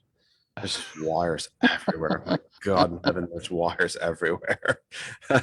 And I, by the way, took some Velcro wire ties from AAA for us to clean up this space. Yeah, we have to do some wire management. Some. And then I also have to get there with Like a pipe it looks like cutter a to cut that pipe. scrapyard around here. I have to cut the pipe, right? You do, sir. So yes, okay. so I can, because by the way, I ordered 2 new pieces of art, so they need to be hung. So I need the expanded 2 new pieces of art. I did. No, I ordered. I don't want to give it away. I can tell you, folks, you probably aren't going to remember. I ordered 2 new pictures to hang behind me that I think will probably go around here. One is a Bobby Kennedy presidential campaign poster, and the other is a picture taken during the Cuban Missile Crisis of President Kennedy and Bobby Kennedy, both kind of hunched over in a chair, kind of talking to each other, but clearly both extraordinarily stressed. And I know that picture. I believe it was taken before Bobby Kennedy was to go meet with the Russian ambassador, or Soviet ambassador, I should be correct. The Soviet ambassador, and they were going over what Bobby was going to tell him. And you can just feel the stress coming off of them. So I did order those. I need to hang those. I think they're in my mailbox. Actually, I have to get a frame for them. That would be even better. And then I have to hang them. But yeah, the studio is essentially the way you remember it. We need a lot of cleanup around here. It's not good. There's just wires everywhere. There's wires we didn't use that are still laying on a table, boxes, and it's just not pretty. It needs a big cleanup in here. It needs a big proper cleanup in here. But another, whenever you decide to come and do the program here in person, we'll work on it. Yeah. It's annoying time. It's time consuming probably, but it's kind of annoying stuff. It's not, we're on the air. People can see us. They can find us. It's not it's not stopping the program from going forward. So, but it does need, it's borderline dangerous in here. Even when the cats come in here, like, man. I'll have to show up at 6 o'clock in the morning and maybe work till like 6 at even night. even That the would be even the good. cats are like, man, it's I think the last time we came at 1, I think 12 Oh, o'clock. dude, that was a 1 o'clock. long day. And we stayed till like 11:30. And Yeah, that was a long day. We don't need that much though. I think the cleanup couldn't possibly take that long, could it? You've done it before. I've not done it, but it's like it can't possibly be that long. I mean, everything's basically in the space it's going to be in. It's a matter of tidying up the wires, but yeah. Well, listen, and I know 3, that is pretty much it for us for this week. So thrilled to have all your phone calls yet again. You know where you are, people. You know where you are. Keep asking you for phone calls. Come on, kids. It's not hard. Anyway, so grateful for all of you being here. Again, let's just review. Facebook, That Other Side of Information. We're always there. Come check out the stories that we post, and they're not always just political. Some are actually faith-based. Some are, there's international foreign affairs, international politics, a lot of environmental issues and articles recently, even animal rescue and advocacy articles. We invite you to visit us on Facebook, That Other Side of Information, and become a member of our group. If you missed any of tonight's program, you can go to our YouTube channel, also called That Other Side of Information. The difference this week, however, is that you can tune in to TCP tomorrow evening at 5 p.m. That would be July 12th at 5 p.m. and watch us all over again in case there's something that you missed. If you decide to call us tomorrow night, we're not live. Just to, you know, it's going to be interesting. It's going to be really fun to see how many times this thing rings. That's going to be interesting. Instagram, That Other Side of Information. Patreon, become a subscriber. We have two Patreon subscribers. Every single dime they have contributed to this program has been turned back into and spent on this program. It is not profit. We are not getting rich. I absolutely guarantee you that. As you heard, I had to cut George's pay again. So we are not making any money. I guarantee you that money is being turned back into the program and spent on equipment and things to make this a better presentation for you. So we are now, for our friends and family at hot101.net, thanks for allowing us into your lives yet again. We will return next week live.